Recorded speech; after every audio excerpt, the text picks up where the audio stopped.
Hello, good morning, everyone. Sorry for coming late.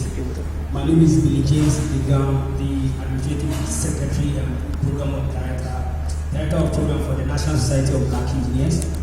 The organization is a student-run one and is found on 14 university and polytechnics in Ghana. And we are into youth advocacy in STEM, science, technology, engineering, and mathematics. And I think this particular session is for the youth, how we can get involved in internet governance and how we can contribute effectively so that we can get the benefit of the internet. Thank you very much. And I hope we have all the university associations. Yes, it's a 2-1-1. Can we have a name? Blockers. Okay, we have Jacob at the back there. Any media personnel organization to the users of the internet in our midst. Okay. So this is a discussion forum, and I'm looking forward for us to all have a fruitful deliberation. We want everyone to really contribute. Let's have a two-way affair discussion to see how best the youth can really have the full benefit of the internet through governance. Thank you very much.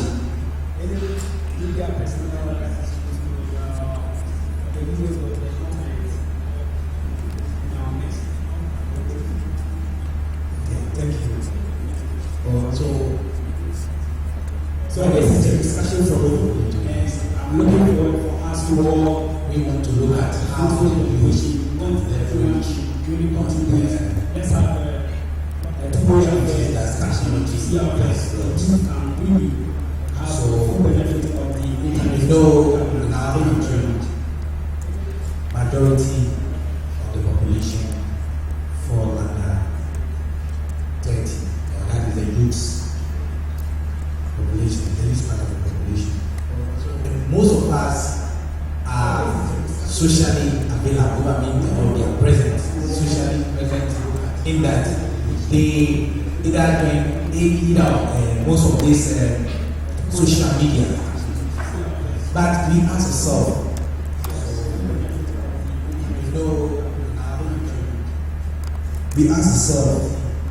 how can we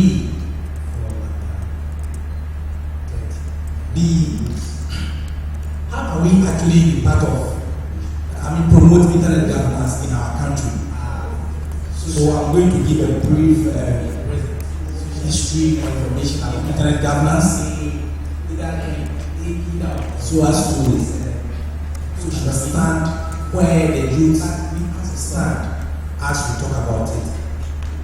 So internet governance, we ask ourselves, as we said, it's all about how to use the internet. And we stated as even on e-governance, which is only government for using the internet to work. So I'm going to use web. So we all know internet is not something that is autonomous or is owned by somebody. No one controls it.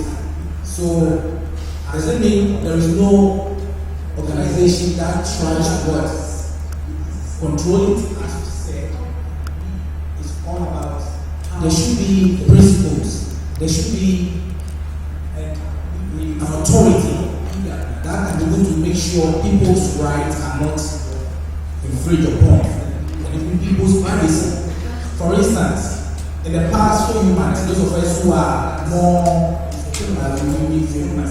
on social media, we've noticed that there is a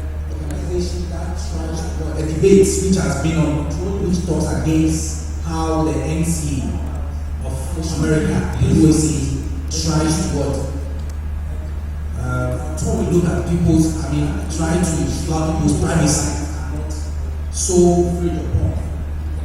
that was for we to be concerned, because you may not know, you sharing your data, your private information, somebody somewhere is even having access to your data, your information. Probably the person would have might be using it against you. So we really, as a youth, are concerned. So when we talk about internet governance, we talk about partners. We have the private sector, we have the government, we have the academia. The academia also play a part of it. So the private sector, we talk about those who are the techies, those developing applications. We know that these applications must actually conform to certain standards. And all this, there are principles that have been laid down through the Internet Governance. So the Internet Governance Forum is actually established to control how people use the internet. And at this forum, we have a lot of bodies, such as the IANA, which is about the Internet Science Association. We also have the IETF, the Internet Engineering Task Force, and we have other bodies under this. So, how can the youth participate more effectively in ITF in Ghana? We're talking about Ghanaian youth. One way is they choose the course for themselves. If you are a programmer, so to speak, where you develop apps, we want to also know that there are associations. We also have the IETF. You develop apps to meet certain standards. Yet we have standards that you must follow, and that is also engineered by the IETF, which we need to know about. And there are other way which are non-profit groups that the youth can join. So we want to encourage all attendants, especially the youth, to make use of this as the program unfolds. We want to see the various internet infrastructure so as to develop to meet certain standards. Thank you, Mr. James. So we move to our next panel. We are taking the floor for 3 minutes. We'll be coming to question and answers. Please, we want to have discussion. So let us all contribute. Thank you very much. Thank you very much. My name is Florence Osman. I work with Media Foundation. Media Foundation traditionally is going for advocacy for freedom of expression, including media rights. But then we have also been engaged in internet freedom and please, we want to have discussion. So let us all contribute. Thank you very much. As part of our internet advocacy program, we've been engaged in a number of internet governance processes. So we have engaged in a number of activities here in Ghana. Currently, we have a coalition on internet freedom in Ghana. It's a civil society coalition. We have one in Liberia, and then we are organizing to have one in Benin too. We are also part of an advocacy group working on the African Declaration on Internet Rights and Freedoms. The speaker who just ended mentioned the need for rights to be protected online, and that is one of the things that we do. Now, the youth and internet governance we all agree to a large extent that the internet is not for any particular person, even though there's only one internet. It's not for any particular entity, neither is it for any particular government or state. It's for everybody. That also means that the internet and its governance is not monolithic. In other words, it's not centrally controlled by one group or the other. That is why we need all stakeholders to be on board. So users need to be on board. The business community needs to be on board. We also need civil society, media, we need government. Every single person who has a stake in the internet must be part of the governance of the internet. Now, when we come to the youth are mostly, I think the previous speaker mentioned that for Ghana, for instance, you realize that most of the population fall within the youth bracket. And if you take a look at the innovations that have come, the very popular ones, especially with social media, you realize that most of them came as a result of activities of youthful people. And the youth of Ghana are no exception, who can also get on board and also come up with great things and great ideas. But then if we can influence and if we can make impact, then we need to get involved in the governance processes of the internet. And that is why I am very happy about the youth and internet governance at this forum here this morning. The youth must be encouraged to get involved. But how do they get involved?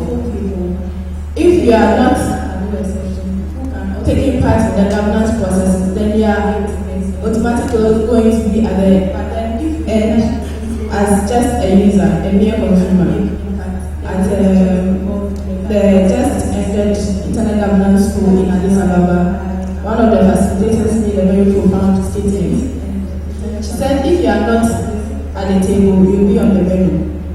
And so if the youth can make their voices heard, their interests taken care of in the governance of the internet, then we must be at the table and not on the menu. We must get involved in all the governance processes, right from the very local level through the regional to the global internet governance and its issues. And that is very important and critical for us as Ghanaian and the young people of Ghana. And so in that light, to get the youth to get into the governance process, they must see the need or the why they must be on board. They must realize the importance and the potentials that the internet offers so that they can take advantage of it. And then they will be ready to get on board to advocate for their interests to be taken care of. And so in that light, the Media Foundation for West Africa and its Internet Freedom Governance Program has started a program. It's called the Digital Youth Empowerment Project. All we are doing is to create further awareness among Ghanaian youth and also motivate as many as possible to take advantage of what the internet and the associated ICTs offer. We believe that when the youth appreciate the importance and the economic benefits, social gains and even political gains they can make from the internet, then they would want to get involved in its governance to ensure that their economic interests, their social interests, and political interests, and whatever interests they might have will be taken care of. And that is what we've been doing. We started in Accra, we went to Iwa, the Upper West region, and most recently we were in Tamash. We are encouraging everyone here to also get on board, especially in the advocacy arena.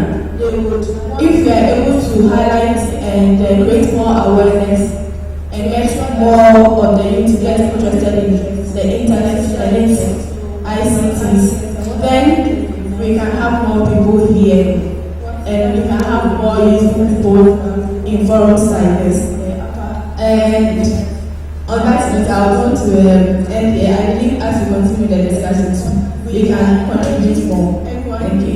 Thank you, Ms. Karamoto. I believe we can show some hands. Please, thank you very much. Now, the next on our list is Mr. Fred Kwedu. He is the president of Internet Society KNUST chapter. Please, Fred, take the floor. We can have more people here and we can have more useful people in forums like this. And on that note, I want to end here. I think as we continue the discussion, we can contribute more. Thank you. Thank you, Ms. Karamoto. As always, the internet is for Now, the next on our list is Mr. Fred Kwedu. He is the president of Internet Society KNUST chapter. Please, Fred, take the floor. content in a certain point, then it's really a problem. But I would say we are fortunate enough in Ghana, we are not being restricted so much to accessing certain content on the site. Then, with regards to we students, especially in university, looks like most people are so much interested in getting those kinds of trying to get certain penetration testing, especially those who like to go into hacking, ethical hacking and stuff. And then most people also find it difficult and comprehending why they are able to develop certain apps and then right after developing the apps, you realize you don't get a way to actually exhibit them or show them except certain few avenues that are present. And so we mostly brainstorm to know the current standards and how to conform with them so that the apps or the programs that we develop follow these structures. And then we also look at certain few things that our seniors deliberate on, that is the internet infrastructure and internet architecture. So we also look at such things and then make sure we are also complying with these standards. The Internet Society KNUST Caucus was started not long ago, but though the whole idea looks a bit cumbersome, let's say most students find it difficult understanding what this whole internet governance thing is about, whether it's a thing, whether it's illegal, that kind of thing. But gradually, I think we are getting most of our members to understand the things that are involved in IGF, and that it's not really some complex stuff that goes in there, but it's just the little things that we know, and then your desire to learn more that gets you going.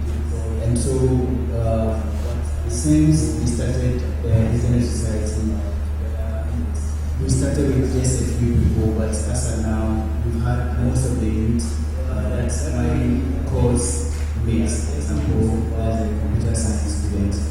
Most of them moved up to the Internet Society and then being happy when we are talking about stuff that concerns them, because they know right after completing school, they'll be going to the outside world and then going through such things that happen outside. So if they are given the opportunity to deliberate on such things, then it's really helps. And I would say we are much grateful for the fact that we've been given this opportunity today to actually form part of the IGF, especially that's talking about the youth. Because it looks like most of the IGF forums, we hardly get the youth involved, especially in Ghana. But it's cool that today we've been given the platform to also say something. But I think that is basically what I have to say for now, and then we're moving on. Thank you very much. Thank you, Mr. Fred.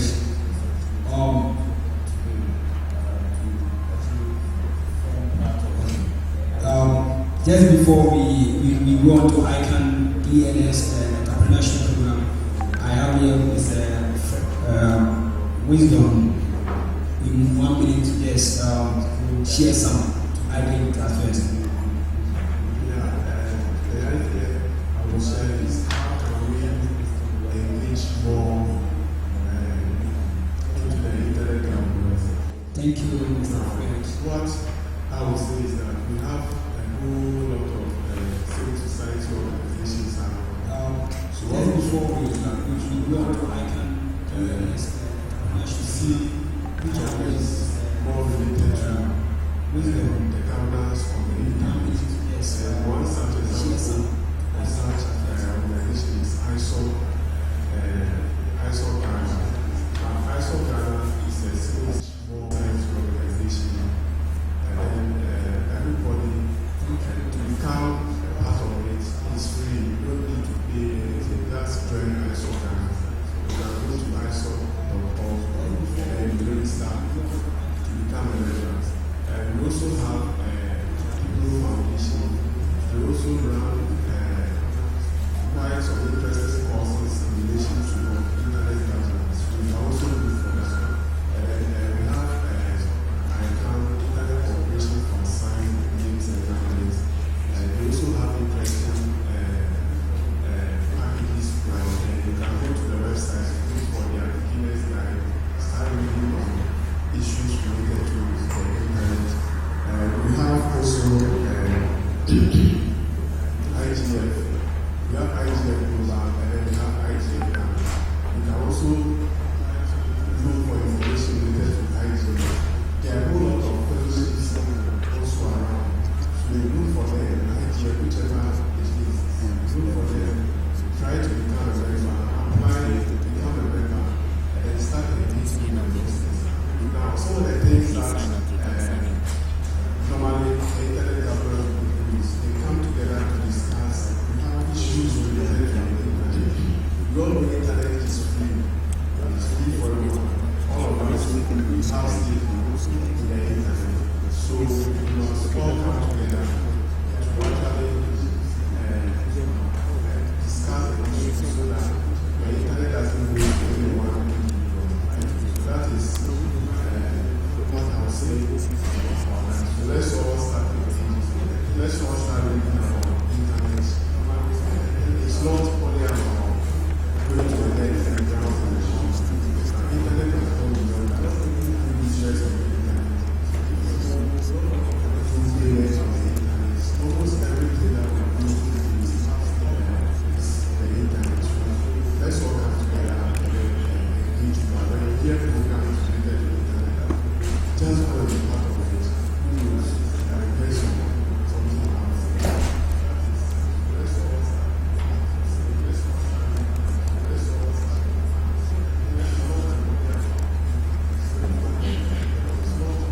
So thank you for that. And I also want to say that throughout the program, we want to have in mind that this is a session, a forum where you can bring your idea wherever your listening is your suggestion is being sought. So let's open up ourselves so as to deliberate on issues. And we should also know that this is not for technical people. I mean technical people, we are talking about people maybe who say they are maybe programmers or they only do coding. No. As it is internet governance. So it involves you and me. Those in the those in the social sciences, those in the computing, all of us must come involved. For instance, we said internet is free. Maybe there will be an issue about why do we have internet data so expensive in Ghana? It's an issue. These are all issues you can bring on board. So let's see that this is a very a program that is fit. We can bring our ideas together so as to make it successful. Thank you, Mr. James. We are still trying to get in touch with the ICANN ENS entrepreneurship program. Before then, we can take some comments, suggestions, contributions as we wait for the connection. Please Please, my mic is free for anyone who wish to share an idea or a comment or suggestion, so as we can have a fruitful discussion. The internet represents a whole lot of both risks and opportunity for young people. Whether you like it or not, we don't help to really bring out the healthy side of the internet. Our children can face some difficulties in their life. Okay, thank you.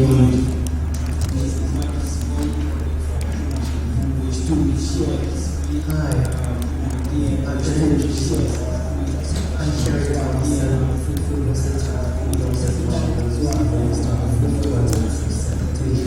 And today I'm going to text. And way back when the internet was busy and deep, I was heading the cyberspace, ran it with Eric Wilson, and so she's young. I mentor the younger. So as I'm sitting here, you all are my mentors, okay? And I'm having a problem with my mentors because my mentors are not prepared. I see that. Okay? Oh yeah, it's not get it twisted. Some of them are not prepared. Girlfriend, it's not. Okay? I say this because governance means preparation. Governance means you must know what it is you're governing. If you don't have that, there's no reason for us to be talking about this. So the lack of preparation that I'm seeing is very, very disturbing. When busy internet came in, when all these other internet bodies came in, there was no governance because we came before the governance. Geeks came before governance. GISPA came before governance. So we've been governing ourselves for a very, very, very, very long time. And these are the people that we need to be getting with as youth. So how many of you know about GISPA? Raise your hand if you know about GISPA.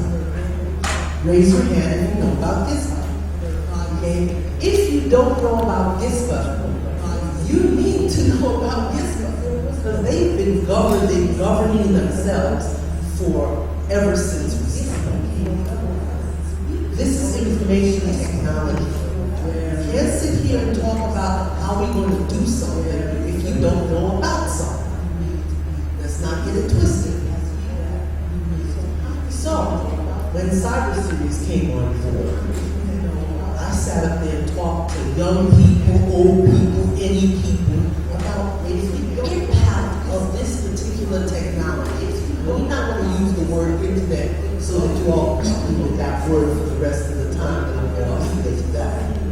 This is an amazing tool for education. This is an amazing tool for communication.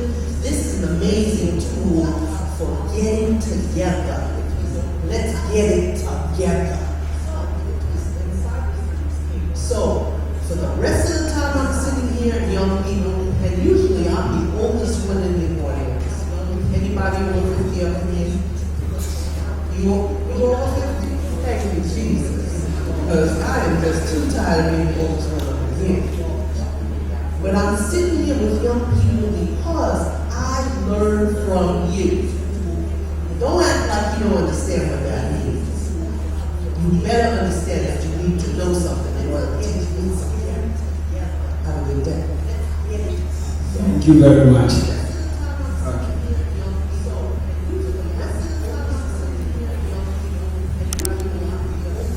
Thank you.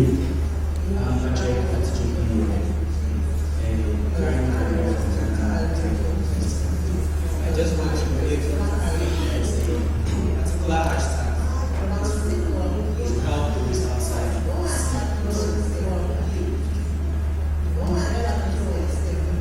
Thank you, Mr. President. Thank you very much.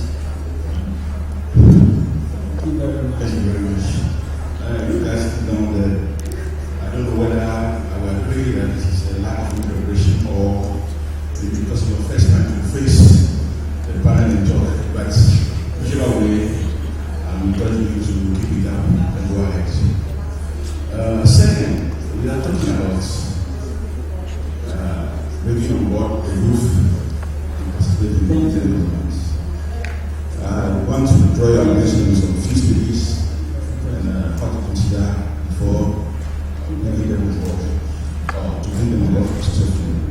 The first thing is, are they really aware that there's a problem with the governance, what we can do for them? So, we should stand out. Second, find ways and means to persuade them that it's going to help them and help the nation.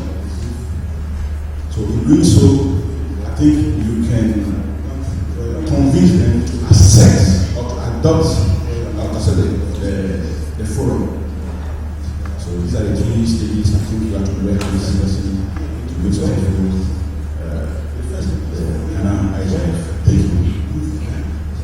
Thank you very much. Good morning to you once again. My name is Santiago Mendes. I'm very committed of Addison. This morning I just want to appreciate the organizers of this program. My little concern is the absence of very youth that we want to apply to this kind of forum. Honestly, I think we have done better if we have, at least brought here some of my youth from the second cycle institutions so that we can catch them early before we get out of control. So this is very, very important. Now the second issue I want to raise about is internet for education. This is something that is missing in Africa. Many of you have heard of MOOCs, massive open online courses. It's a project that is ongoing in the developed world. But in our part of the world, we have neglected this particular important program. Provides a very good window of opportunity for you to fill in the skills gap that they are not able to acquire in their normal education. When you go on MOOCs, you can find all kinds of very wonderful skills training courses, some of which are for free. And some of us who have our passion in e-learning are very passionate about this. We need to seriously begin to consider creating local content, establish our own African MOOCs that will now encourage and attract the youth. Because if they know they are on internet to gain skills and knowledge, to improve their opportunities. This is going to be something that will be very attractive. Thank you very much. Thank you very much. Please, the last person so that we can go on air as the lady here, right in front of our gentleman who came from Ghana Telecom University.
Thank you very much. And I agree perfectly. You need to really define the brain for the youth, because we are having a lot of people below 12 years who are always visiting the internet cafe to access information. That's good. So let's get the definition straight. Okay, thank you very much. Well, we are set, so we can go live. And when we come back, we'll have some few comments from the high table here, as well as some dignitaries to also share some suggestions with us. Thank you. Thank you, Mr. Chair. We have a presentation from Mr. Yaobi Adou from the ICANN Stakeholder Engagement for Africa Office. Yaobi, we are ready to go. Thank you very much. Just can you confirm that you can hear me very well? Yes, loud and clear. Oh, yeah.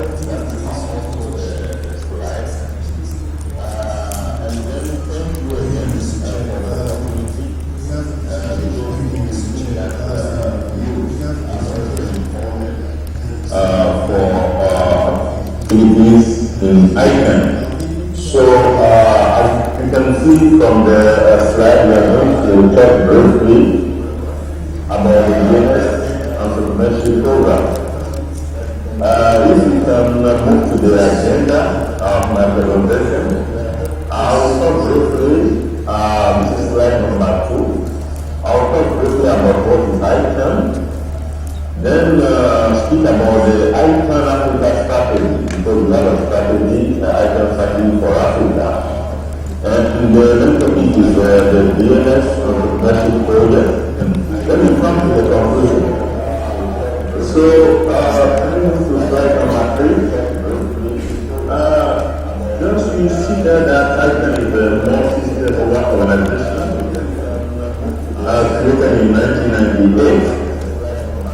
So ICANN is a very young organization compared to ITU. So when you ask, and so when we ask some of you what is ICANN, they will say they don't know what is ICANN. ICANN is an organization that manages internet resources like the IP addresses, the domain names. If you take like the DH, which is a country code, UK is a country code, a country code. So the management is done by ICANN. So there is a relation between ICANN and the organizations at the country level that are managing those CCTVs, country code level domains. Also, we have the DNS root server that is very important. So to be able to reach a device or an IP address or a website on the internet. So we need to do address resolution, and this is done through the DNS system, domain name system. So the root server is the key, and then ICANN is also managing this. We have also something that is important, that is the policy development, and everybody is in call to be involved in the policy development. So I can coordinate all this. If you move to the next slide, you have a picture where you see some organization ending by C. That committee, you have that one on the right, that governmental advisory committee. You have SSAT at the bottom side on the right. It is Security and Stability Advisory Committee. So you have other organizations ending by O, like ESO. There are supporting organizations. You can see ASO, you can see NSO, you can see CCNSO. Like if you go to the CCNSO, this is where you have the representative of the institution or organization at the national level managing the country top level domain. So you have time, you have a slide, you can go to it. If you have a question later, you send it to us. Let's move to the next slide. What is the Africa strategy? In 2012, there was a meeting in Canada where the African community and the African Union there was a meeting with the ICANN board, the chair board, which is Mr. Steve Crocker. And the current CEO, President and CEO, Fabish Hadi, was also at that meeting. And then the conclusion at that meeting in 2012 is to have a Dr. Ni is also there. I think you all know Dr. Ni. I don't know if there's somebody in the room who doesn't know Dr. Ni. So Dr. Ni was in that meeting. And then the conclusion is to have a strategy for Africa to see how can African participate in Africa, in the ICANN activities, and how also ICANN can focus more on Africa. So in summary, we have two major objectives when developing this Africa strategy. The first one is to transform the DNS and internet industry in Africa by facilitating capacity development and cultivate an environment for the emergence of an African growing domain name industry. So if you take the domain name industry today, you see that there is a lot to do in Africa. And then the second objective is to promote awareness and meaningful participation in ICANN and the wider IB ecosystem of Africa. So we don't see enough participation from Africa yet. If you remember last year, there was a meeting in Ghana when we talk about the Ariana transition, Ariana fellowship. And then the expectation from ICANN, from the community, is to get the input, the comment from Africa. And we got very few contributions from Africa. So there is no contribution from Africa yet. So this is also something, a major objective we want to achieve through this strategy. And you can read more about the strategy, the revised version of the Africa strategy. We have a plan, 5-year plan, and you can see from the slide, the length of the slide, you can look at it later. Next slide, number 6. So we have the strategy plan. The first one is the one developed for Africa. And then there is something we call the DNS Forum, Domain Name System Forum. The first one was held in Durban. And the fourth one will be held in Marrakesh next year with the ICANN 5th meeting in Marrakesh. We have also something we call the DNS Awards. This is something also to promote best practices in the DNS. We have topical workshop. The first one was held in Cotonou last year when we talked about the intellectual policy and the domain names. Currently, there is a study going on to have a better understanding of the Africa CCTLD, also the DNS market. There is something we call also the DNS brochure because there is a protocol very important to implement at the CCTLD level.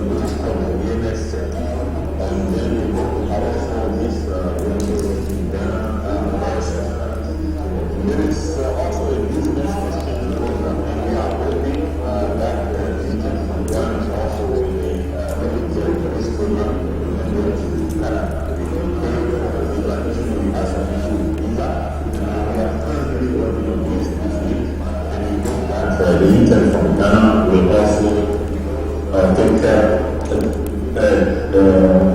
this program. So the last one we are going to develop in the next slide is the DNS Entrepreneurship Program. So if you move to the next slide, what is the DNS Entrepreneurship Program? We have over the last 10 years, we moved from 0.7 million domain registration to over 1.2 million today. And then we see that South Africa, we have more than 1 million domain names. If you talk about this registration, the registration using the Africa CCTLD, .com.org. So there is, you see that it is a very low number figure we have from Africa. So Africa is a continent of billion people. So there is clearly something to do to have a DNS, better DNS market, better domain market. So if you move to the second slide, which is slide number 8, we have the Ariana Africa Strategy 2016 to 2020. We clearly, explicitly identified capacity building as a key objective. When you see the previous slide, you see objective 1 and objective 3. So this strategy wants to strengthen CCTV's country-code development and fostering competition in the African maize industry.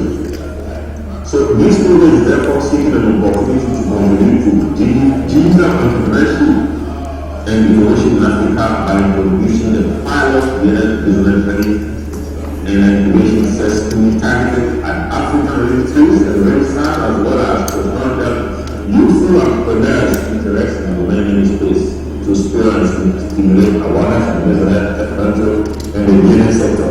So this is the program. And the program. Capacity building so that we have more people in the DNS industry.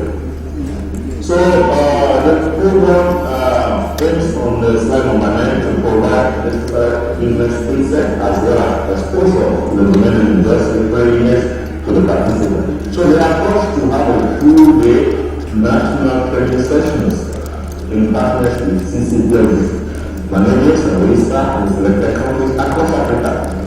So the power field will cover at least a country and all the African region. So I want to announce that we just concluded a session in Rwanda, Kigali, yesterday, through the session in Kigali yesterday.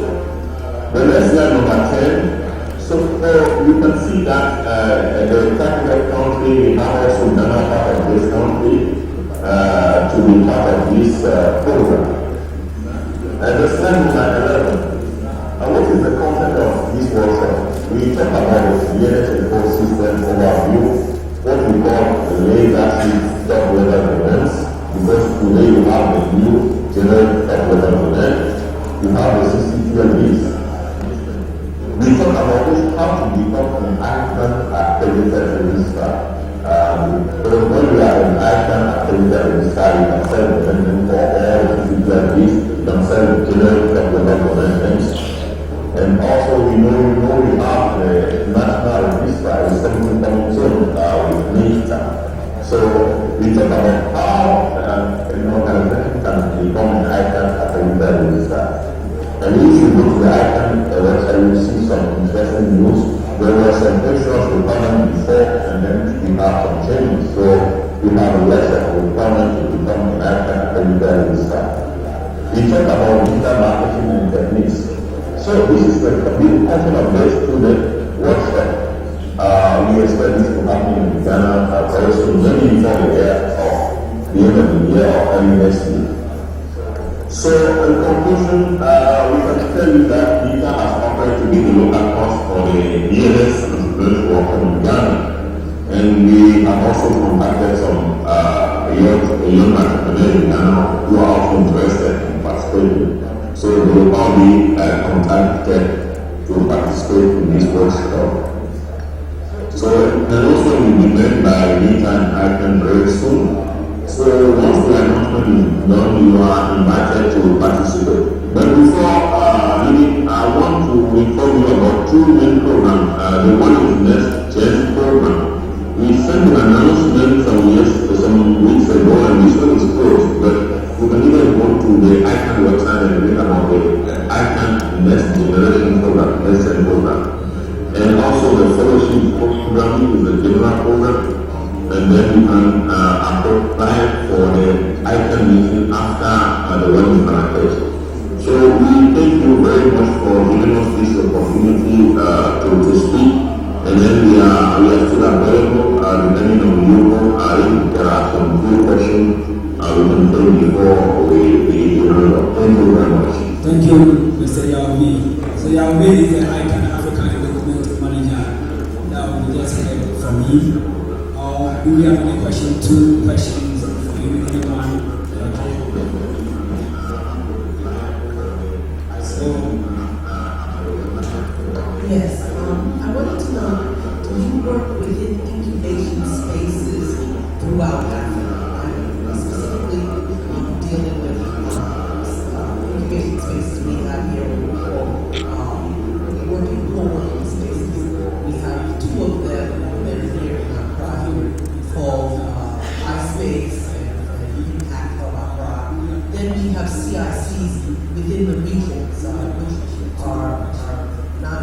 successful as they could be, but would be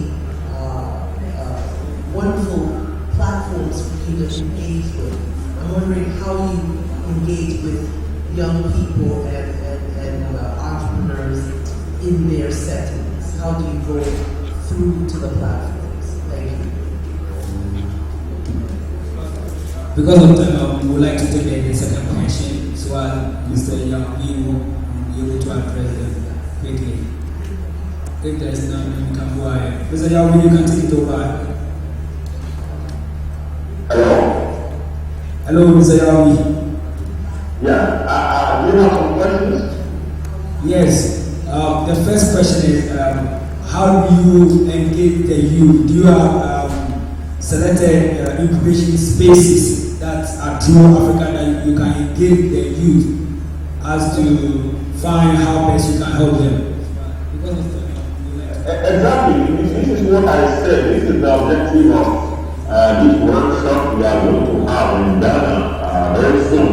So most of the participants will be the youth, the young entrepreneurs, and the incubation centers. So they are the targeted participants. So this is one way of engaging the youth to be part of the ICANN community. And also one general program of ICANN is a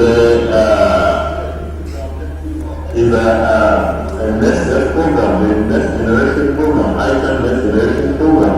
So this is a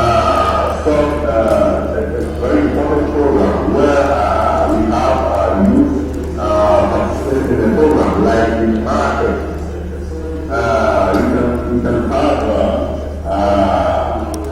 You can have many youth who have applied from Africa, who will be participating in the meeting, who will have discussions during the whole week with other participants. So these are the way to directly engage with you in ICANN community. Thank you. Okay, thank you very much. We have a last one. Please the mic to our director of ICANN. Thank you for giving me the floor. Not being youth, I haven't wanted to speak, but looking around, we see that there is not enough representation of young women. So I want to find out from Yao what he is doing specifically to make sure that we have a better balance. When we go to the other regions, it looks much, much better than Africa. Africa is looking terrible. I'm looking at 4, they may be handsome young men, and only 1 woman on the podium today. Yes, but she's more brainy than we do. Hello, Mr. Yang. Thank you very much for the question. I think one way of changing the situation is just what you said, just by talking as you said. We will have a program, if you see most of we have 3 ICANN public meetings during the year. And during each meeting you have something they call Women in Business, something, a program like that, where you have women, they can talk about technology and the memory system. So all the ICANN public meetings, they are open. So for the next meeting, for example, just for ICANN 55, just it is in March next year, just look at the agenda and you will see that there is a session ID. That is one example. Another one, you know AFNO. AFNO used to organize workshops to train engineer technicians. And then there are also the kind of special program also focused on youth, on ladies and women, where we want to have more participation from women in the community. So this is also one aspect. To tell you that we have some specific program like this too, but what I can do is that I can find a contact and send you back to my email through Eric, so that you can see how at the local level you can also organize the community for for more participation of the women. But definitely, we consider that if there is something to do for the women to push more of them to be more interested in IT, in internet governance, in information and communication technology. So the solution is to talk in the time to address the issue so that we can work better to address it. Thank you very much. Thank you, Mr. Yami. Thank you for joining us. Because of time, we will allow our gentlemen and lady here to have 20 seconds each to share something small with us.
Seconds.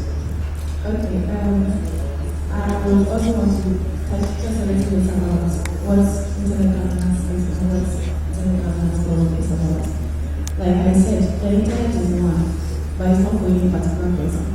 And there are so many layers when it comes to the internet. So you have, for instance, the hardware or the physical layer that deals with the equipment and the hardware that we see. We have the code layer that has to do with the standard setting. and that's where you have IETF, the Internet Engineering Task Force that deals with the standardization and what should go where and how the numbers should and the computers should talk to each other and things. And you have the applications layer, and then you also have the content layer. In each of these layers, decisions are taken. Okay. And it's not one particular person that's taking that decision. That's why it's a multi-stakeholder approach. So we all come together and we discuss, and based on consensus, decisions are more or less made. And that is how these things happen. And so if you talk about governing the internet, it will be very difficult to say this person is governing or that person is governing. But then when we come together to discuss like this, then we somehow come up with outcomes that we can use. Sorry, one more thing. And then when it comes to the forums, they are just like we are having here today. It's all, you are tempted to say it's just about a talk show. But it's talk shows that come up with ideas and then outcomes that are taken further are those smaller groupings, and then some decision of a sort is taken as a group. The youth in Ghana are, I think, we are lagging behind very much. There's plenty information. If you are not into these sectors, there's plenty you know about the internet itself, how it's going, or even an internet governance forum. So there's need for more outreach, like he said. And then, like I said, we don't need to sit back and wait for the information to get to us. If we don't want to be on the menu, we have to be at the table. We have to get involved in these processes. And so, Ghanaians, come on board and let's also make an impact in the internet. Thank you very much. Please, Dora Mount. Thank you, Mr. James Kofi, as well as Fred, from I saw KMUSC Caucus, and then Mr. Wisdom, Donko. To help with the engagement of the youth, the National Society of Black Engineers Ghana session will be collaborating with ISO Ghana so that we can organize forums on various campuses that we have present, and as well as also dedicate a session at our annual leadership conference 2016 at the University of Cape Coast for us to also have another deliberation there. And I think this morning discussion has been fruitful. Let's keep engaging, even as we build this hall. Ladies and gentlemen, thank you for your time. Oh, show us some love. Thank you. Thank you very much. I think we can do better. Let's give them a round. Wonderful section. Thank you very much, Billy and your panel. We want to, without wasting too much time, start the official opening ceremony. But before we do that, let me just acknowledge our sponsors. We have NCA. They have been very gracious to sponsor us. We also have sponsorship from IGF Support Association based in South Africa, and we have the Internet Society also supporting us. For our internet bandwidth, we have EcoBand, who graciously agreed to support us for this event. The SSID is IGF 2015, and the password is Internet with small letters for the Wi-Fi in here. So this also has been made possible through the collaborative effect of a number of ecosystem members. As you can see, the National IT Agency, the Kofi Annan Center for Excellence in IT. We also have the Ghana Open Data Initiative, Google Ghana, Media Foundation for West Africa, SearchGH, Ghana.com, and GISPA. They have played different roles at the planning committee section or at the steering committee session. Let's give them a round of applause for making this happen. Okay, at this stage, I'd like us to invite the to the high table the people who will be on this session. We have the Chief Director. I see his name already, Mr. Isa Yafia. Let's just give him a round as he comes to take his place. We have the convener and chairman of NITA, Professor Neil Bueno. Please make your way up here. We also have Ernest Brown, President of HISPA. I understand he's not in town. I don't know whether he is sent but if not, go ahead. We also have Mr. William Tevi, Director General, National Communication Authority, sponsor of this event. We have Mr. George Apabuati, Director General, National IT Agency. We have our host, Dorothy Gordon, Director General for Kofi Annan Center for Excellence in IT. We also have a partner to the Ministry of Communication who initiated the whole event. We have Mr. Marcus Adome, President, Internet Society, Ghana Chapter.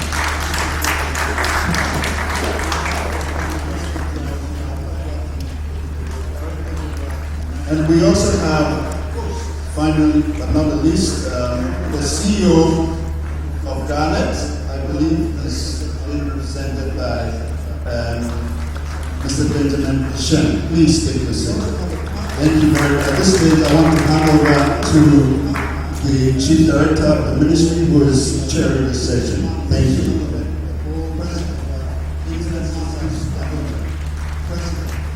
Good morning. Thank you. We have just come through an energetic session with the youth. We are all very appreciative of the interest shown, involvement, enthusiasm to carry the IGF debate going. Interestingly, when the issues for the youth participation in the World Summit on the Information Society were being discussed in Accra at this particular venue, we had very little involvement of the Ghanaians. It was rather youth groups from other parts of Africa that dominated. We all know that ICT development is the youth who are the leaders of today. So it is encouraging that as we are preparing towards the global IGF, we get our youth in their numbers also passionate about the issues of the internet. From the interactions, it was also clear that different concepts, different positions, different ideas about the same issue emerging. And it's for this particular reason that you will continue to hear the use of stakeholders or multi-stakeholders. IGF debate recognizes and accommodates the opinions and positions of the different stakeholders, no matter how diverse they become. There is no issue of capture. No particular stakeholder has control over the cause of discussion of internet governance. And whatever determination or the outcome of this workshop going to serve as the voice for our contribution to the continental mission, that for Africa, and ultimately be part of the voice of the entire global community when IGF convenes in Brazil. The ceremony now we are about to begin now addresses issues of stakeholder interest in the entire debate. We are blessed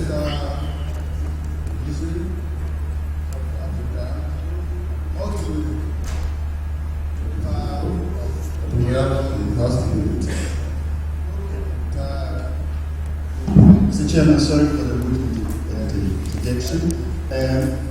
Mr. Alex Schwarzberger is representing the president of the Ghana ISP Association. So let's welcome him with a round of applause.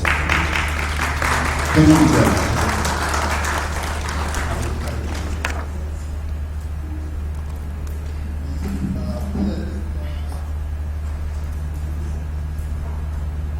Thank you. Well,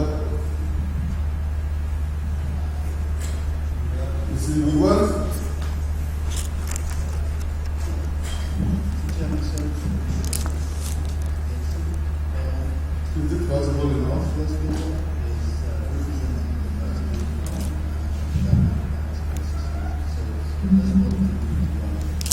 Thank you. We want to make the discussions as involving of all stakeholders, and given the observation of gender imbalance, we are content to have Dorothy here as a youth. So we begin this session by hearing statements either of solidarity, either of issues of involving or passionate interest that need to be conveyed to set the tone for the entire duration of this Ghana IGF Forum. And to clarify issues, I observed on the poster that this is the second Ghana Internet Governance Forum. To be politically correct, we would say it's 2015 Ghana Internet Governance Forum. Otherwise, the second forum, it will be, but it's the third forum as of our work. So, as we keep the discussion going, we shouldn't lose count of contributions of earlier IGFs, because the end result of all contributions are captured in the compendium by the global community. So, with these brief remarks, I have sitting on the high table eminent citizens, professionals in their own right, and managers of the internet. Their widespread experiences, their leadership with experiences, and the institution they represent would give us a toast to what our deliberations would involve. From the list I have, we will listen to the remarks ISPA, then the National Communications Authority, followed by the National Information Technology Agency, NITA, then Advanced Information Technology Institute, Ghana Center of Excellence, the Internet Society,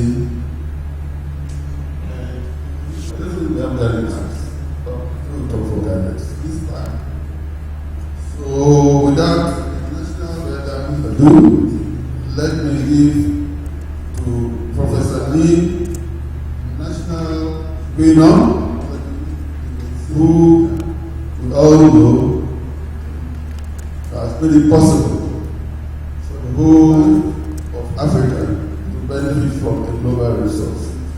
Your contributions will always be echoed at every gathering of internet data. So on behalf of the gathering, we are presenting the right to you to listen to what the message of welcome you have for us. Thank you.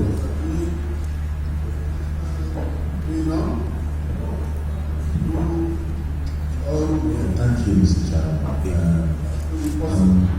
I will take it quite short.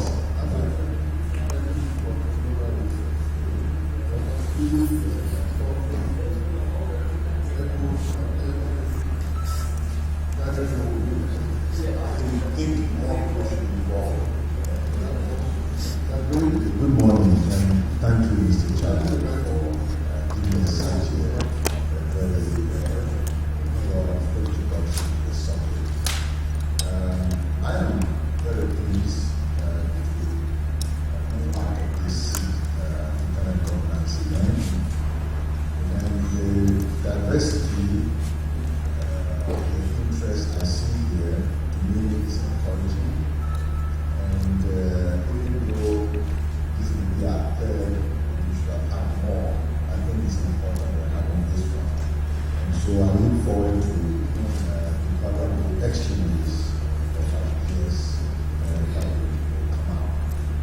In fact, the challenge is how do we balance the often conflicting governance objectives? And I believe this is a national issue. It's something that we have to do. Now, as a nation, it's good that we're discussing among ourselves in terms of this balance. In other words, someone may err towards privacy, others may err towards security. And that balance needs to be determined by the community for themselves. So we need to pay attention to that. And it's important that it's being done at a national level because of the impact of the internet on our growth. And national policy tends to affect the growth that we have. So different locations have different policies, and they also have different benefits out of it. So it's very important to do that. Now, as the internet is becoming somewhat a utility for most people consumers, it's also becoming the open architecture for infrastructures.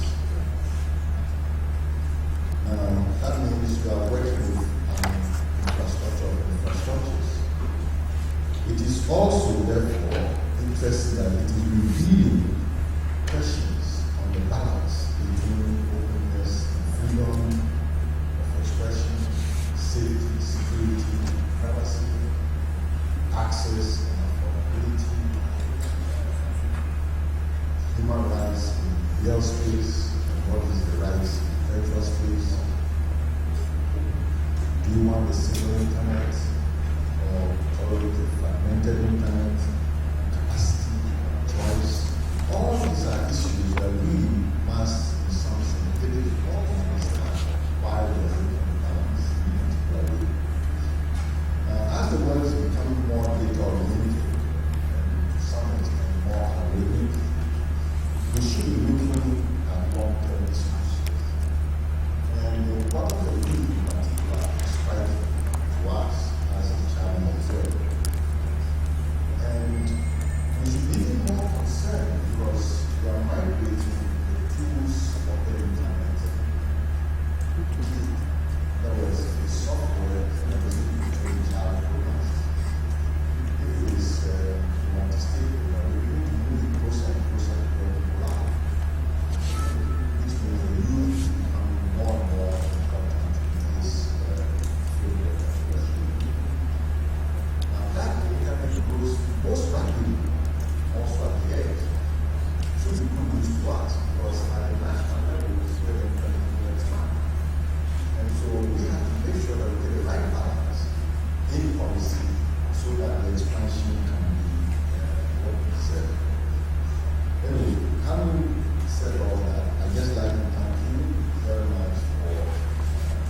Thank you, Professor Quayman.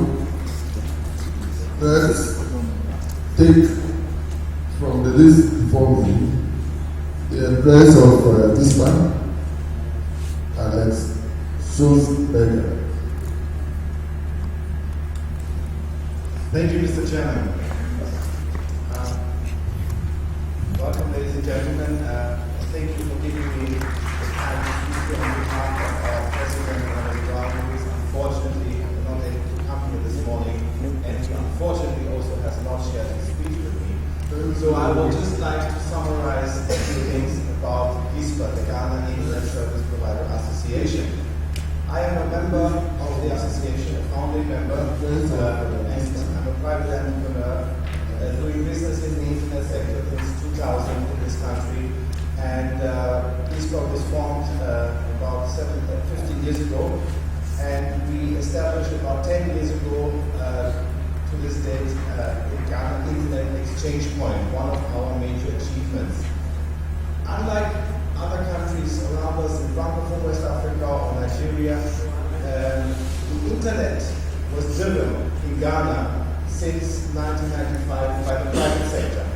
In other countries, the big telcos play a major role in the delivery of internet. In Ghana, it was Professor Quayman and other private entrepreneurs who started the initiative to bring internet to this country and its inhabitants. And I am thrilled that I am part of this community that drove over the past 15 years the development of the internet to bring it more to the masses, and we have a quite interesting development in the telecommunication sector where the penetration numbers are growing every year, and we thank also the Ministry of Communication and ITA for initiatives like this, the Ghana Internet Governance Forum, to bring attention to some pressing issues that pertain to this sector for now and the future years to come. Professor Quayman mentioned the openness of the internet and availability to everybody without restriction like we see it in other countries today. And GISPA is playing a vital role through the exchange point, peering local traffic here in Ghana, hosting content delivery platforms such as Google and others that allow faster and more efficient delivery of content services in Ghana to the end users. I thank you for the opportunity to speak here today, and I think I'm on the panel later on also to deliberate a bit more about the Ghana Internet Exchange, the state of it is, how it is today, and how we plan to develop it in the future. Thank you very much.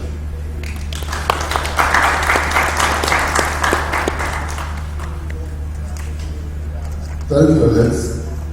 Let's begin with the National Communications Authority. Well,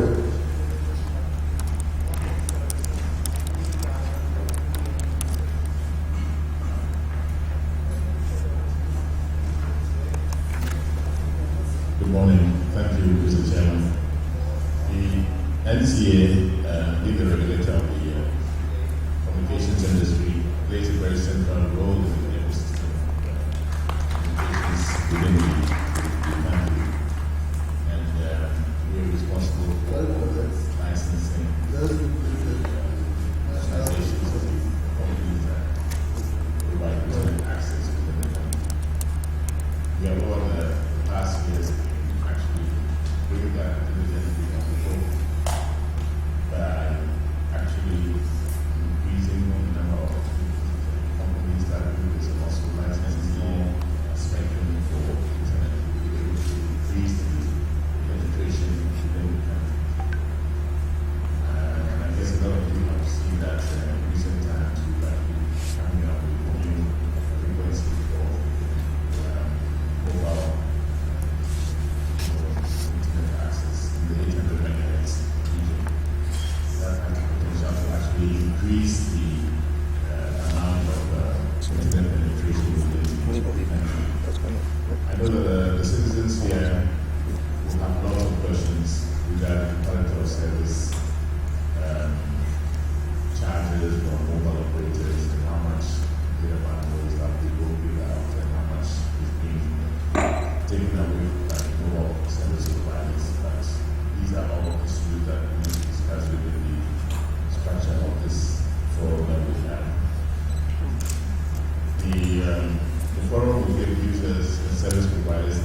group actually plans for it to happen every year. We notice from deliberations the whole day today that it's very important for where people in the internet ecosystem share ideas, new projects, new ideas, new things that are happening on the internet, because the internet area is a very dynamic area, and it's important for us to have an idea of what is going on internationally and also locally. The ecosystem within the country has grown from the early days when we started this project of the internet in the early 90s with Professor Quino. And what we see today is much, much different from what we started so many years ago. And in years to come, it's also going to be much different because of the fact that the internet has become the foundation for all communications within the world. So I'd like to welcome you once again, and we hope that you have a fruitful discussion and everything goes well. Thank you very much.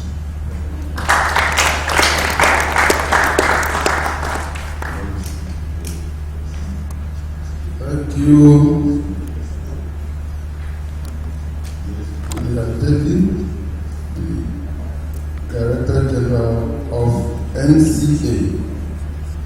We will move on to NITA, and Mr. George Otabwati is here in this.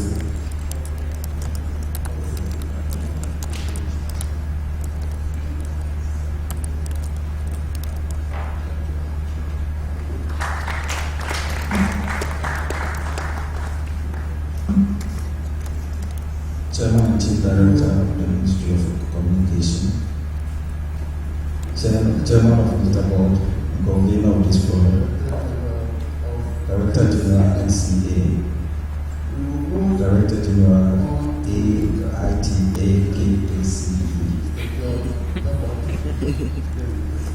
Rep of this club, other dignitaries on the high table. Ladies and gentlemen, good morning. It is an honor to be part of this forum. Over the years, government through the Ministry of Communication has invested a lot in data, especially to give access to the internet. Most of you may not be aware, but NITA arguably has the biggest IT infrastructure in the country. We have an 800-kilometer fiber that spans all the way from pole to pole. We have a 300-kilometer fiber within Accra and Tamale. We have 120 LTE 4G sites dotted across the country. We have, just adjacent to this building, the data center, National Data Center, which has 200 racks for use as we speak today, and in the future will be upgraded to about 600 racks. And I must say that all this has been done through the Ministry of Communication and the led by now the Director General of NCA, Mr. Teki. What we are focusing now is how we can engage the public, especially when it comes to access and regulation, because we are a regulatory agency. And we are in the process of reviving ITA, the IT Association of Ghana, so that we can engage those IT professionals in the business as well as the academia, to grant licenses to all IT professionals in the country. We cannot operate as an IT professional without a license of some sort from ITA.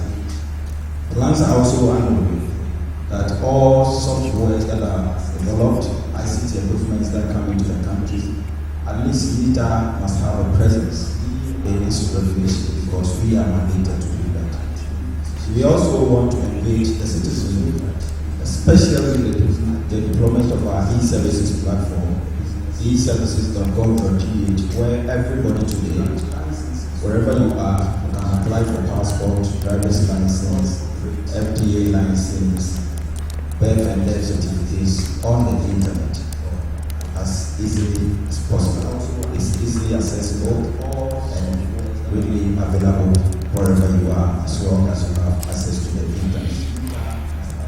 So we are doing a lot, and we will need all your support. And I want to welcome you to this forum. I think this is my first time, and I'm proud to be here. I look forward to fruitful discussions with all of you as sectors on key issues governing IDA. Thank you.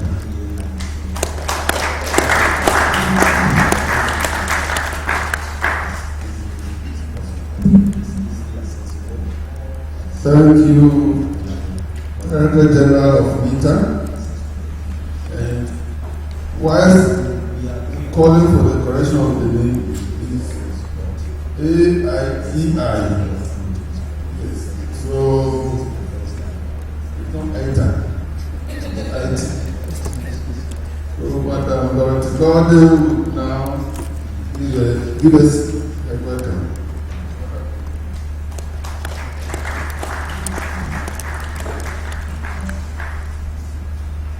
Thank you.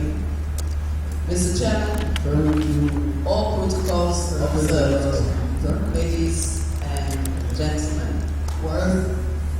It's really a pleasure to be at the Ghana IGF. Ghana IGF feeds into the West Africa IGF and the African IGF before we go to the international meetings, the global IGF. It is perhaps the most important multi-stakeholder meeting that as a global community we've ever organized. So it's really a pleasure.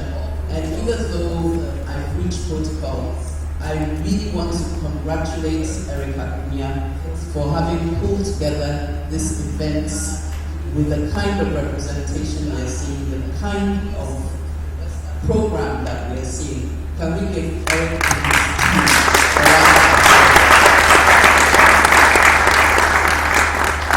There's a phrase that I think as Ghanaians we need to become more familiar with, and that is digital Darwinism. The survival of the fittest in the digital age. As Ghanaians, we are very complacent. We've had leaders like Dr. Nina Akufo-Addo who have blazed a trail, and we think that yes, it's okay. All this internet stuff, there's a few top engineers and we can leave it together. We can't. And that is why the Ghana IGF is so important. I was at a recent meeting and somebody from Silicon Valley stood up proudly and said 84% of all the money being generated by the internet is sitting in Silicon Valley. We've had leaders like Dr. Immediately, I doubted his statistic. I was just wondering what methodology did he use to come up with that conclusion.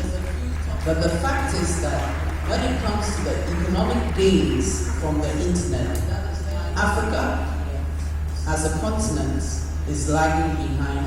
And we have to ask ourselves, is Ghana making the best use of this very important resource? We are latecomers, and that means that we really need to fight for the openness and the transparency that has characterized the internet and has allowed so many people to have the economic gains that they've had. If they change the rules and they cut us out, we will not have that hope of being able to benefit from it as we should. Whether it is economics, whether it is open education, all of those things will be cut off from us. So as we deliberate today, I really want us to think about the business angle of it. And I want us to become more conscious of the fact that we hold new gold. That new gold being the data gold. Each time I ask people who are happily on social media giving away their data, what is the business model that allows that company to give you that free access? Most of them have never thought of it at all. They're not thinking of the business models. They're not recognizing the value of their data. And as we enter that tension between the security of data, the ownership of data, and privacy, we need people to become more aware. We need that trust and stability, the fairness and the balance of the internet. It's an ecosystem that every professional, and in Ghana they say professional, then they call doctor, lawyer, engineer, but for me, every professional is somebody who is working. So everybody who is old enough to be earning a living has to be concerned about the internet, because it's an ecosystem that concerns all of us. The infrastructure of all infrastructures, which is dependent on an ecosystem of human beings who will make it work. So I'm really hoping that this will be an annual event. I'm happy that Dr. George Atabuatin, who is the DG of NITA, will be coming to live next door to me in the new building. It means NITA, you have to drive it, NCA, you have to drive it, MOC, you have to drive it. But what will really drive it is associations like we've seen from the youth associations, women's associations, because even though the IGF is an annual event, people are always meeting in working groups throughout the year to make it happen. So I do hope that as a group today, you will take the message of the Ghana IGF beyond today, so that we keep the momentum going and we make sure that our real time, because even though the IGF is an annual event, people are always meeting in working groups.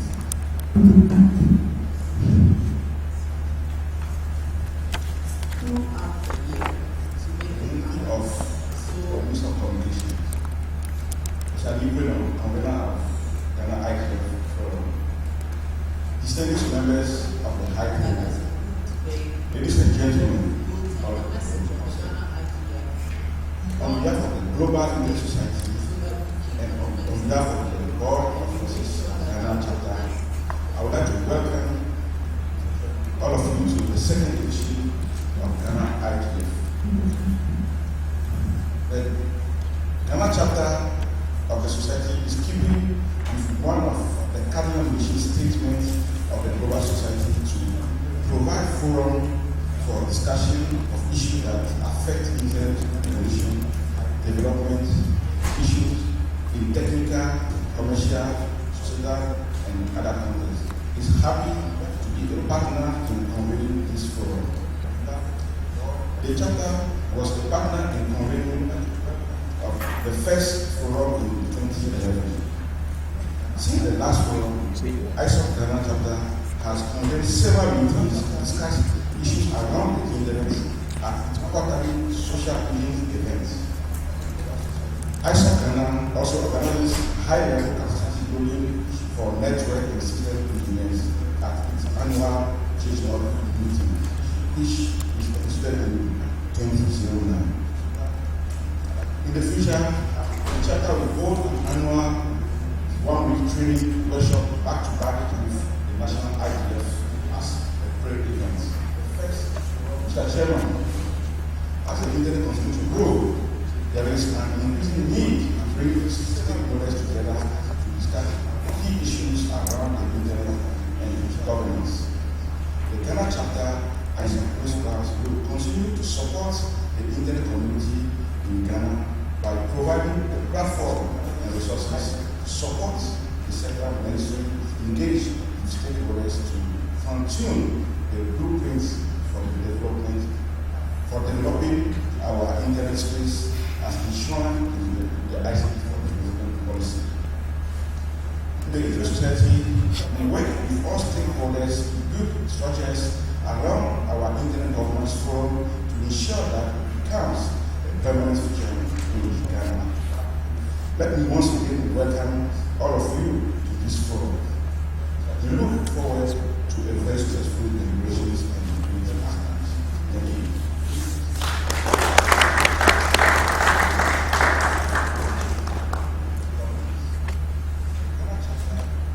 Thank you, the President. Indeed, we have been able to make judicious use of the time, and at every opportunity, I've been looking to see the arrival of the Honorable Minister. In any case, his address has preceded his arrival. So as I give the microphone to Ben Eshen, I will also be standing by to deliver the address if he doesn't show up by 11 o'clock. Thank you.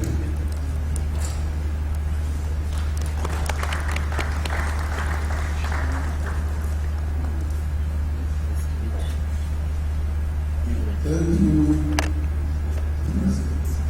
Indeed, Mr. Chairman, all proposals there, ladies and gentlemen, I'll try and be very brief and to the point. First of all, I'd like to extend my view from the CEO of Ghana, Dr. Muni Kabini, since we've been here tonight, and he hopes that I hope I can also the other thing, for most of you that represent Ghana, this is the Ghanaian Academic and Research Network. And it's basically what is called an NREN, National Education Network, which aims to build a high-speed network that connects all academic and research institutions in the country, and then by extension to other research institutions across the continents. So it's a vital component in today's modern and teaching and learning research in the academic community. And as we all know, when it comes to the text of the Ghanaian context, gains made from academic research and academic networks from through the internet is lacking because we don't have the necessary infrastructure and other things to move forward. And one of the main aims of Ghana is to make sure this is achieved. And in the context of the internet governance and these related issues, it's one way of ensuring the academic freedom and the advancement of our academic community is to ensure that the internet continues to remain open and supports all sorts of research and innovation.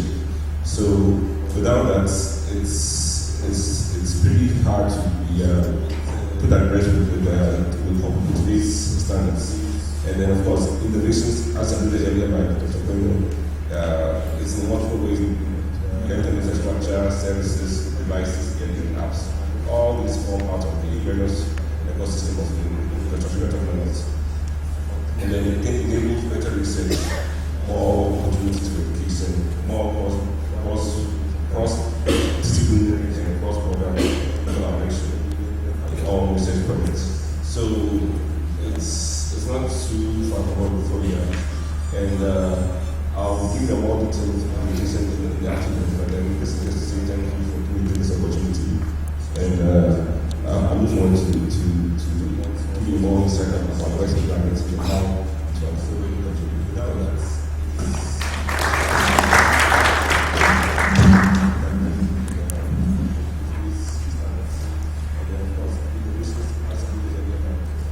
Well, it's 11 o'clock, and from all indications, the minister will not get here. Instead of waiting for the minister, and on his behalf, I will present his address, but in acknowledgement, I would rather start with ladies and gentlemen. This is because, and for the purpose for which we are here, it is the opinion, it is the contribution of you that will help shape the policies and the debate for the promotion of the internet. So, if you decide that we should shut off the internet on Sunday, we only have to operate. But I hope this must be a consensus. The speech before me, I want to read it as it has been written. It goes like this. Let it borrow authorities with all protocols observed. So, if you, as we all know, decide the Tunis Agenda for the Information Society of 2005 provided for the United Nations Secretary General to convene the Internet Governance Forum as a multi-stakeholder, inclusive and transparent forum which facilitates discussions on public policy issues related to internet governance.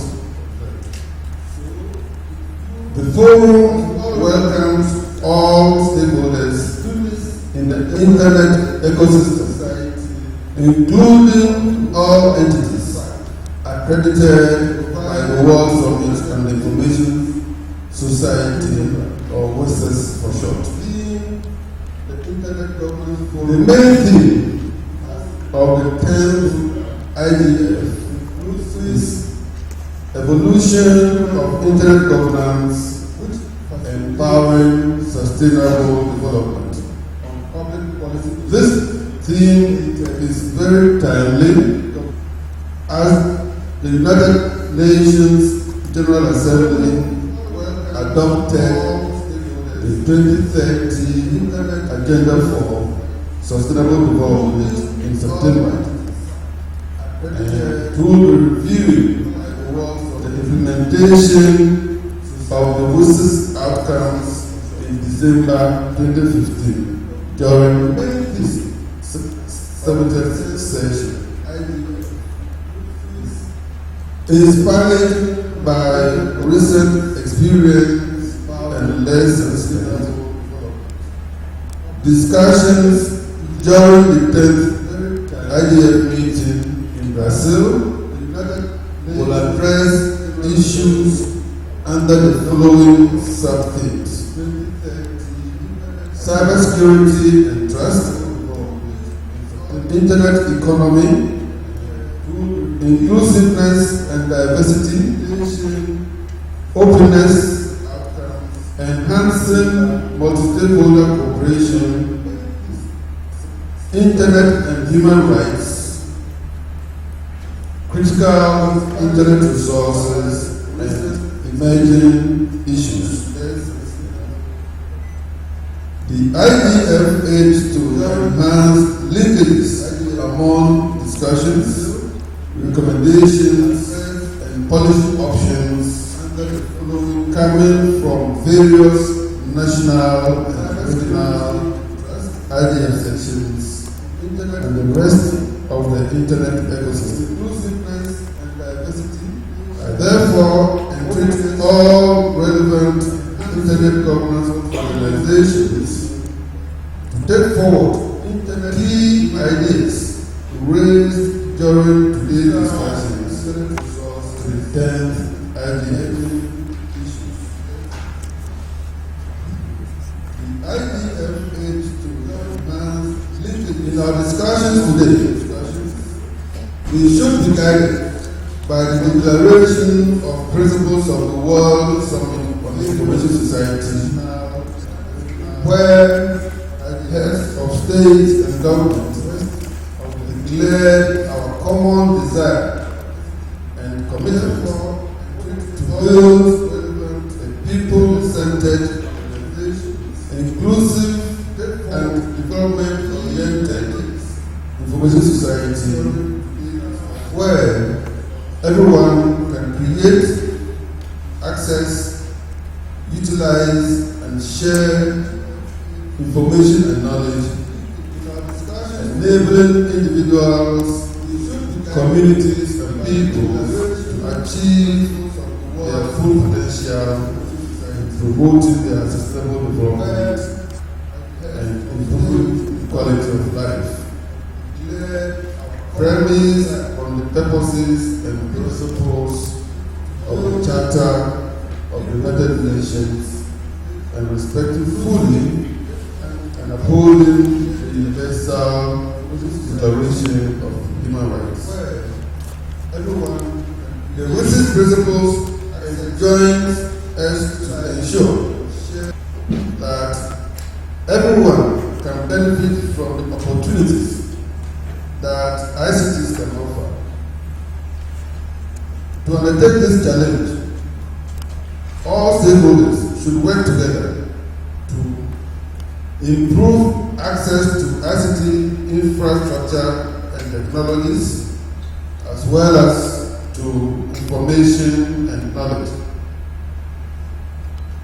To build capacity, to increase confidence and security in the use of ICTs, to create an enabling environment at all levels, to undertake this challenge, to develop and widen ICT applications, improve access, foster and respect cultural diversity, as well as to recognize the role of the media to address the ethical dimensions of the information society and also encourage international and regional cooperation environment at all levels.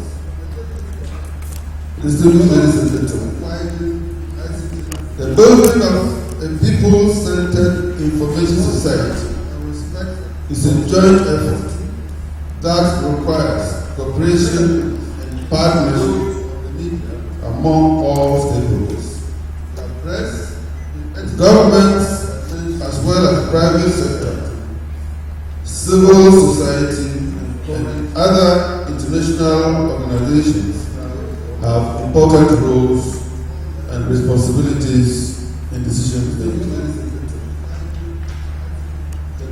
Ghana has religiously pursued a multi-stakeholder consultation in the development of policies, laws, and regulations to promote the development of the information society in the country.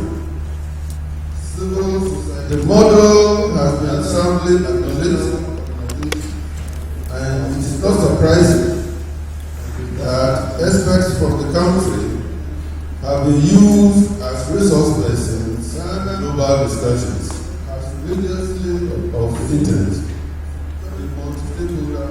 You should not therefore be surprised when you arrive in Brazil and find eminent Ghanaian internet professionals facilitating panel discussions.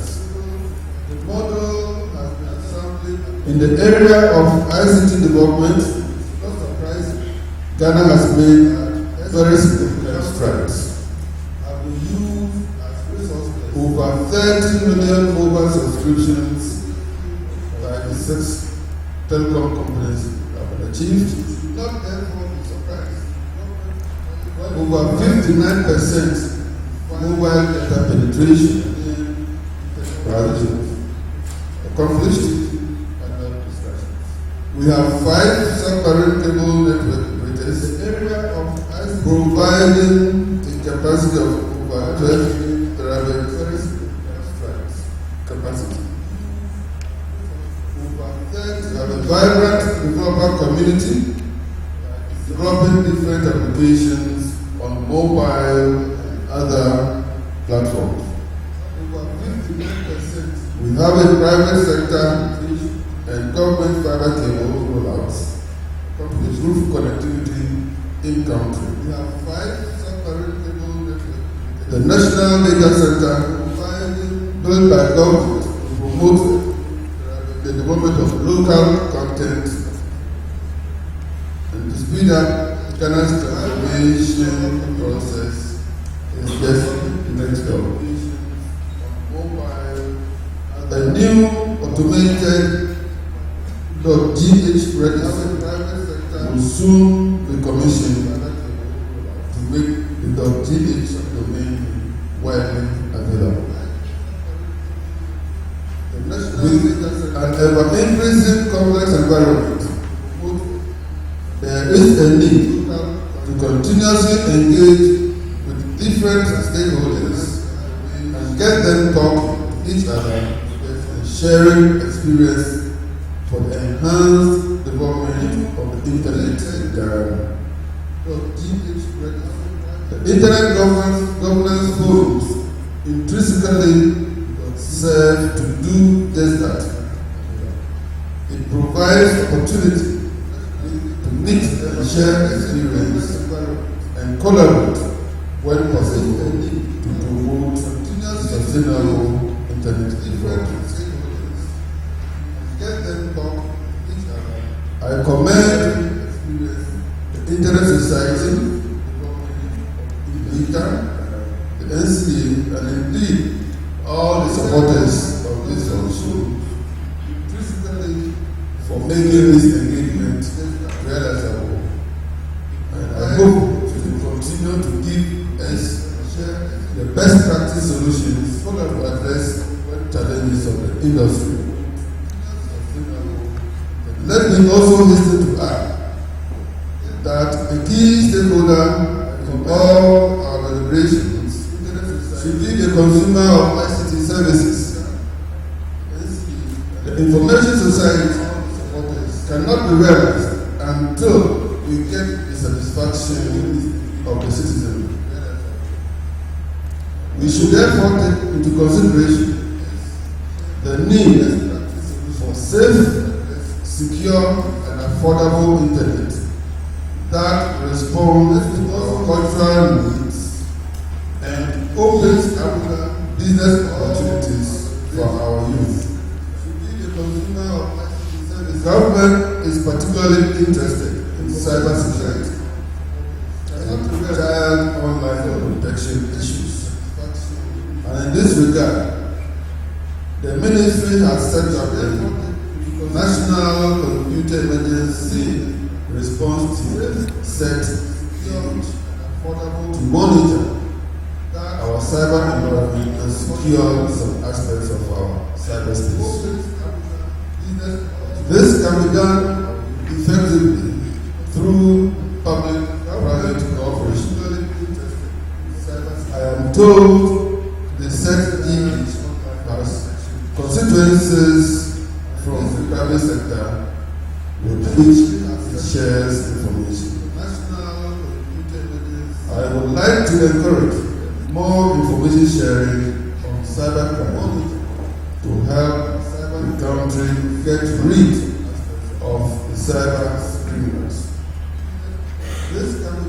Recently, the ministry organized a validation workshop on the national cyber security policy and strategy, and it will soon be presented to Parliament after cabinet consideration. Distinguished ladies and gentlemen, the Ghana IGF provides such a platform to evaluate our progress made as a country and share our experience with other countries. I do hope you will have very fruitful discussion on the issues and come out with resolutions which the ministry will be happy to work with stakeholders to improve our governance. On this note, I formally declare 2015 Ghana IGF formally open. Thank you.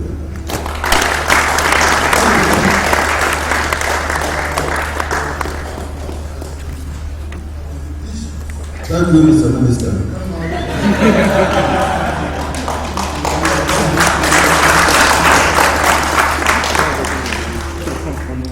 The list also brings us to this last item of the program, where there are no housekeeping messages to be announced.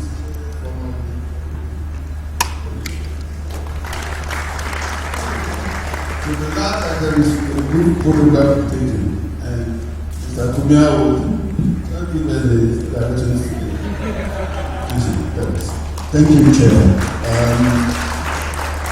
I think the host will direct us where we can have this photo shot. I don't know whether at the front page or at the back.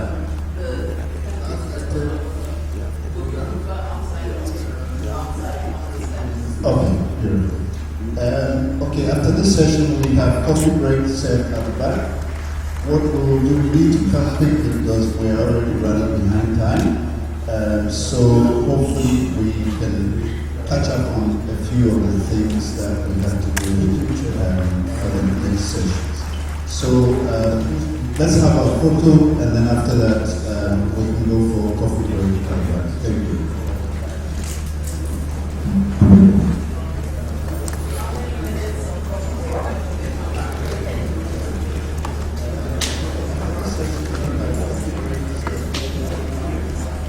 It's 11:20, so we can have 40 minutes coffee break. We come back at 11:40.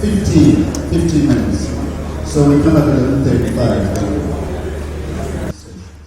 So let's have a photo, and then after that we can go for.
I think we want to go into the next session, which is the setting the agenda.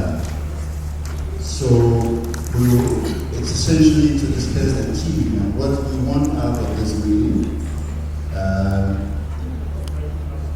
And to chair that session is the convener, Professor Nick Wenu.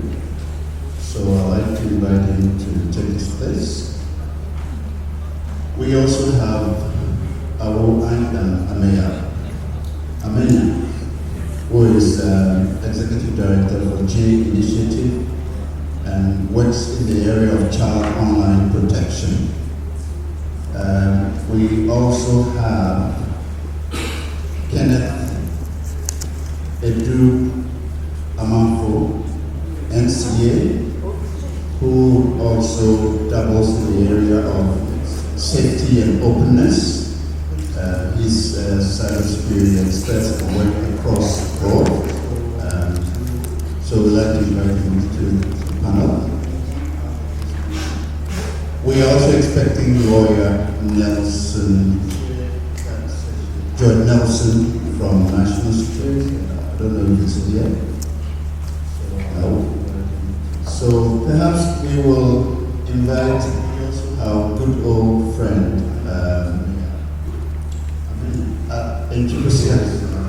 to join to sit in, to speak about the crime aspect.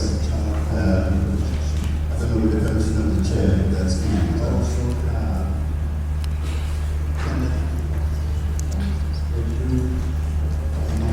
I will also be sitting on the panel representing incident response area within the ecosystem. So I would like to hand over to the chairman to open.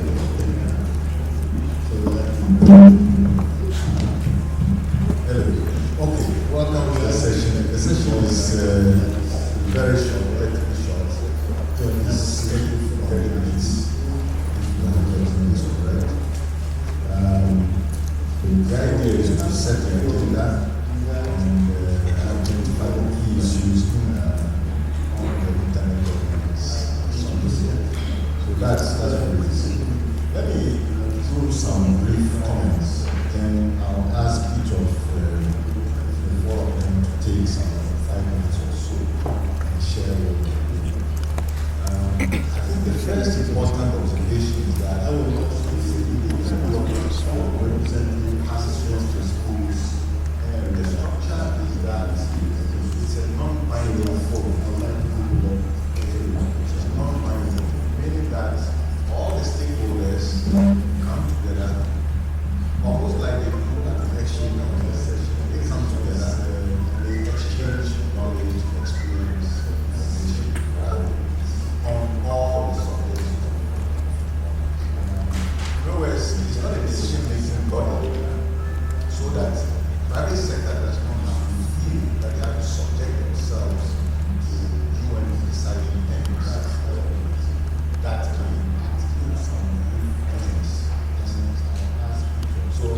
same time, it's not minded.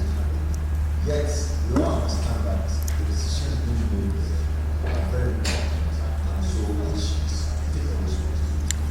Ask that's what has been the case. Now, just to illustrate that you must make a decision. For some situations, people will err towards higher speed. For other situations, they will also err towards lower speed. Now, maybe there's no trade-off between our sensibility and safety, perhaps not so. Nonetheless, there are some situations where you are going to sacrifice a little bit of privacy for the safety of society. And then there are some other times that you really don't want to be in any privacy. But the question is, where do you want it? And it has to be internal. It has to be done as a group. That's just one example. I can take another one from critical resources and make the same life. Okay? Some will tell you that, no, this is critical, then governments must decide. Others will tell you that government doesn't have any idea the intricacies of the project. And there are different groups already doing it. I think numbers are already managed by regional organizations. So why would we want to go away from it? Because you cannot show that what they are doing is correct for the internet is wrong. So, and you keep on going like that. So the question is, for you, where is the assets? To help us work through this, we have 4 panelists, and I'd like to start with the first one, which is to give us some sense, perhaps from the inside, who was doing this. So I will just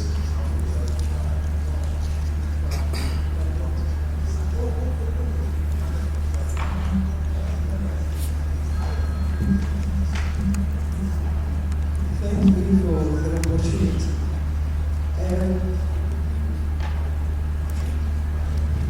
What I intend to talk about has basically to do with what we should be considering as a country in ensuring that children are safe within the cyberspace. And you agree with me that safety within the cyberspace is not the responsibility of just one person. It's a responsibility of everybody who has something to do with it. It is the responsibility of government to guarantee that safety for children, all right. But we need to play a role as private entities in ensuring that. So in looking at that, I took 14 points. I will just highlight them, and in the course of the discussion, we will throw more light on them when the arises. So the first one we're looking at is support for parents and voluntary organizations. The issue is most parents are not informed about what goes on within the cyberspace. So it's necessary to create that opportunity for them. I know the Finance Center does something for parents, but the coverage for them is somehow limited. More parents need to be brought on board for them to have that awareness created. And then research into child abuse images and grooming. Ghana unfortunately doesn't have a country-specific research telling us the scope or the danger that children encounter within the cyberspace. So it's necessary to have something done around that to ensure that we give the children what they need and we take actions that will really protect them within the space. And online safety education. We have ICT in schools, but when I reviewed the curriculum for the schools, it talks about the computer hacks and a few other things. Very little is talked about for safety within the ecosystem. And again, we're trying to see how best our existing curriculum will be tailored to suit the needs of the growing threats that children encounter within the space. Policy priorities. And again, we're trying to see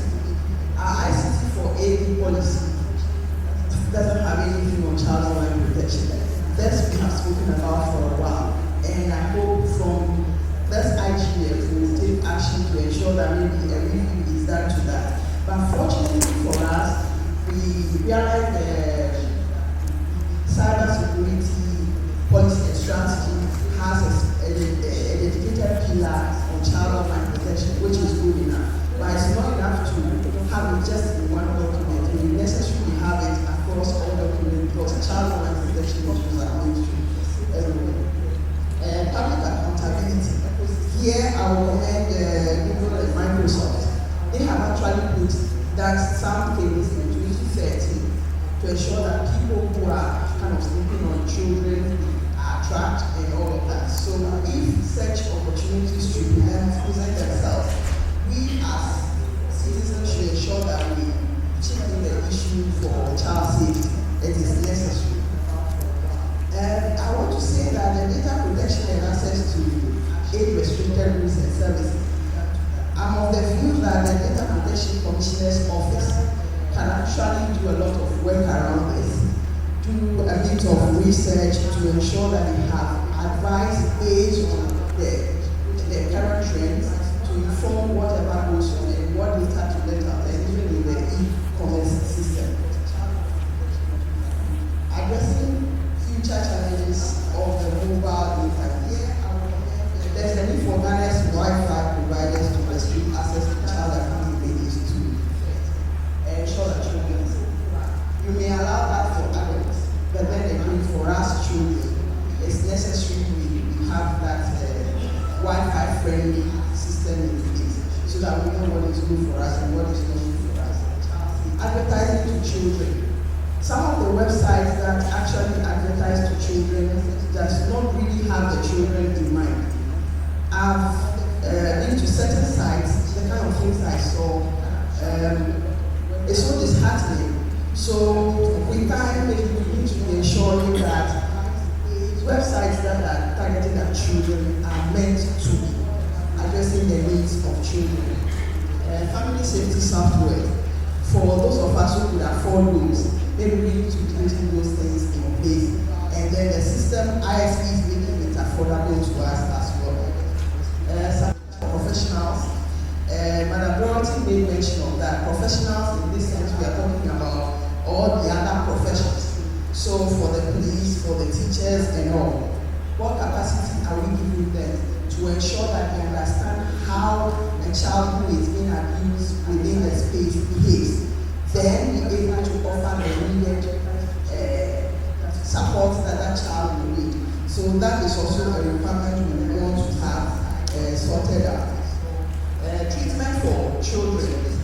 There are children who are victims of cyberbullying, victims of sexual abuse within the cyberspace and all of that. What can we put in place to ensure that we have counseling or some other sections for them to get them going back in their usual life? Social networking sites and online gaming. We are saying that we need to try and develop new guidelines for the providers of social networking and other interactive services. And with this, we are saying that the National Communications Authority and the National Media Commission should be made to ensure that the guidelines are being observed, which has the legal power, because some of the guidelines we have in the system do not have legal power, so it makes it difficult for it to be enforced. So those things need to be taken care of. And then removal of legal barriers. Efforts should be made to clarify the civil and criminal liabilities of ISPs and online service providers, so that we ensure that the need of the child is catered for within all of that. And finally, I wish to say that there is a need for a high-tech social fund for both organizations that are interested in working to ensure that children are protected within the cyberspace, and also for other bodies who may be working around child online protection or with child safety issues to assess, because sometimes the resource constraints also make it difficult for the work to go on. So that is all I have to say for now. We wait and we arrive at house. Thank you very much.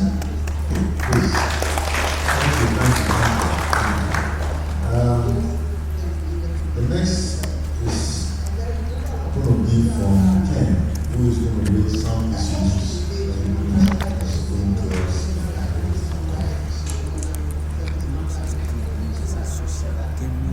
Thank you.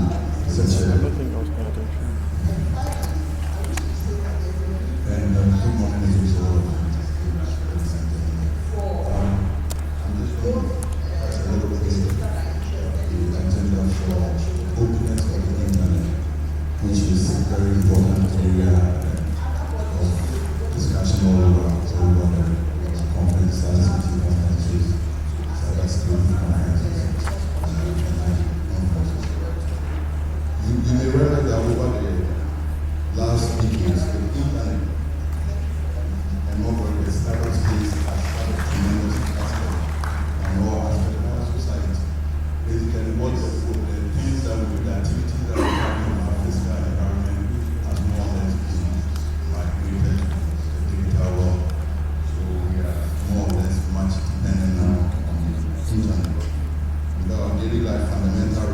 social interactions and economies actually depend on the internet now. The internet has also promoted political and social inclusion worldwide.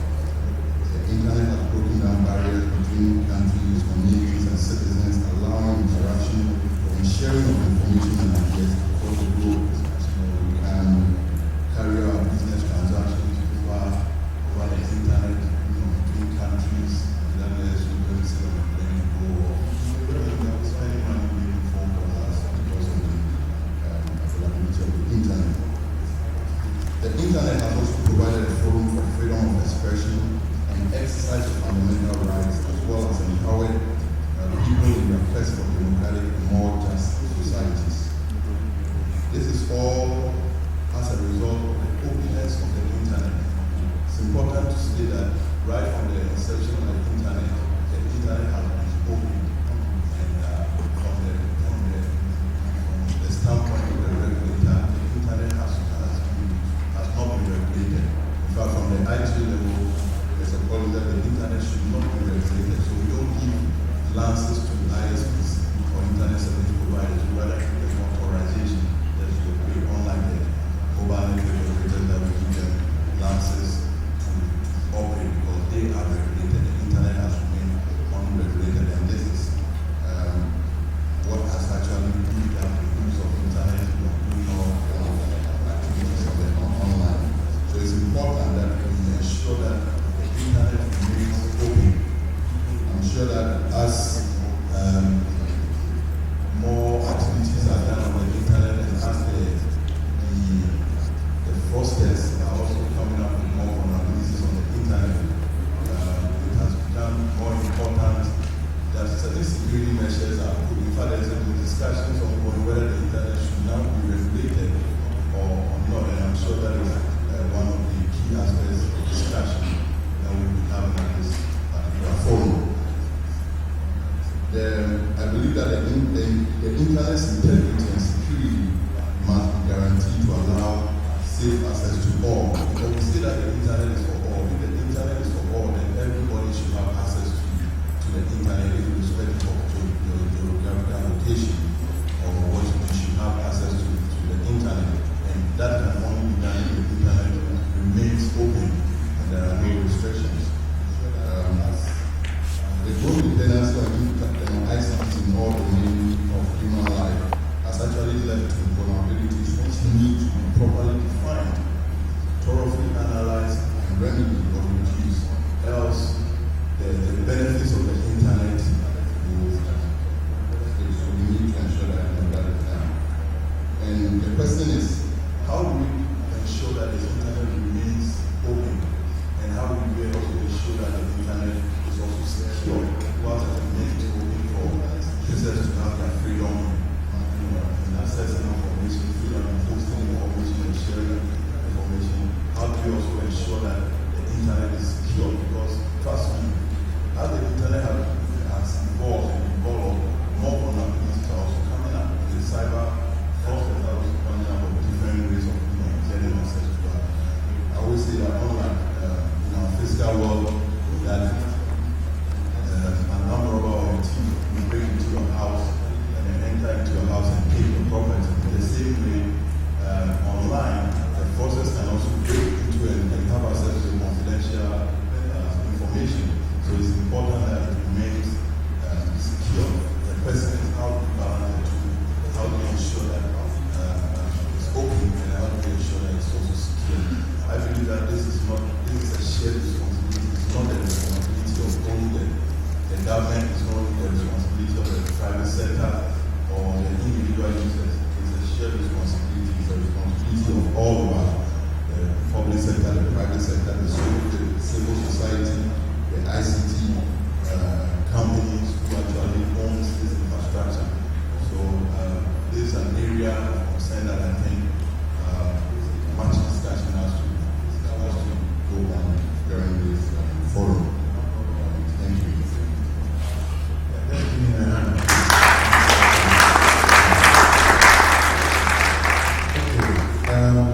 Move right along. The third was supposed to be from your class, but I believe it's not yet. So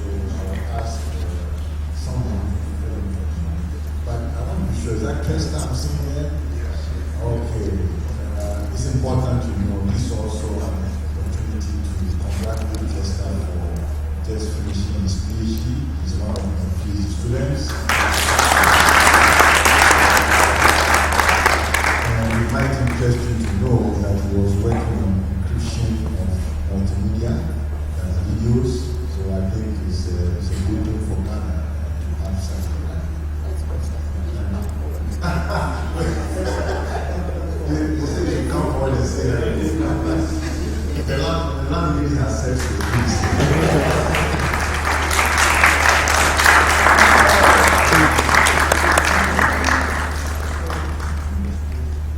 So as I said, I'm a tester, and my area of research has to do with multimedia, but delve into post-quantum cryptography, which is the current trend of encryption because of the emergence of quantum computers and also quantum computing. So we know the encryption schemes that will very result to be broken with the case quantum computers.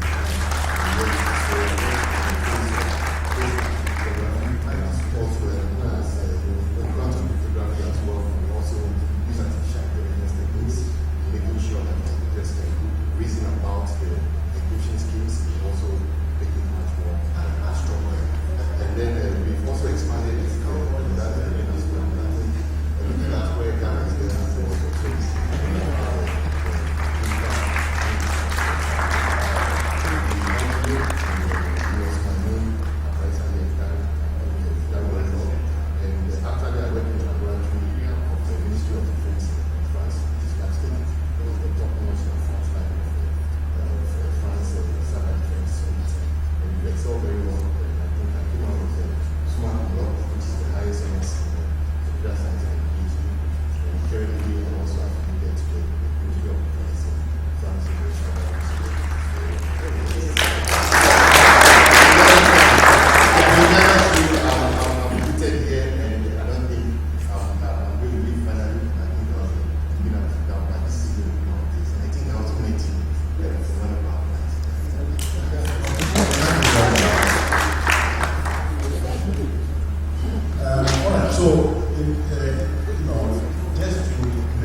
First of all, I think the gathering here is so important, and it is a subset of what our pioneers are doing globally.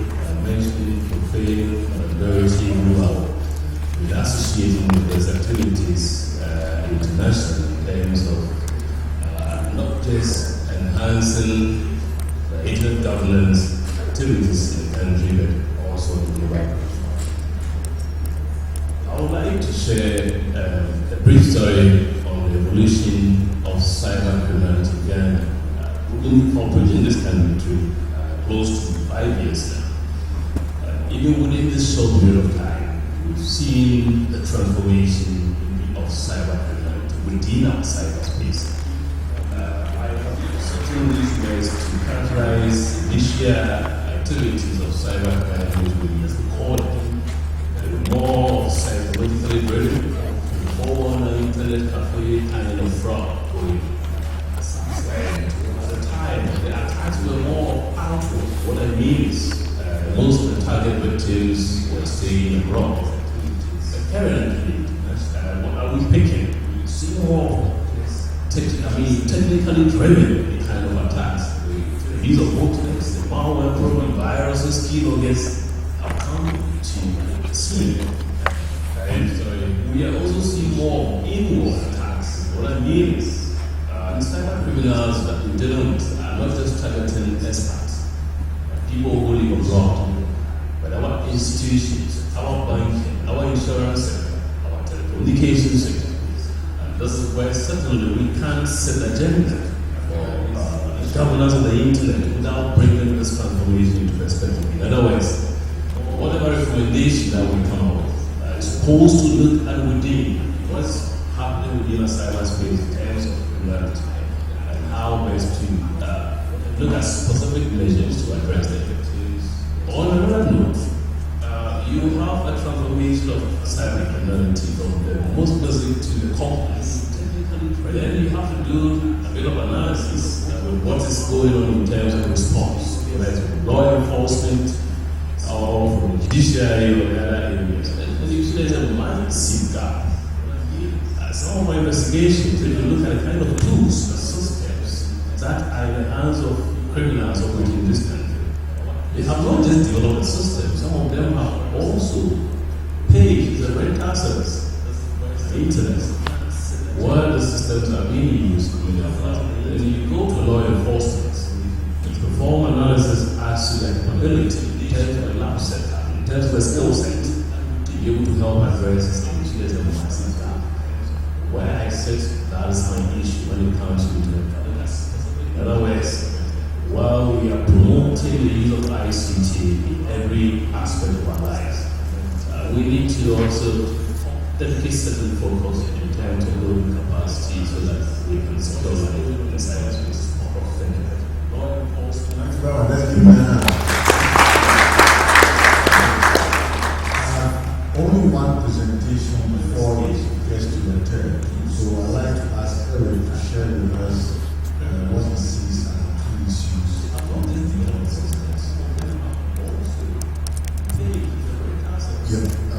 I think I'm speaking around the issue of our readiness to respond when we are attacked in cyberspace.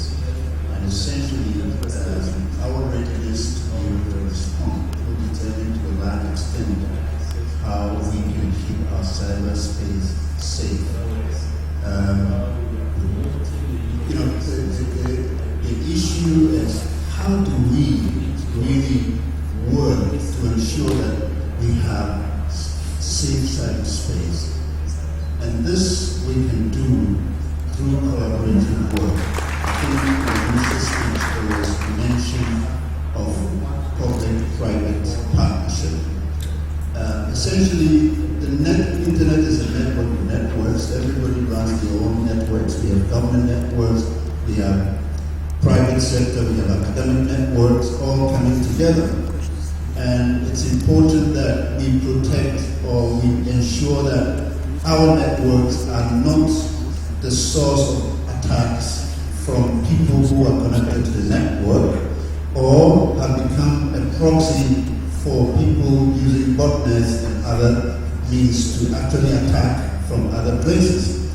So essentially, what we do in incident response is to monitor the cyberspace to determine any activity that is not normal, and then as a result of these things, we are able to advise the different networks. So for instance, at the country level set, what we do is we become the point of contact to the global community.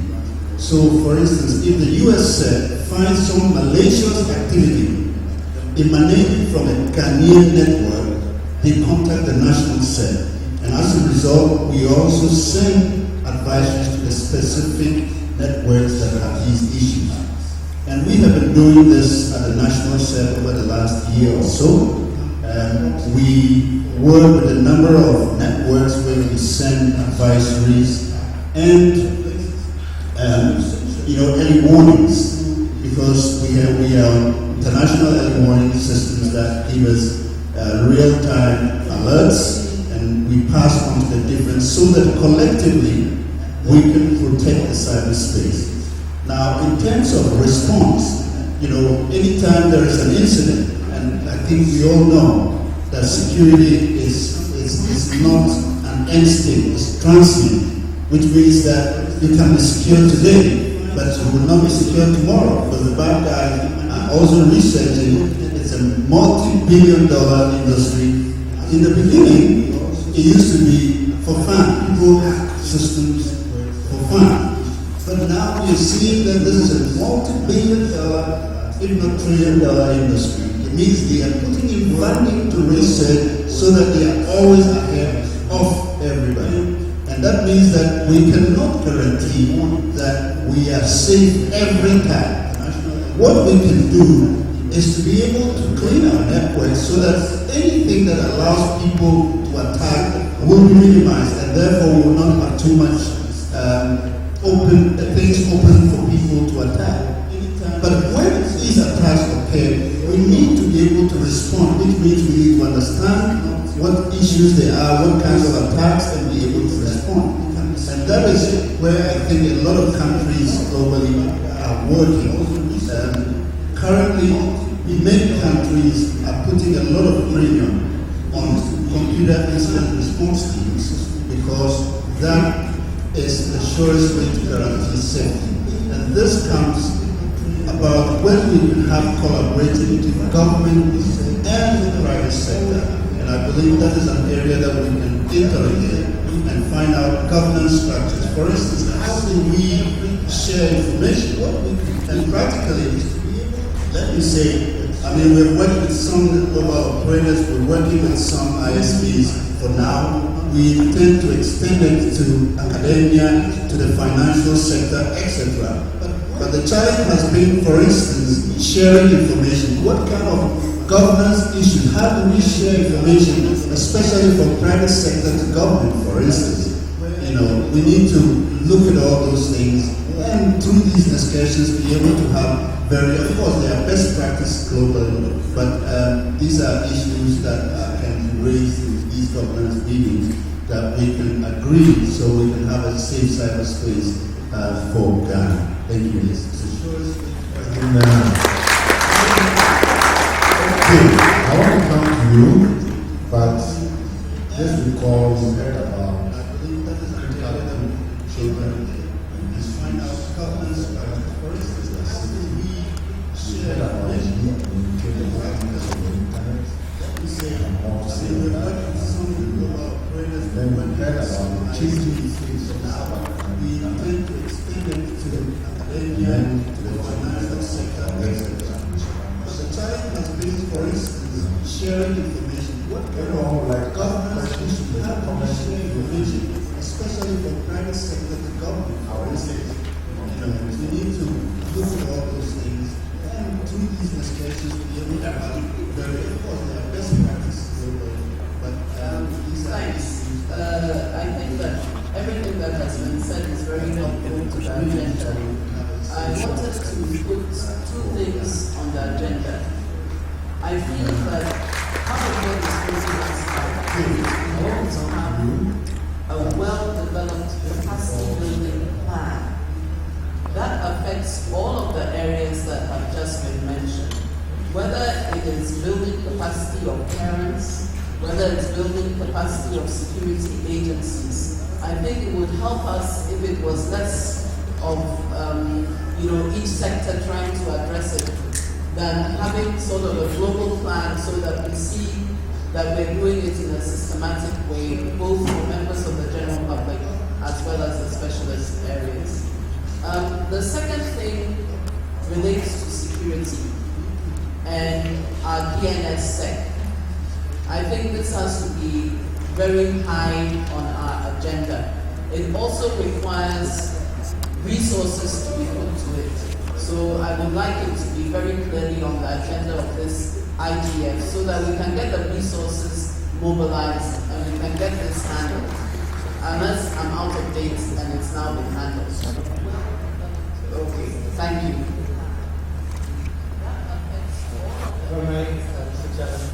Interject here as a member of the operators. I run an ISP, and for now there are two conflicting sides. One side wants to protect certain users from content that is accessible on the internet. On the other side, the regulator and the law today prohibits me as an ISP to filter content. I can filter content on request of certain users or the groups. For example, if we give Wi-Fi to the Kofi Annan ICT Center here, then Madame requested to filter certain content out. But ISPs have to be. Yes. No, you requested it. On the other hand, I mean, as an operator, we are obliged to unfilter the internet to our users. And so government policy and the current legal framework has to address the need for protecting children from certain content. It is a bit of a difficult situation, but I think it's something we have to discuss. No problem. Just comments as we go. In some countries, you found it effective for the ISPs working with organizations like theirs to come up with a code of practice. So the industry self-regulates. So if you, the industry, decides for online protection ABCD, you all implement it because the other way is you can copy it, but you will not hear it. So we have to come together and run this. Oh, I thought I was going to go across this. No, you might as well just come to the front row here. Okay, so my concern is from parenting, yeah?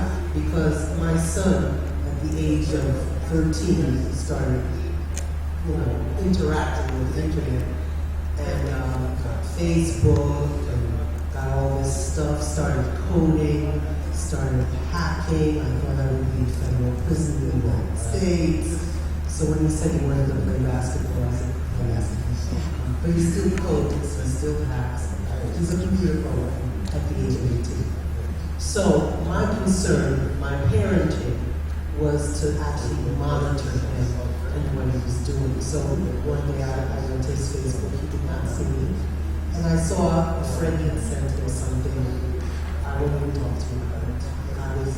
I've never seen anything like that before in my life, and I don't want to ever see it again. And so I immediately said, who is this? Unfriend him. You're not doing Facebook for like a month, that kind of thing. But I'm different because I'm educated, I know what that is. My concern is that we're not getting to parents even about what this is. They don't know. You've got to be able to harmonize all of this. You've got to be able to have media, proper, the media, TV, radio, all of these things, talk about this and get parents involved in understanding that they need to know what their children are doing within the space. And then we understand this too, that my son is also a particular individual. He has access. There's 61,000 street children in our proud one, and that's where I kind of live with what I need to do with children. So my reality is very different between what I deal with and sanitation access to those kids and internet access to my son. Pretty much as a privileged young man. So you see the gap, and there's got to be a way to bridge that gap. Thank you. I think we are really hot, so I'll take just two more. The lady and somebody on this side. Yourself. I'm calling from online videos. Okay. Those can come down. But the ladies. Let's get it done well. Well, it's pretty good now. Pretty good. So I just want to take two more from that side. We're doing good. We're doing good. No, it's okay. It's fine. Yes, madam. My concern goes to Mr. But then also, I don't know, I'll mention it, and then as I'm not the national responsible. He mentioned that as part of the work of the National Senate, they monitor Ghana's cyberspace, so to say, and then ensure that if there are documents as to which they can communicate something. And I want to find out how they are balancing that with user privacy. User privacy. That I sit in the comfort of my office or in my home, and I know I'm sending more like a secret message to someone, and then someone is sitting somewhere monitoring what is going in and out. how safe am I and how safe is the data communicating on the internet. And then also, maybe by way of the issue to be discussed, maybe going forward, just like the operator mentioned. I think these discussions, we may have to complete national discussions that we are doing now, especially when it comes to child online protection. What should be censored? Or which sites should be blocked? Who takes that decision? And to what extent is that blocking going to affect another online user? So that if it's a multi-stakeholder approach, we don't get a situation where my organization, Media Foundation for West Africa, just sends a request to our ISP that blocks this kind of content coming to Media Foundation, and it's blocked. So as and when any organization wishes to block something, then they just send that request. And if they think it's something worth blocking, then they block. Maybe we should have a discussion around that and then agree on what is to be blocked, what is not to be blocked, so that we don't deny people access to some information. Okay, I still want one more from that side. It's like close.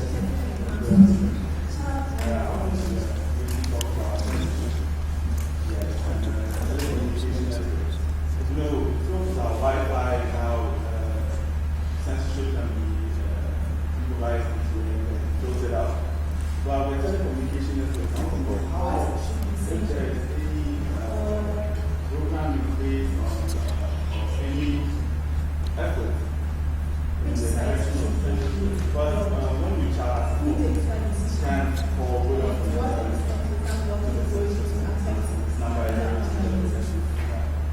So that what are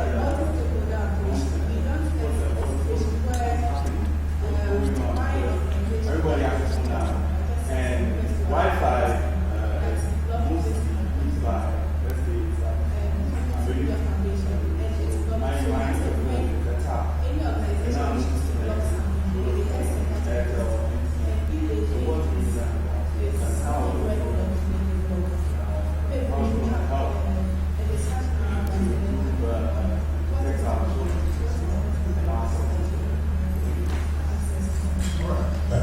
Please keep yourself in mind. Next thing.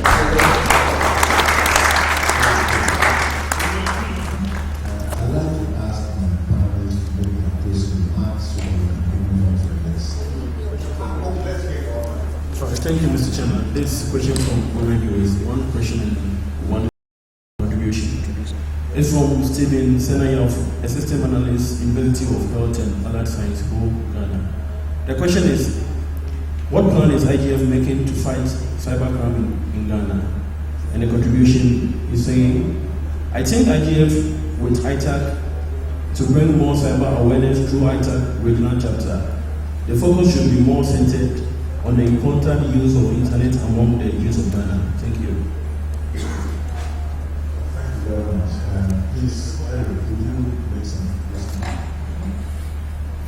Yes, I think that I overheard the question because I was out, but what we essentially do, we don't monitor individuals. What we do is monitor the network in the sense that we look out for suspicious activities on the network.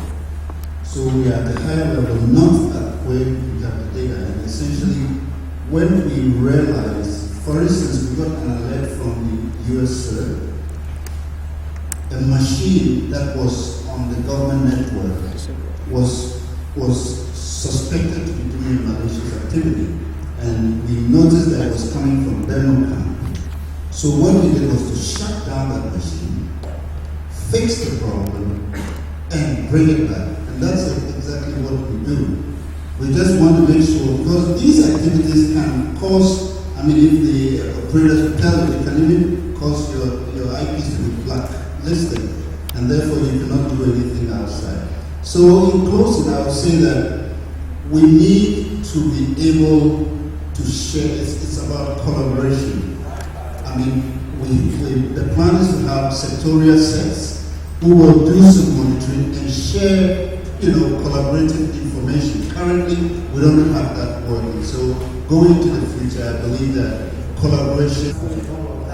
As far as the children's use of the internet is concerned, but that is the reality we are confronted with. Children are exposed to so many dangers online.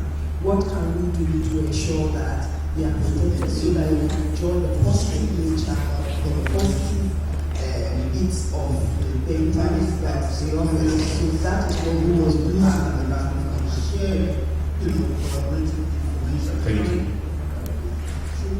Why I said I believe less big focus will be on cyber security as part of our internet governance.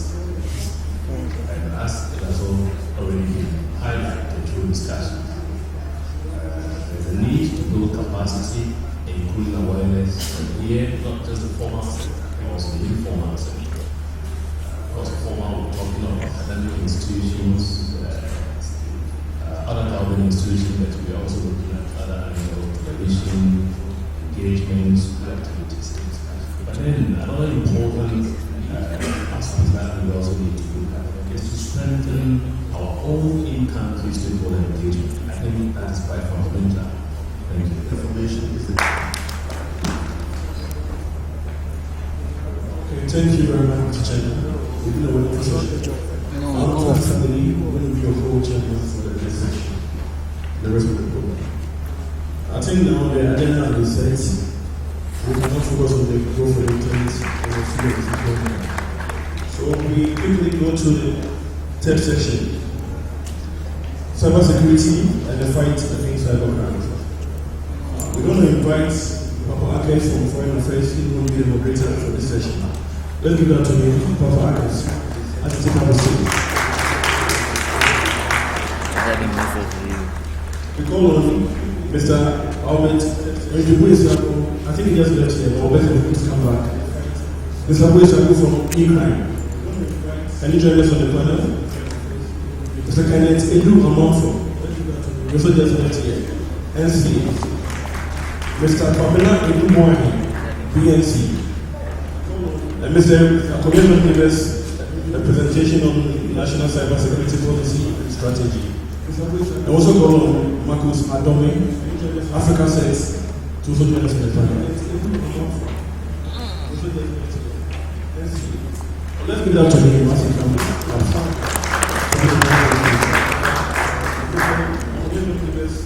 Mr. Chairman, the audience, present. Also call on Marcus Adome, Africa Sense.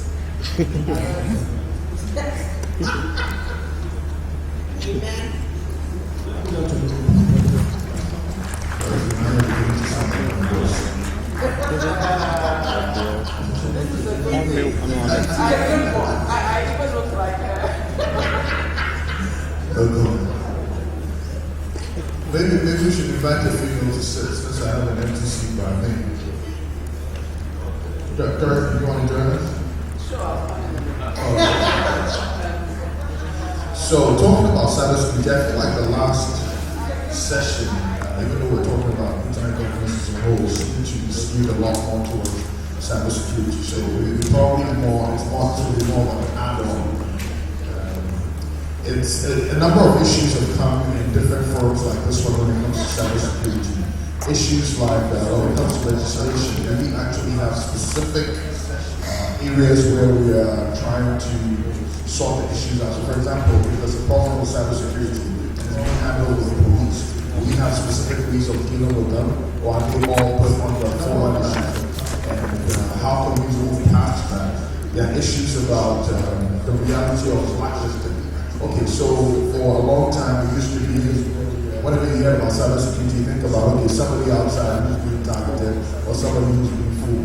But now the reality of you not being able to send emails out because you've been blacklisted, because somebody else used your IP and the whole nation has been blacklisted. These are incredible nuisances. Now we know about banks being hacked, now we know about people's airline tickets being changed and the danger that it causes to them. So cybersecurity is definitely a very huge issue and we need to shed some light on it, and I have a number of gentlemen here to help us to do that.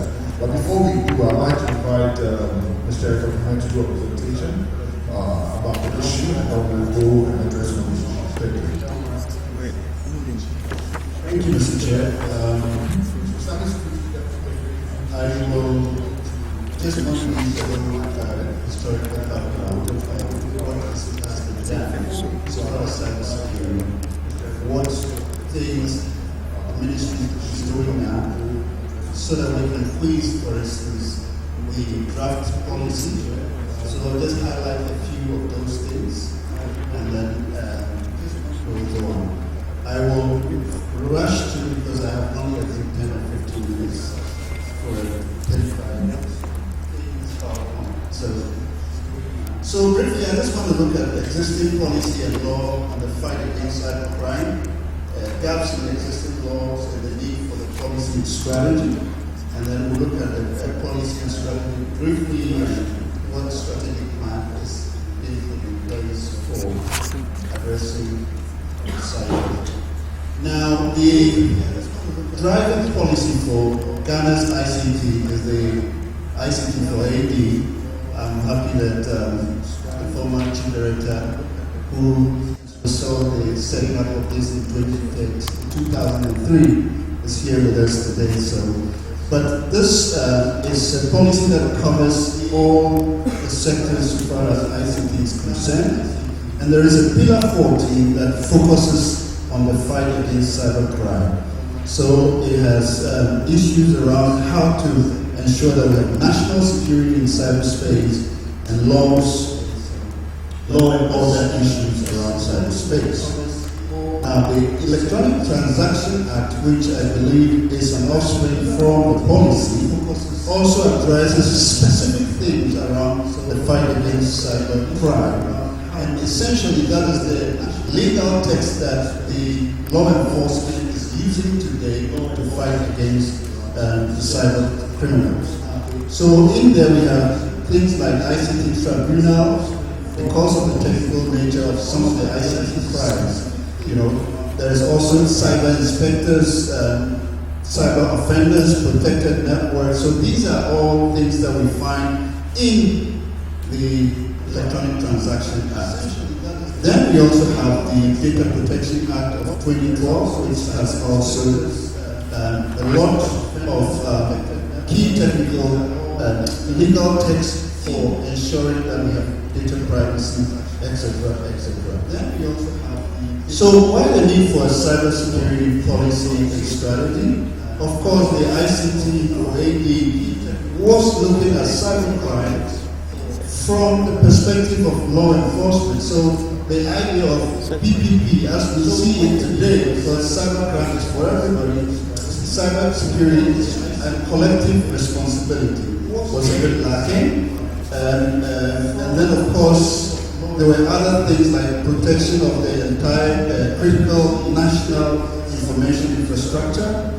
And of course, there were other things that are lacking for which there was a need. Of course, there are challenges and issues, many of them, Sakawa, we all know, web defacement, multiple of them, financial, government, financial institutions have been hit several times. Of course, these are things that we cannot just speak out. The sandbox fraud and many other things are reasons for which we thought there was a need. Now, so for the policy, there are three main targets. The person specific, because if you look at the corporate user and the consumer, their needs in cyberspace are different. Then we have device specific, we have telephones, cell phones, PAs. These are different devices, need different kind of protections, etc. Then the network operators, wireless, metro, internet, etc. So these are the kind of targets that we need to address in actually putting the policy together. Again, the policy has to look at different levels in terms of how hard we will be hit when these levels are taxed. For the home and small user, their needs are pretty basic. Then you go into the enterprise where you have trade secrets and documents that when they are stolen or people defaced, it becomes something. Then we have the critical sectors, which has infrastructure that today, when it's in, is going to give us lots of problems. Then the national priorities from the national security and other places, and then of course the global. So these are the 5 levels that we thought also had to be addressed. And of course, the team that worked on this thing, and I happen to be the resource person for the ad hoc technical committee that drafted the policy. We looked at the different sectors and we decided that go from where Ghana stands today and going into the future, we can pinpoint at least 10 sectors that, as we develop our infrastructure, when they are hit, they will affect us, and that is what we define as the critical resources. So, what has been the process? The Ministry of Communication initiated the National Cybersecurity Policy strategy in 2011 with support from UNICA. There was a national stakeholder meeting that identified the key areas that needed upgrades. There were 4 of them: cybersecurity, the broadband strategy, the green ICT and geo ICT. Those were the 4 areas. And of course, the cyber group, national team was also part actually drafted it. And I'm happy to say that the former chief director was the broadband sector. So we went through the process, developed the draft, we went back to the stakeholders, discussed them, and then we submitted the final result. But like the current chief director said, there was a validation workshop in July 23rd to update it because it's been a while now, and there were lots of comments, and that is when we included the child online protection. It was conspicuously absent. So these are the steps. Multi-stakeholder aspect technical committee. Obviously, cybersecurity today is a PPP thing. So that was done. We defined the different terms. We reviewed existing policies, reviewed conventions, and then we developed the text of the policy.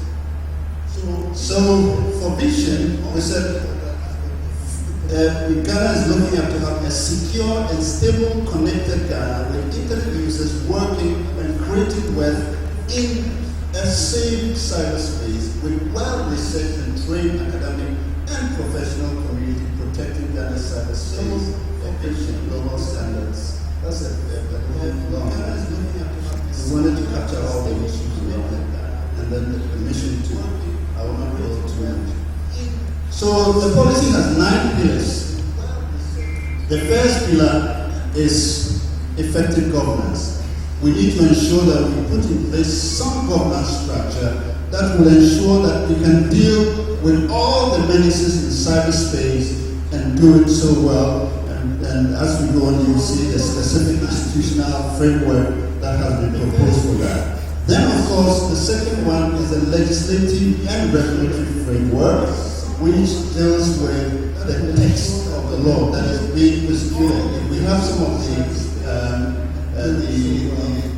people from law enforcement, they will tell you the kind of problems they have with the current text. So we need, things are changing, so there's a need to do that, and also capacity for the people to be able to interpret the text and use it. Then we need to also to have in place a security technology, cybersecurity technology framework. We need to adapt some standards that will go across as a nation so that when we are referring to these things, we know that we have ABC standard for dealing with ABC issues. So that's the framework. Culture of cybersecurity.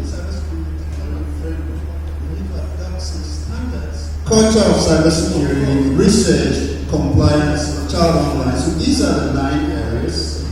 And of course, quickly, let me, I will not go into detail. These are my last few slides. We have one initiative which is coming out from the strategy. A program to train different stakeholders on different aspects of the cybersecurity. So training and awareness creation as one, and also having a national cybersecurity awareness portal. that anybody can find information and be informed from. The second one is the set which we've already started. That we have set. The set has already started. We're working to develop additional modules coming this year, and by next year we plan to have a forensic lab that will help the law enforcement, digital evidence, etc. The third one is the National Cybersecurity Center that will be a coordination point that will do outreaches, enforce compliance of different adopted standards, and also risk assessment for the different critical infrastructure, and then of course support and of course contribute to the upgrade and development. And then of course the council, which is going to be on top of the center as the governance body, and also a national cybersecurity crisis management plan. So these are some of the areas. The full content of the thing is additional slides to make available. You can know face the issues within. And these are some of the timelines that have been set to work out. Thank you.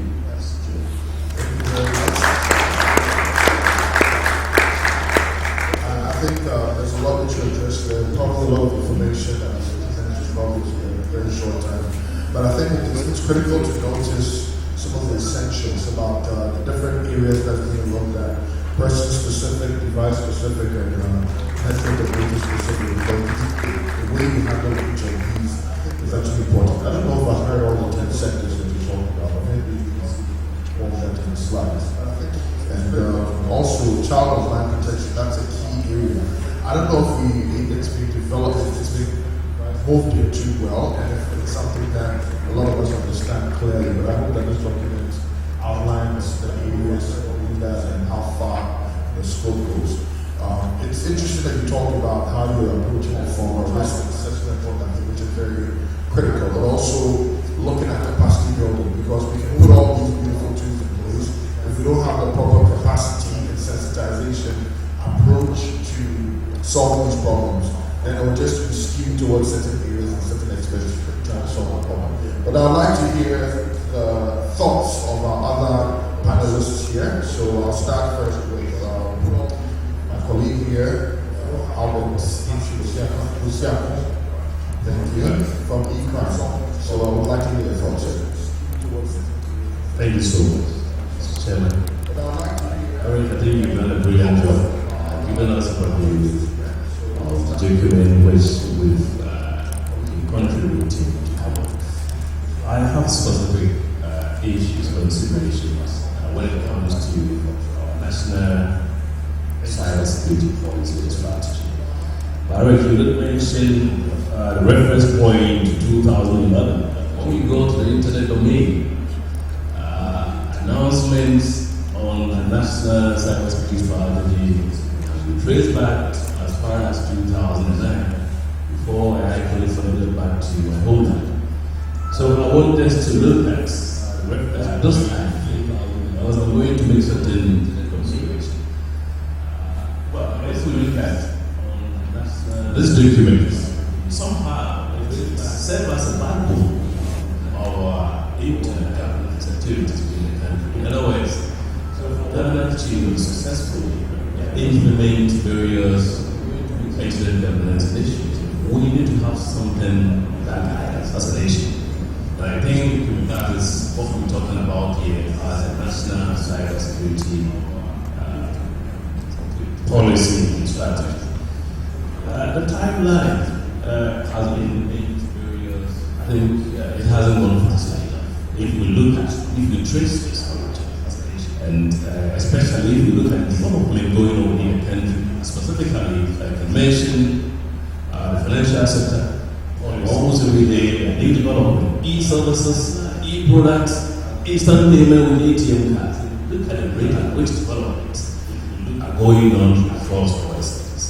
And whilst the very instrument, the document that should guide us in this sector is too switch, then there have to be catalysts in that sector. Way behind. I believe that Next year, when we meet here on another IGM session, we should have fully adopted going on strategy policy. Now, maybe I need to back up here to say that some facts as to why am I saying we are not behind. We've been engaging with international organizations for support for institutions that we engage in these local FIC, Bank of Ghana, and others.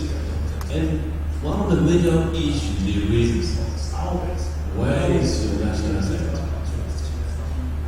Even just this morning here, representing from the US Embassy, we had a breakthrough in Kenya. We need to have a policy so that we'll be able to be adopted policy, so that we'll be able to help, pick out some areas that we can support that.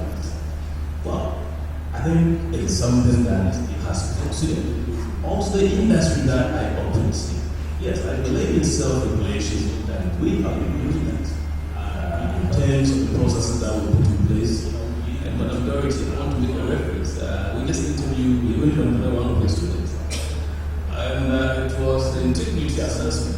It was so rigorous, but I was happy I was giving you a feedback in the public space that yes, I think when you got them onto the course, it was graduate program, you took them through certain private integrity and other things that we had to have. And I was quite impressed about the young guy which we are going to do. We want this thing to go beyond just institutions regulating themselves. So that means regulating the cybersecurity industry itself is a key thing that where I sit, I would see. Not to say too much, I already came up with a legislation, which is good, all assessment. And then when we're talking about cyber law together, we mentioned the credit transactions. And use the word obsolete. Here, I want to make an analysis. We need to verify indicators to see where we sit. We have ECOWAS protocol, where if you're in Nigeria, you're moving to Ghana, transact business to worldwide. I work within the ECOWAS, so I have a fair idea as to what is going on inside. Nigeria has passed a new cybercrime act. That was about 2 months ago. But then in 2011, Nigeria passed a new evidence act. Our act is Act 69, Act 1960. Yes. Please. That name of evidence act absolutely 4 million. I'm so passionate about this. We miss several efforts supporting the institution to prosecute cybercrime cases. It doesn't get anywhere. Well, it gets court and even the legality of evidence. Electronic evidence is being questioned. This is the best, I would say, and I need to bring it out because I need not to share certain sensitive confidential data in terms of the cyber to further investigate. So we have the movement, don't use the word migration of people from other countries where perhaps systems have been improved upon, operating within the space of Ghana. So yes, if you identify as Ghana as the most top offending cyber nation, not just because Ghanaians are by nature cyber criminals, but when we have allowed our system to be infiltrated by people outside, they will give you that thing. So I'm bringing this out to see that.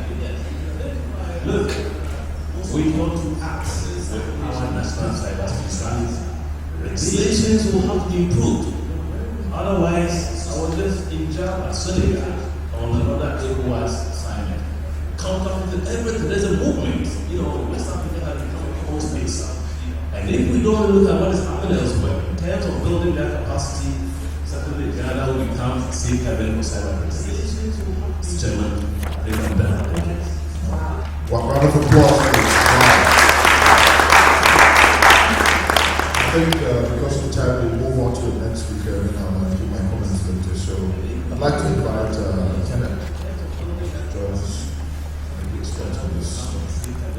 Thank you very much, Mr. Chairman. Thank you very much for the presentation.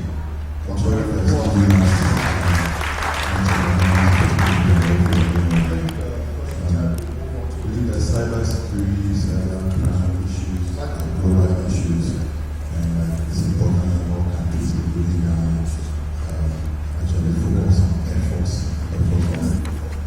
It's important to know that most of the countries within the African region, including Ghana, are doing so much to make sure to combat, put measures in place to combat cyber crimes and all that. We are putting policy frameworks and all that. Eric Wagner put across. Ghana has done so much to strive in terms of Data Protection Act and then also the e-transactions. But there are still challenges and issues that we need to actually put more effort on it in terms of building capacity. There are currently low capacity in terms of insufficient to protect and combat cyber crimes. The framework, the legal frameworks and all the capacity for the speed agencies to investigate and then, prosecute are not there. So these are some of the areas that we want to build capacity. And we said this and we have said that we still need to build capacity in this regard. So I see this not just a Ghanaian kind of issue, but an African as a whole. We need to, there has to be more collaboration, more capacity building to be able to handle these issues. I always like to use the term multi-stakeholder. I think this fight is a global fight and it's a global issue, and we have to tackle it as a multi-stakeholder approach. So governments, industry, civil societies, and all of us have to put our efforts and try and build capacity to face this cyber crime and cyber security issues. Thank you very much for that. Round of applause, please. Short and succinct. Finally, I'd like to invite my friend Marcus from Africa 70 to respond to this. Thank you very much. I think I'll go with the same one with Albert.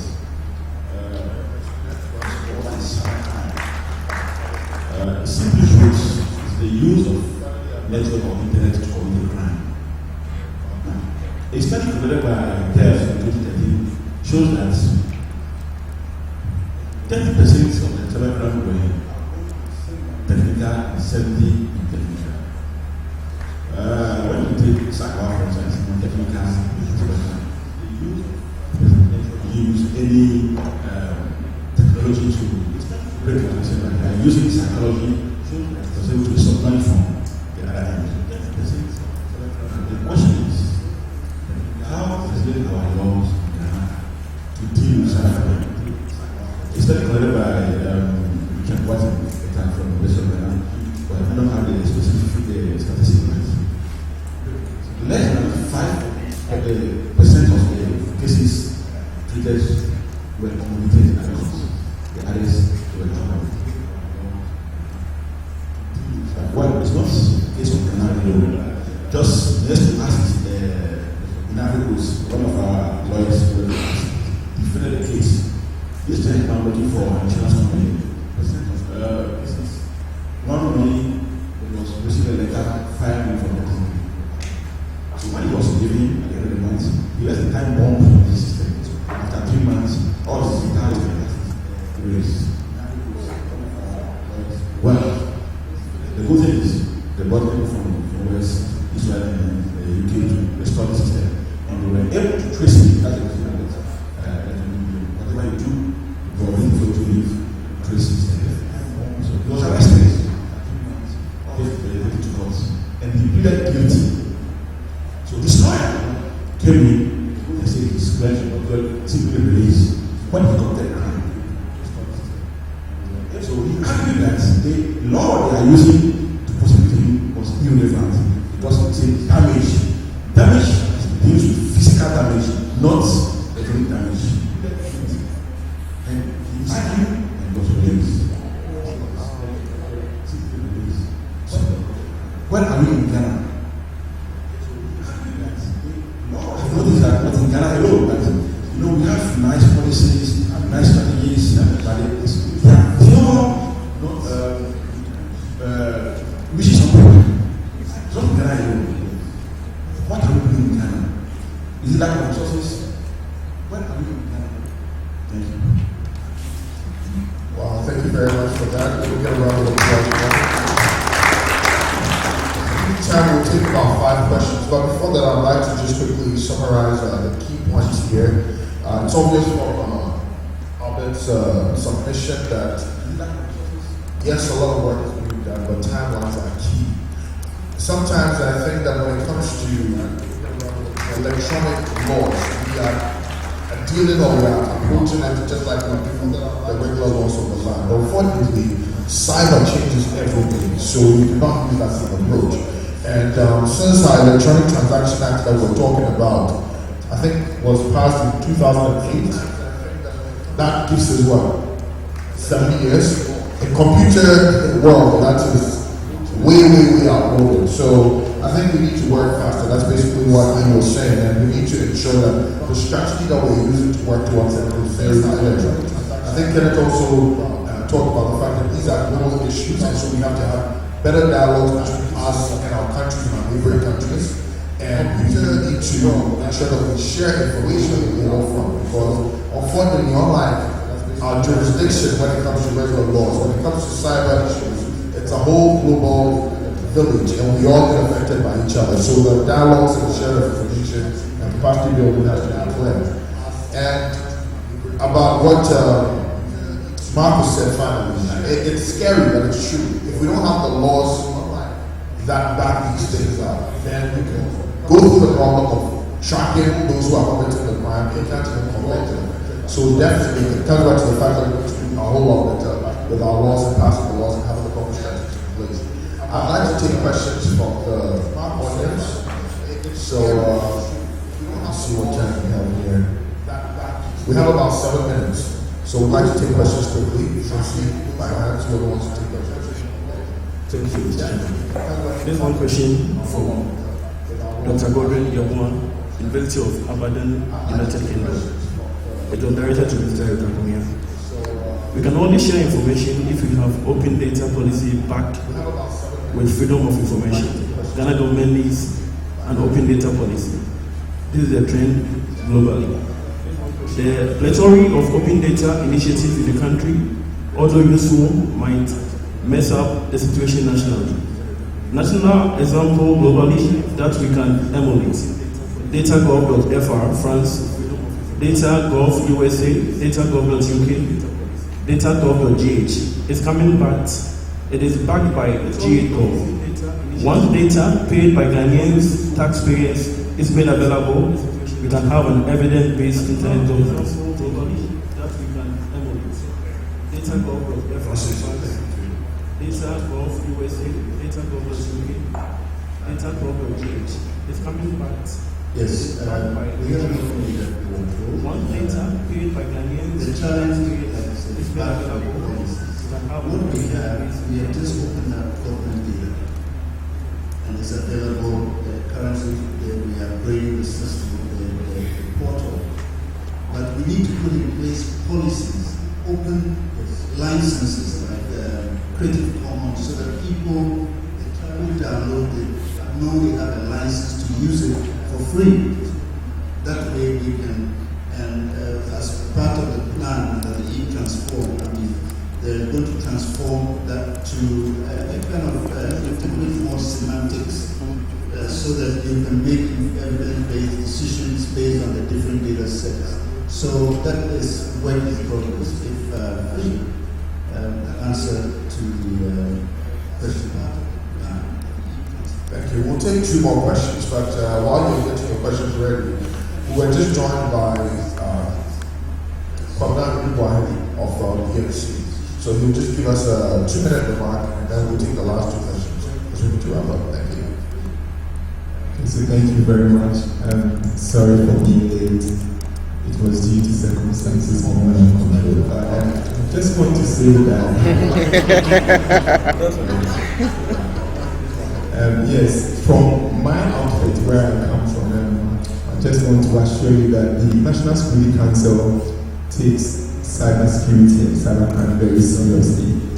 And in the past, these haven't been areas where, let's say, we have all been on top of, because these are fairly new. I'm sure Ken and then these are they have already been doing.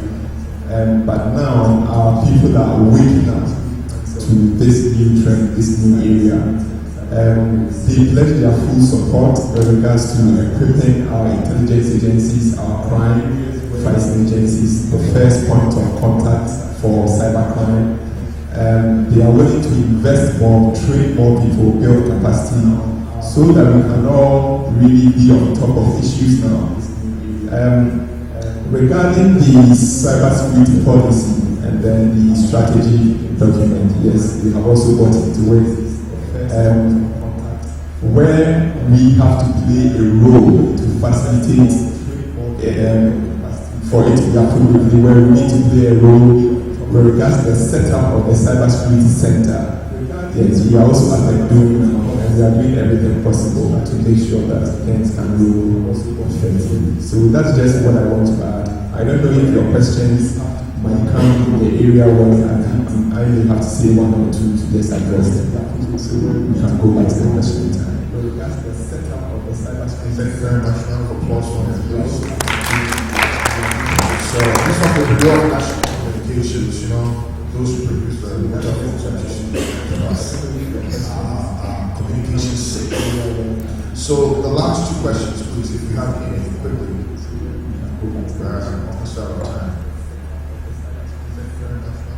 Yes, we have a question at the back. So this one will be all national communications, you know, those who produce the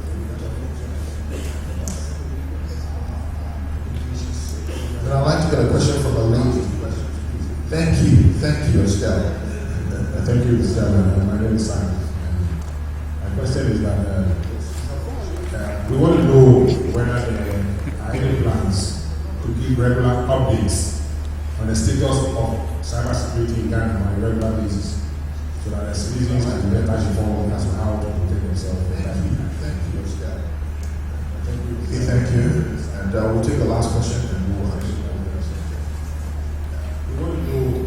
Forgive me if my question was already answered and I missed it, but I'm struggling to understand why it's taking us so long to get our cybersecurity policy and laws in place, and what it's going to take to cross that hurdle. As I said, I apologize if that was presented. It seems it was made very clear that it's necessary. So just wanting clarity on why it's taking so long. I think these are very powerful questions, and since one of the questions is coming from Google, if it's a funded issue, I'm sure we'll solve it. But I'll let Eric take this, and then anybody else would like to. From Estelle, okay. Yeah, I think currently there are no laid down, processes for updating, but the CERT-GH normally there's a newsletter that is sent out, online newsletter, to update about the current challenges and issues on your network. So if you can go to cert-gh.org, you can just subscribe to the newsletter, you'll receive regular updates. But in terms of the policy and strategy, that should come, is currently in the ministry, so maybe we need to find a strategy to ensure that we can get regular updates as to where it is and how it, like we have for the Freedom of Information Bill, that we have some NGOs always pushing government to pass the bill. Maybe that's what we should do. I cannot answer why we have, this thing started about 5 years or so ago, and it's very, very slow. I think when we finished the work in 2012, there was an election, there was a change of ministers, and so we presented back to the current minister in 2013. It was supposed to go to cabinet, and then something happened. The memos and everything were done, but somehow it didn't happen. So we are just hoping that this time, there is a lot of momentum. The minister is really enthusiastic to have this passed, and so I believe it will move quickly, and then we can move on from there. It was supposed to go to cabinet, and something happened. Thank you, Eric. So for the first question, I believe going to search.gh.org, subscribe it, we'll give you updates on what's going on. Regarding the second question, obviously it's beyond Eric to answer that. So maybe I'll put a challenge to all the stakeholders here, Dorothy and everybody else here, to to lobby, to put pressure on the bodies that are coming up with these policies so that they speed up the process. I know your voice carries weight, so we can put a lot of pressure. It's the media people who have to deal with that. Yes, so media are people. not worried that our evidence law is out of date. Okay. No single person, but if they get the groundswell of public opinion, media, we are counting on you. There we go. So on a daily basis, on a regular basis, when you're checking and you feel like it's late, you need to push it because they're way behind and it's leaving us exposed. Thank you for you. Yes. Just to make an intervention on the laws. We may not necessarily say that the parent law is out of date.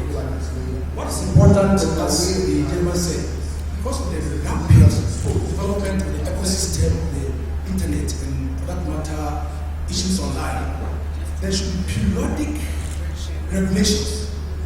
The Act itself can stay, but there could be periodic regulations to meet the contingent situation. That is where I think the gap is. That is where I think policymakers have to focus so that we can always be up on time. Thank you very much. Thank you very much. That's the former Chief Director of Communications. So, he's leading us somewhere. Thank you very much. It's been an awesome session, and we'll go ahead and engage.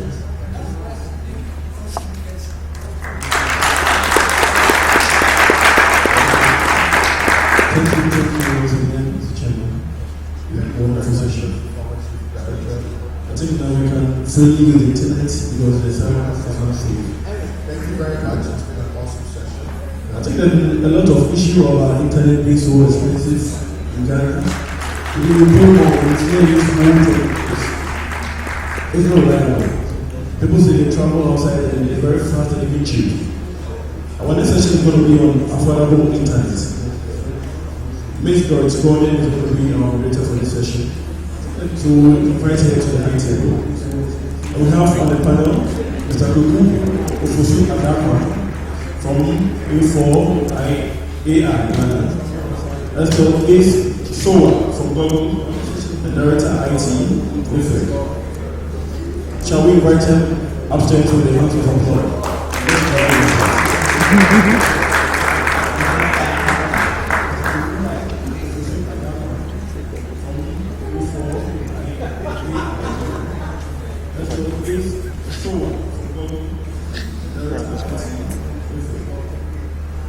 Shall we invite him upstairs to the House of Applause?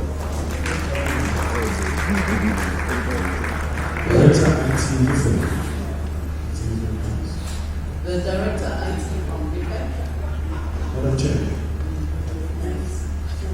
Good.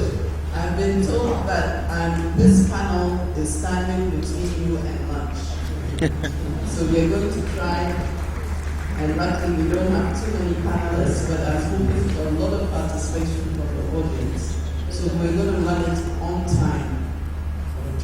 Now, access is a very broad issue.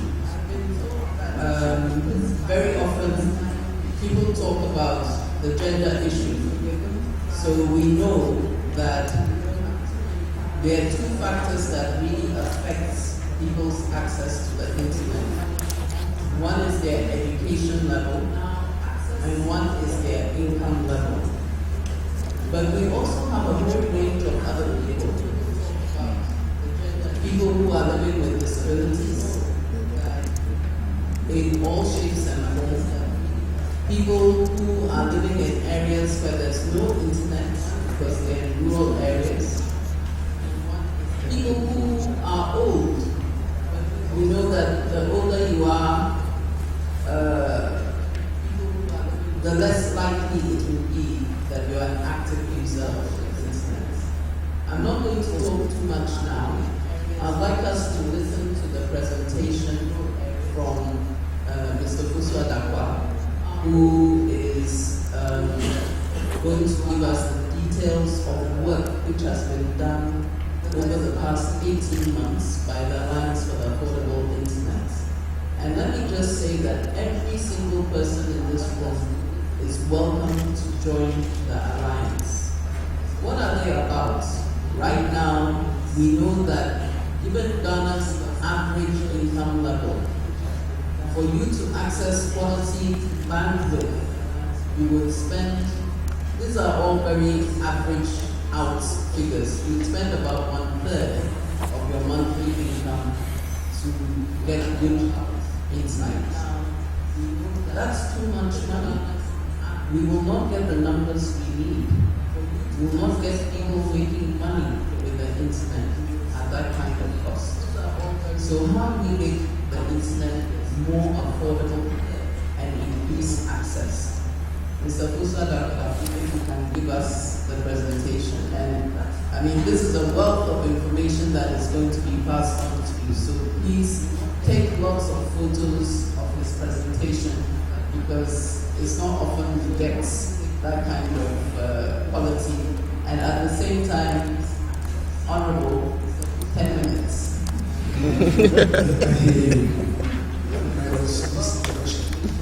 think we're very privileged this morning to have organizers of this forum positioning the discussions on the framework of multi-stakeholder approach. Issues were raised that in between the year, from now to the next forum, groups like this, focus associations, discussing groups such as the A4A, which will discussing specific aspects that tailor into the agenda of the Internet Governance Forum approach. So I want to have a very time for organizers for doing this platform. What is the A4I issue? Limitless availability and freedom of access to the internet, that's a life-changing tool. And this is working towards attainment of global entry-level mobile price, less than 5% of rental income set by the UN Broadband Commission. Dorothy just mentioned some figures about how difficult it is for others to access the internet. The Broadband Commission, as we all know, was set up under the purview of National IT, and they have been facilitating the processes whereby countries live up to the ideals of making broadband and that internet as a very common access for everybody to get on board. And so the practical outcomes are to complement national efforts, facilitate and enable billions of people come online. So, as we are here today, there are a lot of policy issues raised. My hope is that the policy makers are taking down the challenges as they come that can impact on policy implementation.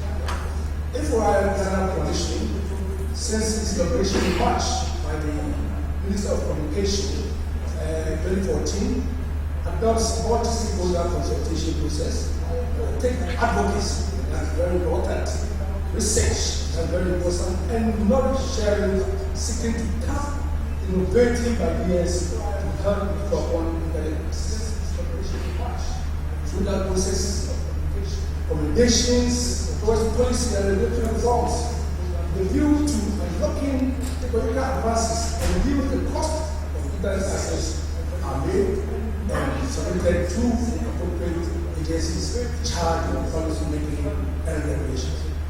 The discussions are around four thematic areas: leadership, infrastructure sharing and open access, research and data collection, consumer awareness and pricing transparency, taxation, open consensus building for players in all sectors through quarterly face-to-face meetings and online collaboration. And this opportunity to allow that the next face-to-face meeting in Accra here will be held at the premises on 26th of November. And those of you, especially you, are welcome. Let us have some physical interest to back the discussions as we go to proceed. Enhancing both inclusive benefits. We were able to come up with the World Economic Forum Report 2015. That's very current. It focuses on creating new variables of economic growth with increasing back indirect expenses. That is the very focus that AFRI shares. The Network Readiness Index, covering 10 pillars of indicators used to assess 143 economies, developing economies through challenge to many developing economies, Ghana is listed. 4 reference indicators impact on the 4 thematic working areas of AFRI, Ghana position, and let's check and discuss.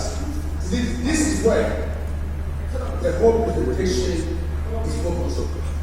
These indicators associated are as present as 25, as 2015. You can see that Ghana, under environment and regulation, is ranked 50th out of 143 nations. That is very encouraging because we work on a lot of policies, we work on a lot of regulatory tools, and if you look at affordability, we are around 45. Government usage for the internet, we are around 92. Private sector usage, 84.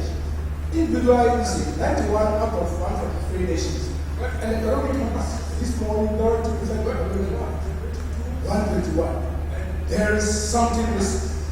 The use of ICT to create economic impact through the use of the internet has not been sourced for very well in Ghana. And compare that to Malaysia, which is not 23. And if you come down to Rwanda as a case study, Ghana and Rwanda had an ICT policy the same year, 2003. Rwanda is now ranked 19 as far as environment and regulation is concerned, indicating that something has happened in Rwanda which has not happened here. And that is our ICT policy review, as was being shared by the president to meet the contingent situations. Go to affordability. Rwanda is not one. If you go to government usage, Rwanda is not fourth among the whole world. This has a ripple effect. It has impact on the economy. It has impact on the way the private sector is also supported. And if you notice that there's in bracket there first government success. With regard to government success in promoting ICT, Rwanda in 2018 was ranked first in the whole world. This is an indication that something more can be done. Now, let's look at Kenya's case. When I was in the office, I used to get World Bank obligations trying to compare Ghana and Kenya. I wondered what Kenya was doing differently, that they appeared to be ranked over as far as economic benefits of ICT was concerned. So, colleagues, I took a visit to Kenya myself as a study, and I noticed why Kenya, with environmental regulations of 66 and about country, has economic impact of 59 out of 143 countries. Kenya is dwelling on the importance of ICT through content development, through the use of the population systems over there, which are well captured, to bring on board many more underserved areas and rural populations on the platform of ICT for economic benefit. This document can be used for a whole thesis. And so I'll move on as we try to run up. And so under the FRI structure, we have 4 areas as I mentioned. Percent sharing, one is the output, environmental recommendations. That group work towards advocacy for policy and regulatory guidelines to enhance infrastructure, open access, and sharing order. Some policy recommendations already left the Ministry of Communication is to promote co-deployment and sharing of telecom infrastructure and for investment to reduce capex for the private sector. But when the capex for the private sector is reduced, it has a ripple effect on the way they also deliver towards internet provision. We need to address obstacles as constraints associated with bringing the private sector access to right of infrastructure expansion. That's also another issue that we also tabled to the ministry, and foster the development of infrastructure sharing policy and regulation. At the moment, we need to support the development of the policy and regulations in that effect. And we hope that the review of the urban draft towards liberalization of access through demand and supply initiatives in partnership with the private sector will also enhance availability in the current resources. And these are additional policy suggestions that we also made. Review the ICT policy to reflect infrastructure sharing. The case of the Eastern Corridor fiber is one which is very familiar. Ghana has been able to connect the Eastern Corridor, etc., to link over 200,000 along the Eastern border. What if this IT resource is not used? There's a need for confidence to build between the private sector and the government, overseeing the infrastructure so that the private sector can access this infrastructure to also help spread the internet. Now we work towards fiber to the home policy is missing. If you want access, you need to work towards fiber to the home through incentivizing the private sector. We need to work towards relevant local content. These are mentioned today. What about that infrastructure and the Eastern Corridor?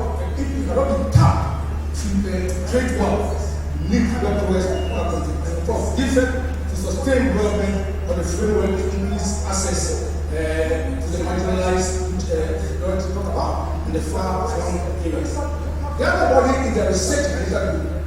That book is working towards the production of data matrix that allows data to be collected at the impact of evidence-based policies on affordability of internet access. But areas being covered are the universal access to television. What if the 1% operator contribution to different ransom? What is the sustainability model that has been put in place? Policy gap analysis, implementation gap analysis. These are all areas that the research and calculation group is working on. And what we require on the policy is that there should be a policy direction. So data gathering agencies, so many of them work together to know what data is to be collected, how it is to be defined, and where currently held and how to analyze. Indeed, it's just that I put across what's arrived based on data which can be shared. Which data is being shared? Are we leaving some data uncollected, some data which is not going to the education domain? Based on so much investment that we have done, as some data hidden, that is not going. There's a different policy direction. All those involved in data collections will put their resources first. There's also a transition group working towards measures for government to consider reducing taxes to make broadband more effective and affordable to all. Policy interventions, parents sending the group and also other support other groups also work towards the reduction of the elimination of the 20% import duty VAT. That was based on complex research. It was found out that when that VAT was placed on telephone and devices of electronics, there was much more smuggling into the country of those items, and so government was even losing revenue at the port. Luckily, government accepted that. After that decision has been taken, there is also this extra 10% CST as a challenge in that direction. This is what is currently now being discussed. And also, pursue the production of rural and bank to the banking platform. This is working in Kenya. The commercial banks in Kenya, using their platform, have been able to attract more than 5 million rural citizens who would otherwise have not even had access to banking on the banking platform. And as I indicated, my business show that was bringing a lot of private benefits. So the Minister of Finance, Ghana, when he's talking about bank population, would have that indicator that now through this platform, we are reducing the bank platform, bank in the society. And that calls for the field of the VAT on global money business so that it will impact on the rural populace. Pricing and consumer advocacy is the last group. Before, it's also working towards advocacy in awareness creation on the need to promote broadband pricing experience. It's working to actually let the consumer be mindful of what things that the consumer is spending. And it goes to help also the service provider because that transparency helps to reduce a lot of discrepancies, there's a lot of mistrust, there's a lot of perception that perhaps the consumer is being cheated or otherwise. And that collaboration is being done in consultation with the regulator and the service providers. And as I said, we can conclude here that when it comes to internet profitability, A4A has positioned itself as a world leader to champion the cause collaboratively. A partnership entered into Ghana, offered Ghana a unique opportunity to network to take complementary advantage of the A4A expertise and international stakeholder. Thank you very much. It was 17 minutes, but you know you tried. Good. I hope you are noting down a lot of questions. One of the things that Ms. Ogusa Dakwa did not highlight is the fact that our broadband policy, when does it came from? Oh, okay, we can't see. Yeah. The broadband policy, I think, really needs some work. Because it's been a long time, and I think that people need to be aware of it. One of the people who this year has been very instrumental, working very hard on improving the physical access to the internet is Estelle from Google. We know that you put in place this metro network. But I know that you've been thinking a lot about access over time. You want to give us some comments on that? And is there any hope that the metro network will make any difference at all? Dorothy has asked me her question. Redirecting me. Well, great to be with you all, and just great to walk in. I came in around 11:30 and see everyone in this room and know that there is a room full of Ghanaians that recognize the importance of participating in these conversations. And I don't know how the points that we're raising and the questions that we're asking are being carried out here. But I think that is a very important point, that what we discuss here actually gets taken somewhere, and that there is impact. So perhaps we could hear that from the organizers later on, where he's reminding me of my time. So this is a great panel for me to be on because of the work that we are doing in Ghana today, and I'll talk a little bit more about that. But I think it's important to remember that the issues and the factors that contribute to the cost of access or the availability of access are multiple factors, and they all need to be addressed at the same time. And so what we are working on as Google, I do not expect to solve all the challenges that are faced. And I think one of the biggest challenges is the size of the market in Ghana today, and what people are committed to and interested in doing online. I guess I won't say who, but this morning I had a meeting with one of the operators, and they were talking about people's willingness to spend 200 Ghana cedis on an outfit, a new outfit or a new pair of shoes.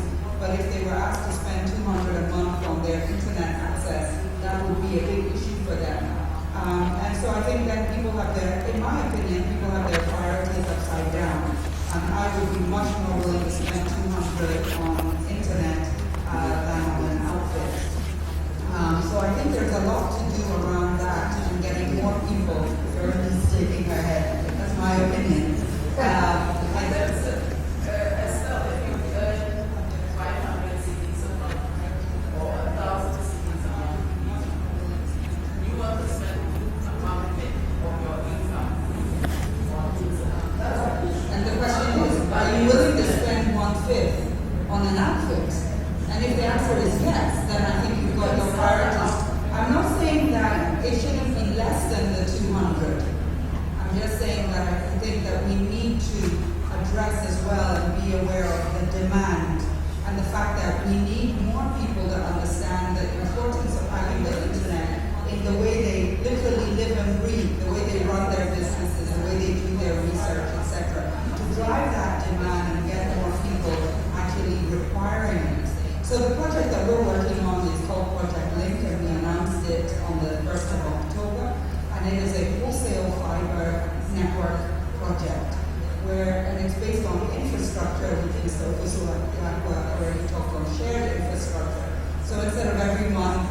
build their own network. You could have a wholesale network that is available to everyone and really brings down the cost. And in bringing down that cost also drives reliability and making sure that access is available where it's needed most. We in no way, and I think that's important to stress, think that is the only challenge. And from running this internet back in my days, I can only imagine what the current electricity crisis is doing and the burden and cost implications that has on all operators and all businesses, irrespective of what business you're in, and all other costs that go into running a network are significant.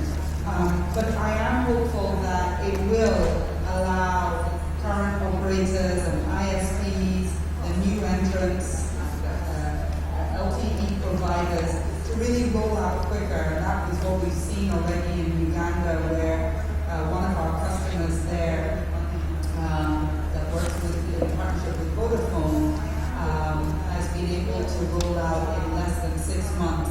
In 6 months less than their original plan due to the availability of the Metro Fiber network, and just announced their first 100,000 customers. And I think we're very much looking forward to seeing the 3 LTE licenses that were given out recently. I know that Surfline is available, and without promoting them, I am enjoying them right now. To the other 2 to come without promoting them. I'm mentioning them because I'm able to move around with this and know that I can do whatever. And I think that's important as well, is that yes, there's a whole lot you can do on your mobile phone, but you need broadband to be able to do video conferencing everywhere. You have that confidence that you can, have your documents online where you can access them anywhere, and that you will be able to access them anywhere you are. And watch videos. I know recently there's been a lot of noise about DSTV and their charges. Well, there's a whole lot of great content that's available for free on the internet if we could have broadband connections in our home. And that unleashes a whole other sector that generates more income, etc. in the market. So I know Dorothy's keen to get the mic off me, so I'll stop here. Thank you. And I think Estelle has highlighted what's happening in urban areas, that we are hopefully moving to a situation where every Ghanaian will be able to access quality internet with the right level of bandwidth in their home and at an affordable rate. I'd now like to throw open the session. We are being constrained because the previous session went too long. So they've given us just a few more minutes to interact on this topic. Can we see if anybody has a question? I'm seeing Doris. I'm seeing the gentleman behind Doris. Do we have any online participation? I want you to be thinking about what it's like to work in rural Ghana. In rural China, they have villages where everybody is working because they have put their produce online. Is that something we can expect in Ghana? Be thinking about it. Doris. Do we have any online participation? I want you to be thinking about what it's like to work in rural Ghana. I have 2 questions. I know Alliance for Economic Intelligence, but then access to the internet is not it's also an issue of even the quality of the access. So you have internet, but what's the quality? And then it also has to do with the content that you have access to. And the gender issues that I think you mentioned. So how do we address those aspects? And then the other question I think I'm very Estelle. Would you recommend, or maybe the 2 of you, or what is your view about zero-rated services, especially in this part of the world where we have issues with affordability? So the case of internet or free basics, or any other. They changed their name. Yes, it's free basics now. So how do you go about it, and would you think it's something that we should think about going or encouraging in Ghana? Let me just give an explanation. When she says zero rating, it's about those companies that give you access to content for free, but only give you access to a certain part of the internet. There's a gentleman behind this. Can you give him the mic? And then we have two at the back, who I'm not sure I should recognize. Thank you very much. I want to find out, initially, the question was asked about what it takes and how long has it been for some policies to be implemented. And I think the gentleman on my rights will speak to give some answers.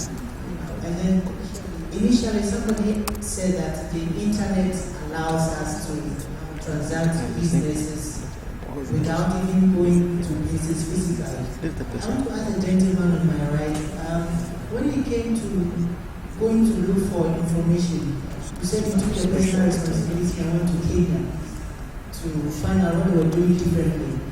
Couldn't it have been another alternative where you would have sat in your office and because of the internet to save costs and other things, do it in your office so that we have saved money and then focus on delivering on national issues? Yeah, that's my concern. Thank you. Okay, Atu at the back. Any other questions? Then we will close wisdom. There's some online questions to come to them. So, quick one. Dorothy, the name is from Bob. Oh, sorry. That's okay. Quick one. Korea, I'm glad you mentioned about the rural China. Korea actually cut down drastically on their urbanization policy and also helped with development by creating what they call the information village, which allowed people access to farm produce in the rural areas and the farmers to get access to the market. I have heard that we have the CICs in all the districts across, and they use similar Korea centers to allow for this to be possible. I'm trying to figure out why we've not done it and why this can't happen in Ghana, because it will do so much to impact development and giving access to the rural people to the market. Thank you. Thank you. Can we have the online questions? And then what the panel will comment, and that will be the final comment given the time. Yeah, there's a question from Dr. Godwin Yeboah from United Kingdom, University of Aberdeen. The question goes to Esther. Is Google Ghana collecting location or spatial data in Ghana? Any other questions? That's all. Okay, great. So let me give the mic to Mr. Thank you all for the brilliant questions that you posed.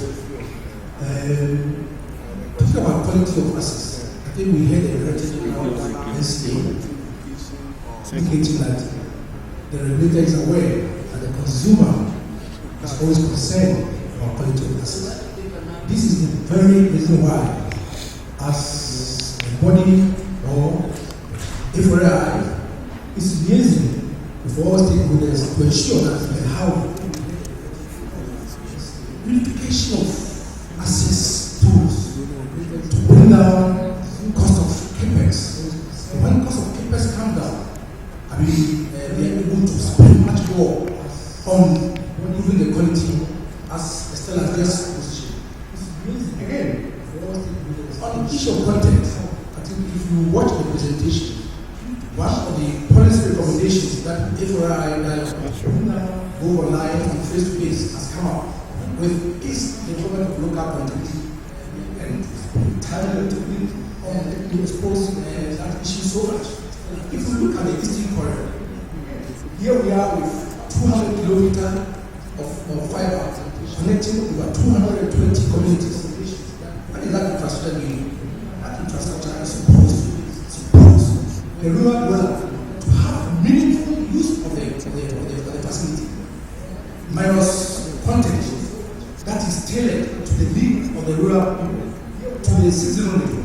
That infrastructure, the give us money for And I want to pay my respect to Liberty for going into that area.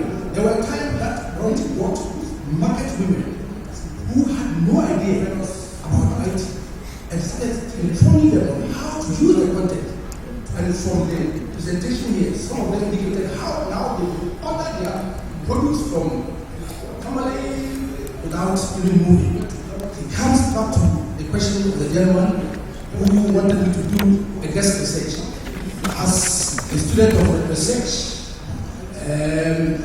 yes, you do this guest research, but you need to administer questionnaire test to the informed population to get the right idea. I told you that by the desk research I did, Ghana was always being overshadowed by Kenya as far as economic values of ICT was concerned. I couldn't even see the indicators in that document that the World Bank was channeling out. I'm a person there that administering the little bit of questionnaire showed how the rural citizenry have come on board and the platform that are using ICT as a tool to generate revenue that are making economic value of the ICT very, very good. You see that their rural, Ghana's rural penetration is higher. That's why they still have our offices as far as access is concerned.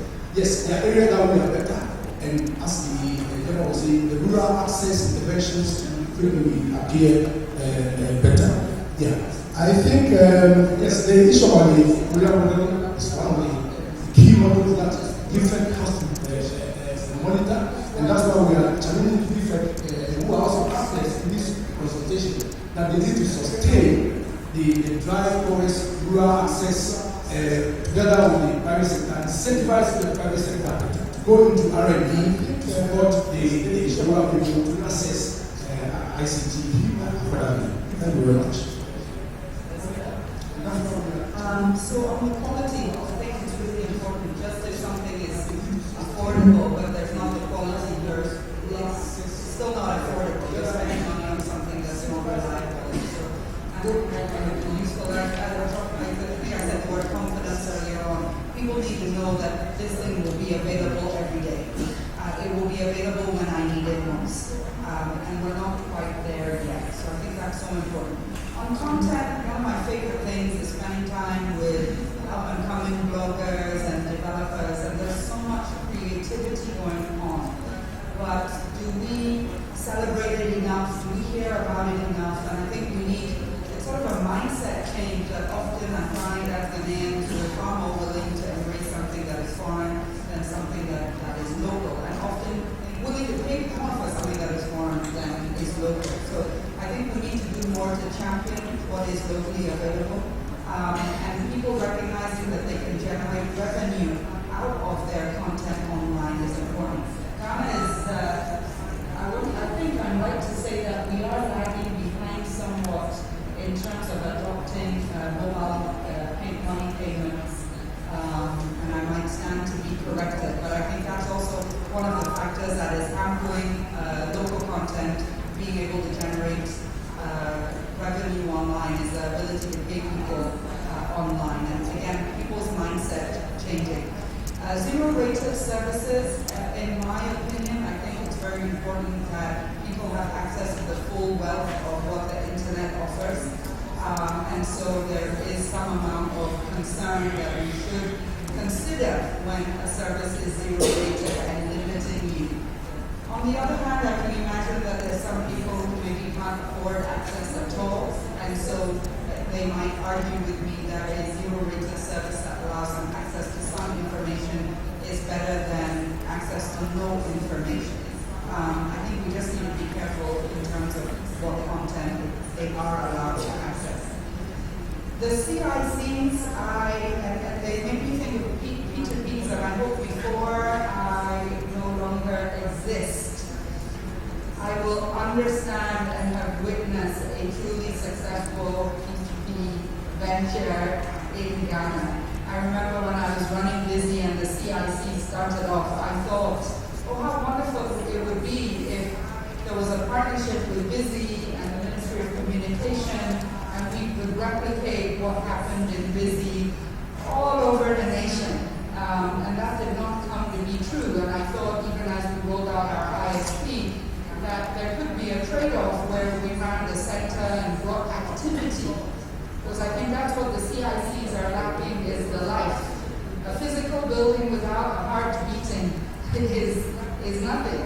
yet I meet the young developers and they are desperate for space to meet everywhere. If you met Antu Olsen up here, he was here today and he tries to run farm camps all over. One of the biggest challenges is finding a physical space to gather people that has connectivity. So these centers are built. They're a great investment that our government made, but a physical building without a life is not successful. It's like a restaurant where you see no one goes. It means there's something not happening right in the building. So you need to know that when you go there, you will get value out of going there. And I think we could go to some areas where there's a CIC and the communities that live there don't know what that building is being put up for. If you're on the GINS mailing list, you would have seen a thread recently where Isa was talking about the new enhanced CICs. So now there's the e-CICs as well. And again, you know, really reaching out for private sector participation. Human beings are interested. What they're interested in, when you're not involved from the beginning, sometimes it's hard to get us to get involved. And I know that might not be the right attitude, but we have to recognize we're dealing with human beings. So as these ECICs or even the CICs were being built, how was the private sector engaged and encouraged to be involved? Not once it's built, and then you get asked to get involved. Otherwise, people feel sort of suspicious and just naturally don't respond very positively. And then the online question around spatial data. So we're always looking to improve our the maps. One of the things that's driving me mad right now is the naming or renaming exercise of the streets, which is great. Now I need that information so I can update the maps, because otherwise a lot of maps, especially where it's renamed, have now got the wrong name. So getting that information can be a very tedious exercise. Getting information full stop can take time in Ghana. So more to do in that space. In terms of improving maps, we are always looking to improve the information. Yeah. Yes. Okay, great. So our session has been a little bit truncated, but I think that you've had quite a bit of food for thought. First of all, you should know that we have the Ghana Investment Fund for Electronic Communications, the GIFEC. There's a lot of money that goes there from Ghanaians as taxes and then from telcos as well. How do we want that money to be used in terms of improving access? We've talked about partnerships and PPP partnerships. Clearly, the big issue here is the cost of data, and that has to be a negotiation that must involve the private sector. The heart of the CICs that is not heated is related to how governments can cover the cost, the recurrent cost of the bandwidth that is necessary there. One of the things that I'd like people to think about is language. Right now, Ghana's internet is English. We have hardly any use of IVR technologies that will put things in our language in audio, because we still have the terrible barrier. And I think part of the reason, Mr. Busa, the difference between Kenya and Ghana is to do with the fact that Kenyans are literate in Kiswahili and Ghanaians are literate, most of them, in no language at all. Our literacy rates are really low in terms of real functional literacy, and that is coming to haunt us. On the technical side, please think about the fact that not everything has to be on the internet. Educational content could be on a local Ghanaian internet, and schools could have a lot of cached content available to students locally without going to the internet and incurring data costs. The question of zero rating, the jury is out. everybody is now studying the impact of zero rating in order to come out with some definitive. But it is clear that it is not an open internet, it's a way of breaking the internet. But is the benefit to people better than the cost? That one we are now assessing. Research is necessary for us to improve access. And Mr. Boso Adakwa mentioned the Web Foundation. They have a lot of papers on their website. So you can look for ideas there and information from other countries. I'm also part of the Global Commission on Internet Governance, and we have ourinternet.org, which has a lot of research papers. I'll end by saying that in this issue of access, the partnership is key. And so we need more civil society organizations to come up and be players here. So, we mean the 26th November, A for AI. The 26th November, A for AI, please join the meeting and come and meet the other people who are debating about all of these issues. So please, keep thinking about these issues and let it be that when we come and meet again next year, we'll be able to report that now, if you live in rural Ghana, it's easy for you to do business online. Thank you.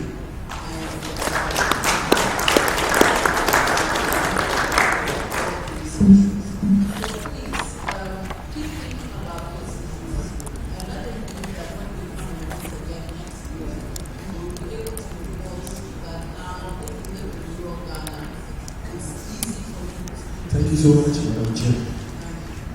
We want to quickly move on this session before we go to lunch.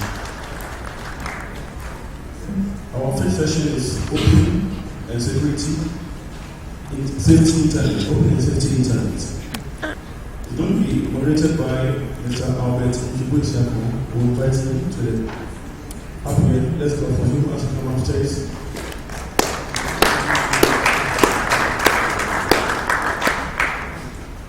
We also call on CK Bruce of ISACA.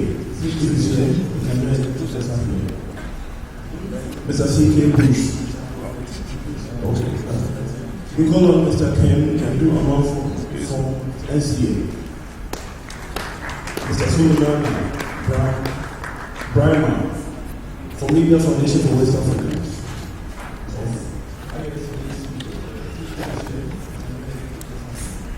And we call on Awo Amaya J Initiative. This is here. She should join us out together. I saw Awo around the party. No, this is Brian. Media Foundation for West Africa. Okay, Mr. Chair. Lord.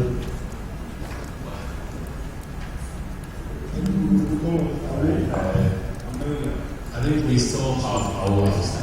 Maybe we will just bring we hope to make the session brief. When you look at time, it's more lunchtime.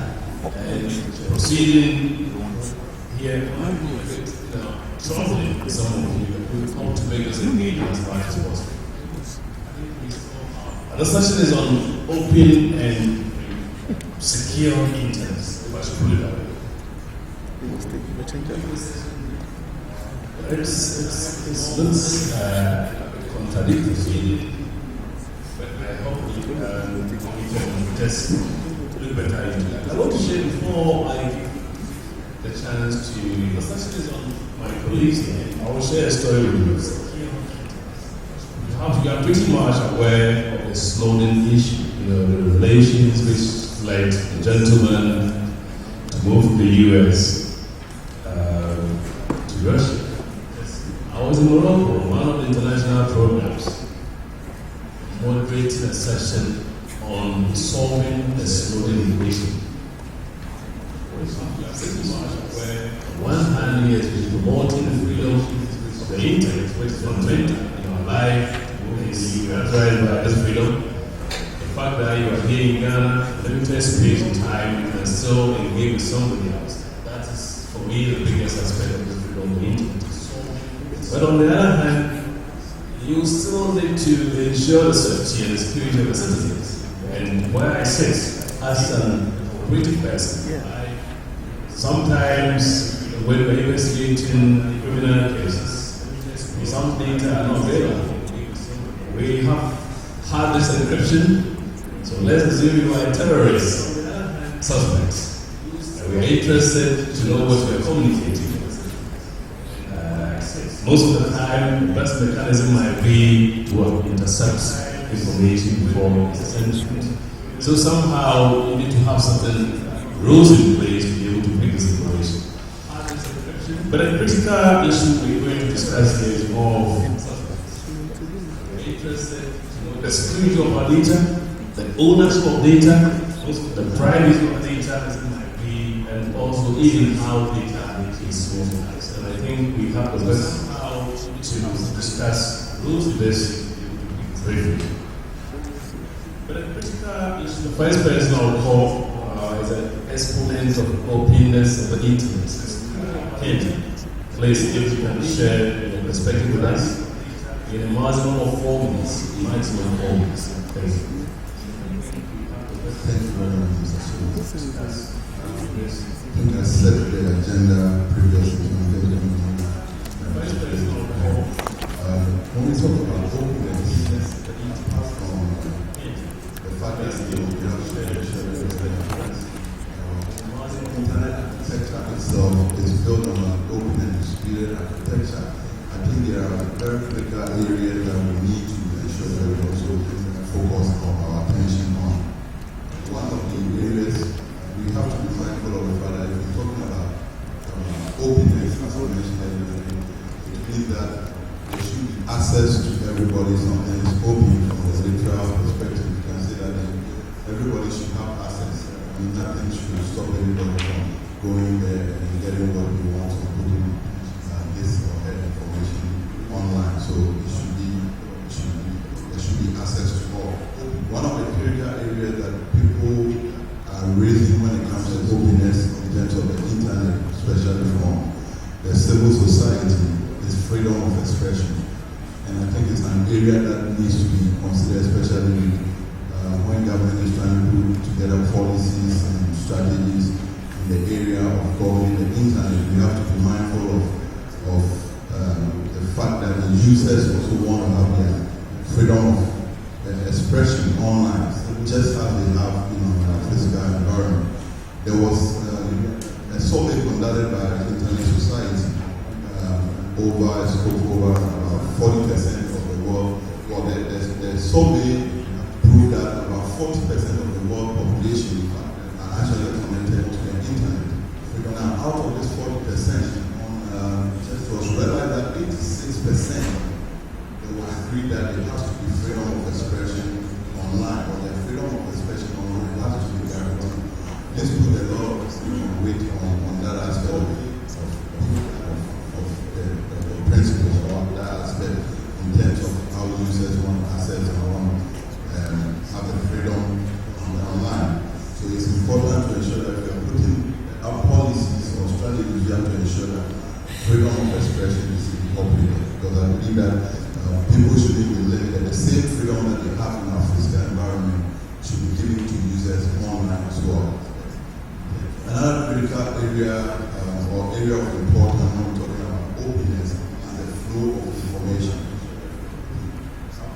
Individual users who use the internet shouldn't be limited in terms of how they go and put out the information they put out there on the internet, or the kind of information that they retrieve from the internet. So flow of information is a key area that needs to be considered if we want to ensure that our internet continues to be open for each and every one of us to benefit from it. Transparency is key. If we are going to ensure that the internet is open, then we have to ensure that it has to be transparent in terms of how government requests for information from the private sector, and how the private sector should be transparent to their users and then to the government as well in terms of the information with regards to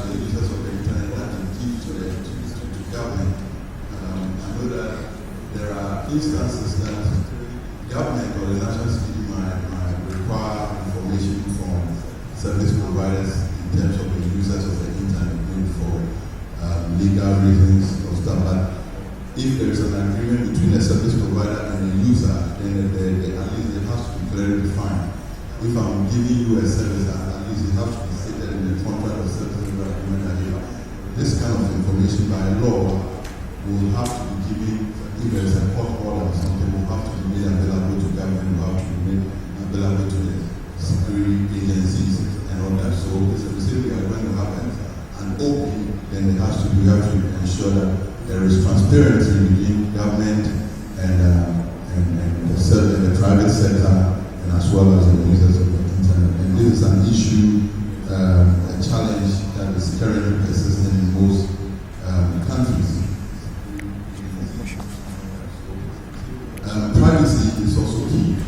We have to ensure that the internet is privacy. Our privacy is concerned. It's open. We can go there and say whatever we want to do, but we also have to ensure that the users of the privacy of the users of the internet are protected. If I'm going there, I have to make sure that my confidential information that I put there is protected. It's kind of an anxiety situation, but that's why I always say that it has to be a collaboration. Therefore, it doesn't have to be only the government that is putting out policies to ensure that privacy of users are protected. Neither does it have to be only the ICT or service providers who have to make sure that they put controls on there. I think the users also have to play a part. You have to know the information is put there. And then if the internet is open, it means the users also have the ability to implement their own controls or put their own measures to ensure that the information is put there is secure.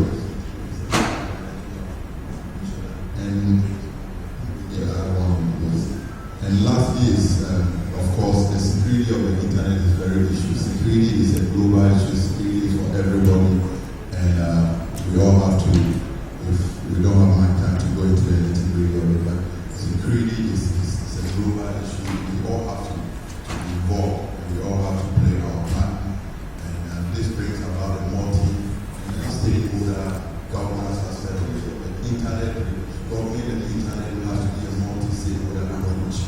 The private sector, the social, the civil society, the media, the users, the ICT, and everybody has to play their part. So we have some collaboration in terms of how we govern our internet.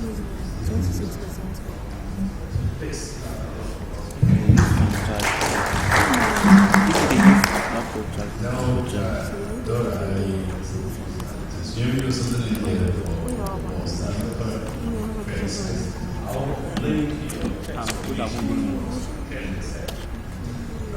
openness and the internet, which I think your foundation so far is enough. Now, this is the question. When you go to the news article, political, cultural, religious, and we ask people to comment, meaning that's one aspect of how we technology, the modern technology are being developed to ensure that people are also able to approach. In other words, it's not just the person who put the information, but then it's been a wolf reports. And I've seen several investigations that are conducted around that area. How do you consider that as a freedom of expression that the gentleman is promoting for that?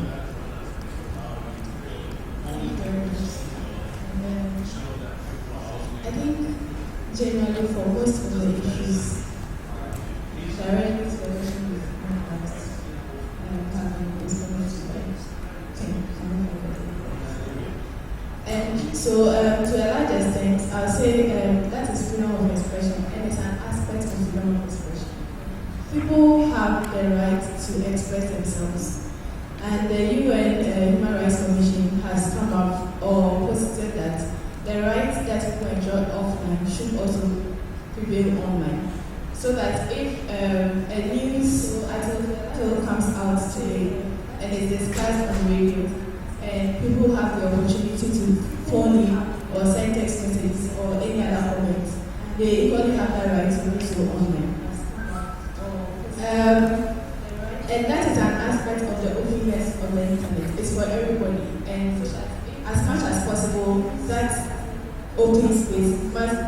respected. And I like how Ken put it in the previous session that the integrity of the internet must be respected and must be protected. We shouldn't have a situation where some content or access to some content is restricted. And I know I will may have a problem with me saying this because of the issues of children and moral issues and social good. Yes. What we need to move beyond the openness and the freedom of expression to do is to talk about responsibility of using the internet. But that's another area. Now, another aspect of openness is security. And I think you mentioned it in your introduction. So we all go online, and before you access some content or click on something, you are asked to provide your name, your email address, your phone number, and all that. But that's another area. I don't know how many of us take another step or go back to ask what is this data being taken for, and what will it be used for, and to what extent is this data I'm giving out secured beyond my entry into this particular space. So we give out so much data, and operators have our data at their disposal as to how they use it, who owns that data. If it comes back to an issue of do you still own that data, or once you bring it out, it's out and you can use it for all the marketing things that they want to use it for. So we give out no one really knows, and that's another aspect of the open and secure internet that we should all be fighting for and ensuring that we have. In terms of openness, I'm coming back to openness. In terms of openness, another angle of openness is the freedom, and the freedom is ensuring that what we are putting across is not being monitored. There are countries where online communication is monitored by governments, is monitored by operators, and there's some form of censorship. So as far as you know, you have sent across this information, but as to whether it's actually got there or it didn't, it's another story altogether. Because someone is monitoring what you are doing and indicating what should go through and what should not go through. And as we talk about the openness of the internet, that's another thing we should look at. One last thing. Another emerging issue that is coming in is the issue of net neutrality. And that has to do with priority services or paid services where, for instance, we think that there should be priority given by way of access to issues of health. So when you have 10 people accessing the internet at the same time, once the issue of health comes in, that one should be fished out first before any other issue comes in. And that's another thing that we have to be discussing going forward. To what extent should we have this operating in our cyberspace? Should the internet remain open for all? No paid priority. Should we all have the same access at any particular point? Or in certain circumstances, some should have paid priority, whilst others suffer at the other end.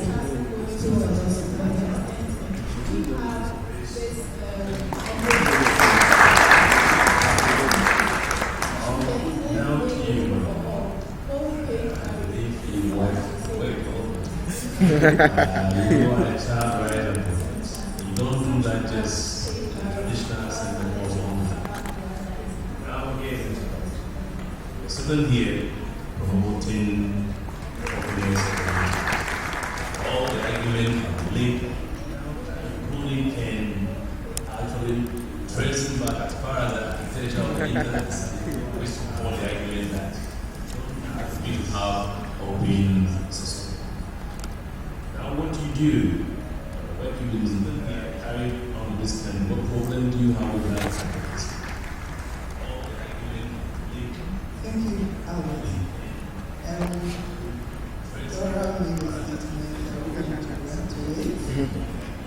But then, for me,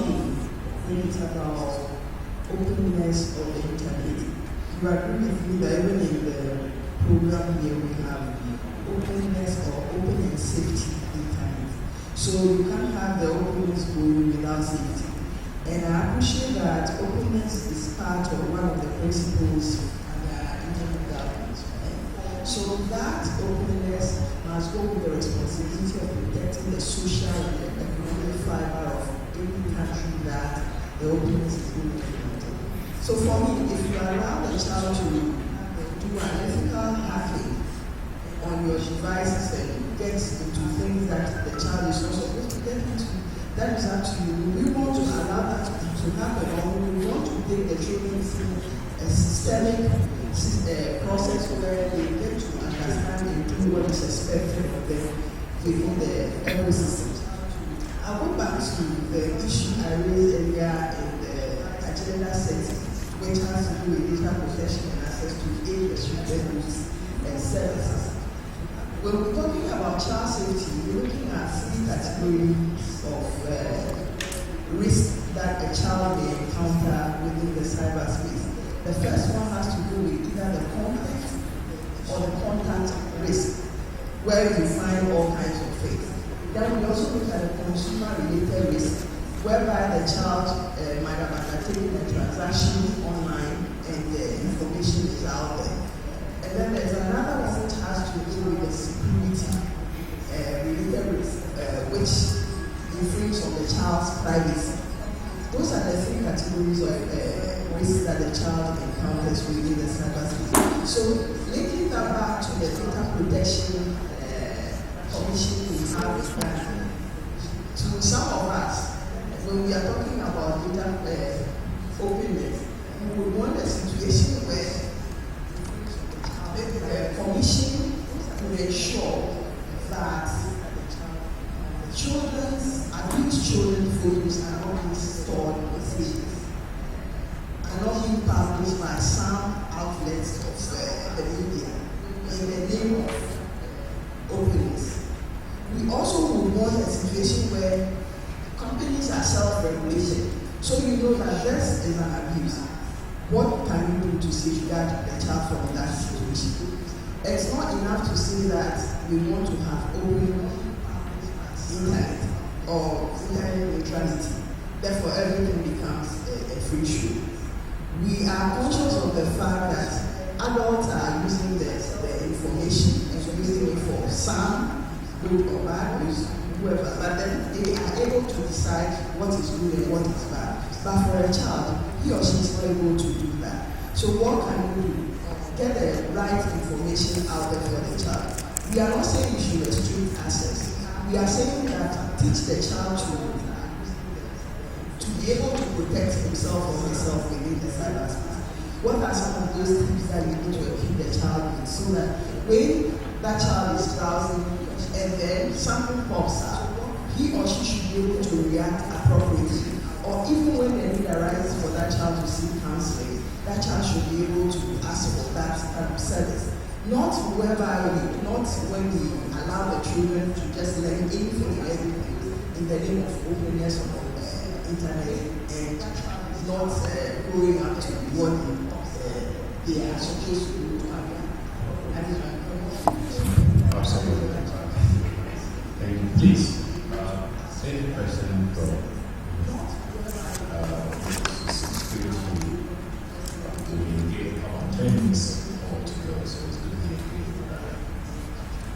any person also coming from the online? Nothing. Thank you, Mr. Chairman. If we are talking about internet safety, then we also need to talk about secured servers.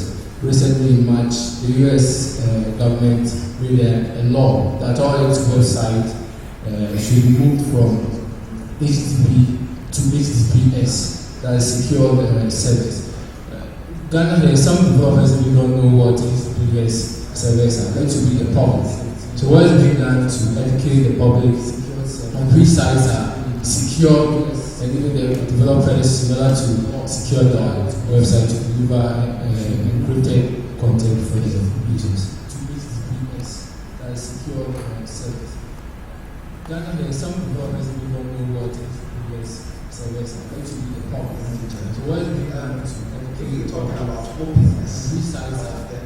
the European Union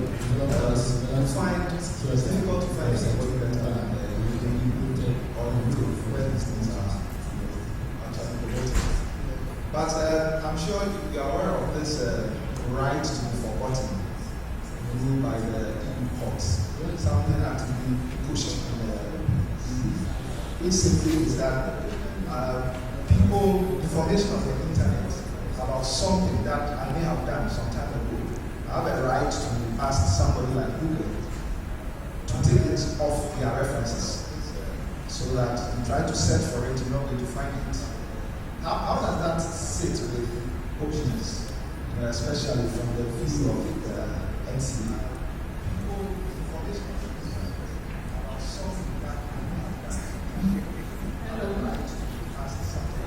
My issue is about how far all this information will reach. I live in Mankoni, in a hub where there are so many public schools. And after school, all these children rush to internet cafes. So, who is directing you to do the right thing? Madam, your statement is so powerful. I'd like to start with you. Child right activist versus a view from a parent. Do you really understand how she spoke so passionately about it? It is a parent that is living. What is your answer? For some time now, we've been trying to have a talk with some of the service providers through the spaces that we find ourselves in. And what we are recommending is that since the cafe operators cannot be prevented from doing business as usual, there should be a designated site there, PCs for young people to use, and if possible, those PCs should have some softwares on them, preventing them from getting to certain sites. It would interest you to know that I have come across young people who have gone to websites to download or press and all kinds of things and put them nicely in folders. And these children, they are not ignorant. They are very brilliant. But how do we redirect their energy towards the right things? So that is where the alternatives come in. The ICT teachers, how many of them can teach these children how to do a simple blog about their community? So when a child goes to the cafe, she should be able to write, okay, I live in Mara, this is the problem in Hasushara. And it's as simple as it goes. But we are not being proactive enough, we are not being creative. So some of us are speaking so that we seem to be the low voice, whatever. But then with time, we know that it will catch up with everyone. So the little we do, yes, we provide support to schools in the enterprises. Should be able to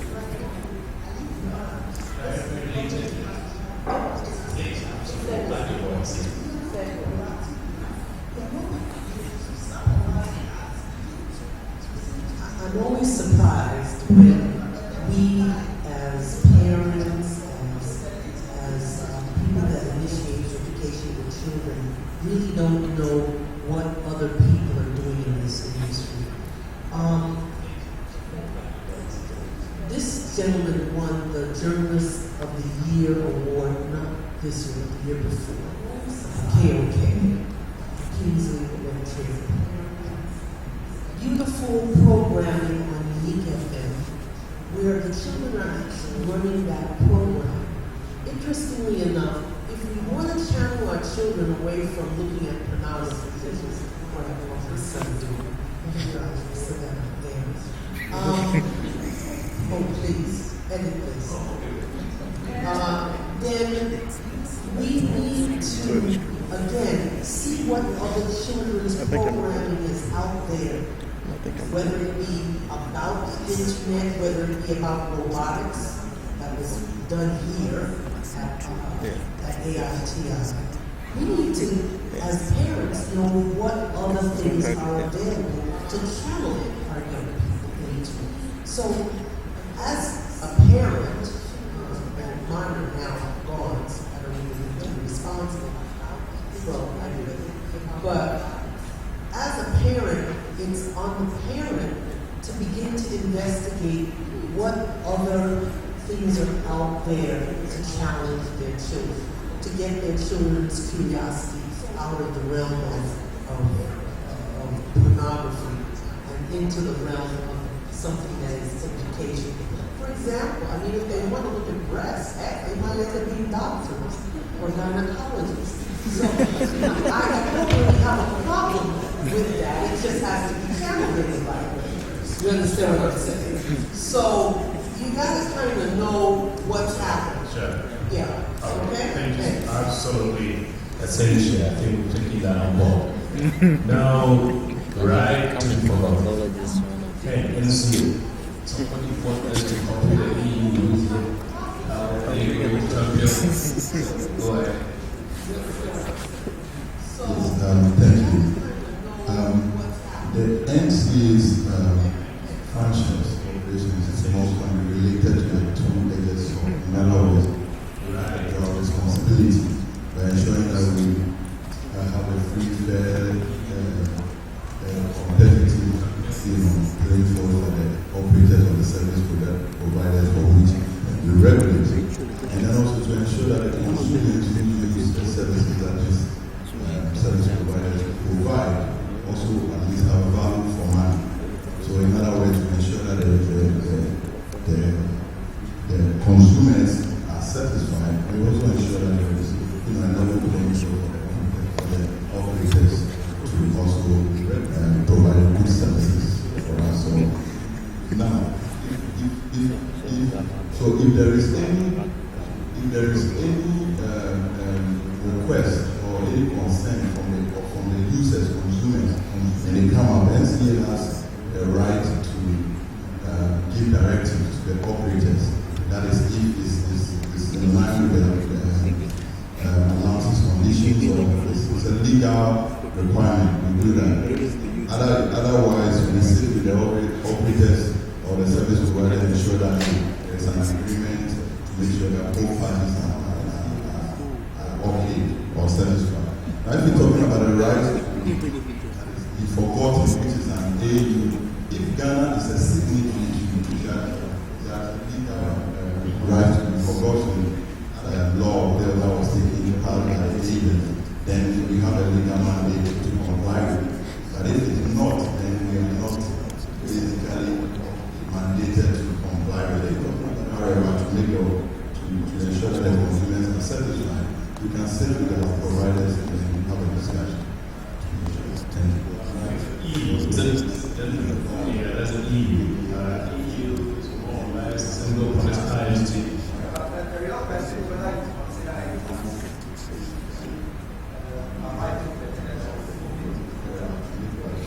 in other words, the right to forgotten, is it a principle, is it an ideal that conforms to openness of the internet? Gentlemen, that's a question.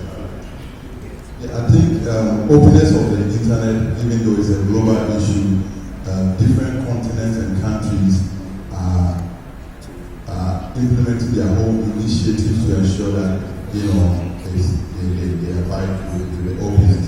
This is an EU community, the European community, that thing that this is something that is needed to ensure that our cyber space is open. So I can't say it's something that has to be cut across the entire continent or the different continents, but this is for the EU, so probably at the EU level and also have to sit, or at the global level, discussions have to be taken in that space. There is another interest here, so I'll allow the to comment on that. Okay? To some extent, it's in line with the principle of openness on the internet. So I have the right to open the internet, and I should also have the right to off the internet. And just like you said, well, the EU has passed it, but then it doesn't necessarily mean that it's binding on everybody. But then the other thing is having the law and then putting it into practice. So yes, if the operators tell you your data has been deleted offline forever, how sure are you that it can be offline forever? And that will take me to my closing remarks that we need digital literacy in the whole country, from the young to the old.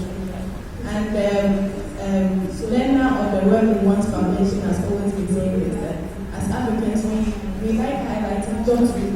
don't do that. Why don't we rather focus our energies on what I will say earlier? Do this. This will help you. So let's encourage the young and old alike to use the internet positively to impact our lives economically, politically, and whichever way we want to go about it. And if we are literate, if we are digitally literate, then the issues of cyberspace that have come in, even with the open internet, will still be somewhat protected. Because issues of phishing, where people are posing like they are your bankers, they are whatever, and asking you for your data to transfer some money and things, people really need that information because they don't even know that it's also a fraudulent activity that might be going on. So if we are digitally literate or educated about some of these things, it will make life easier for us. And the last thing I want to say, comes back to the right way for what I think people do not really know that whatever you put on the internet is stored forever. It is there. You may delete it on your computer, but it doesn't mean that it's on. And if people get to know that, they will be careful what they put online. Let's all be ethically responsible online. Thank you.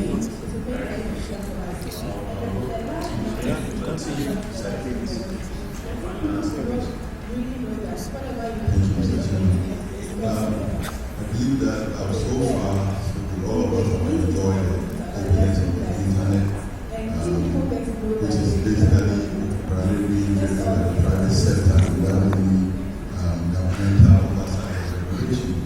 But I believe that while the private sector continues to play a leading role in the construction and day-to-day management of the internet, it is important that the requirements for transparency and accountability and security is also addressed. And also, you see, I believe that this is talking about the openness of the internet, the same laws that apply in our physical environment should not be oversight.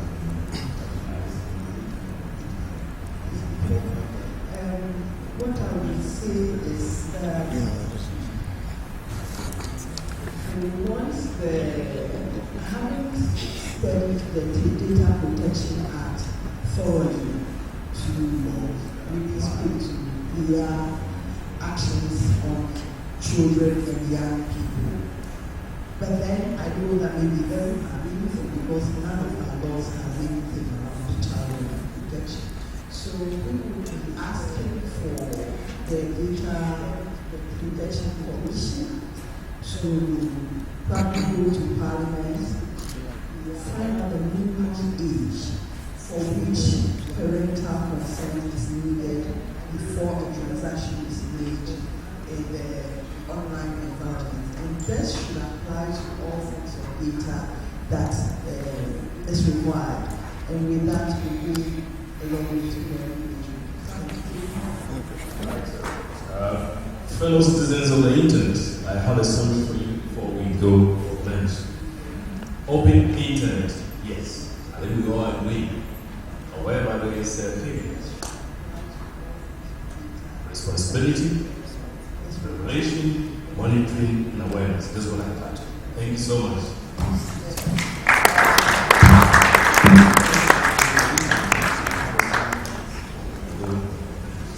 Thank you, Mr. Chairman and fellow panelists. I want to bring you for lunch. We apologize for the few minutes for so long. I want to have a 40 minutes break for lunch. So we're going to come back around, let me say, 20 minutes to 4. And we have just two sessions. We're doing critical internet infrastructure and resources, and we're going to combine creating local content and building a resource for accelerated development. So let's have our lunch at the same place we have like coffee break. So 20 minutes to 4, 3:40, we come back for another two sessions. Thank you. Around, let me say, 20 minutes to 4. And we have just two sessions. We're doing critical internet infrastructure and resources, and we're going to combine creating local content and building a resource for accelerated development. So let's have our lunch at the same place we have like coffee break. So 20 minutes to 4, 3:40, we come back for another two sessions. Thank you. Around, let me say, 20 minutes to 4. And we have just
of NCA, the person of Mr. William Tevi.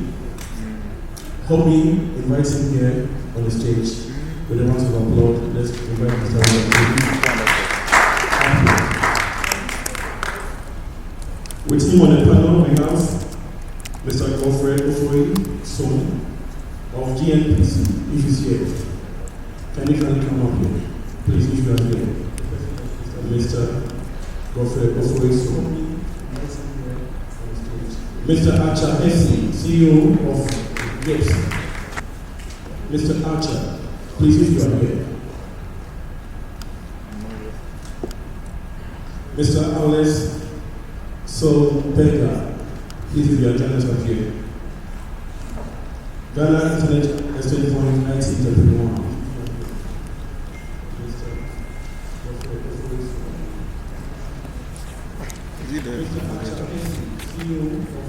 There's a going to be a presentation by Mr. Eric on Ghana's critical internet infrastructure. Mr. Chairman, your audience. Mr. Alex Solberger, good afternoon, and welcome to this session on critical internet infrastructure and resources. I guess the reason why we have this session is because of the role that internet is playing in our daily lives and ecosystem of the country. Without us taking good care of our internet infrastructure and critical ones, we can see that there will be a big breakdown in communications. To speak now, 90% of the communications within the country is by IP. All the big telecom companies all use IP as a medium of sending our data. All things. So that represents that in the stream in terms of the internet that we built, things like our data centers, things like our undersea cables, things like our exchange points, things like our security. The whole infrastructure is very important. So if there's a breakdown of the effects and cascades in all the other services affecting the network, you'll notice that if there's a break in internet connectivity, the offices, nobody is able to work these days. In the early days when we used to use fax machines, if the fax goes up, nobody really cares what the fax is talking about. They really care what does affect the day-to-day work. Now, when the internet network goes up in the offices, when the computer goes up, when the server goes up, that affects when people that sit down. So there's do so in the offices, nobody can work anymore. Everything just comes to a standstill. So it's important for us to look at how do we protect these infrastructures that we built. We built over the years, and we need to protect them very, very, very, very well. So today we have on our panel Mr. Eric Aguilar, who will give us a presentation on the Ghana's critical internet infrastructure. If you look at all the various components of the critical infrastructure, and we'll have a panel discussion. We have sales program. It's a good today, and we'll all discuss the presentation and we'll see how everything goes. So, in order not to waste too much time, I'll ask Mr. Aguilar to give his presentation. Thank you.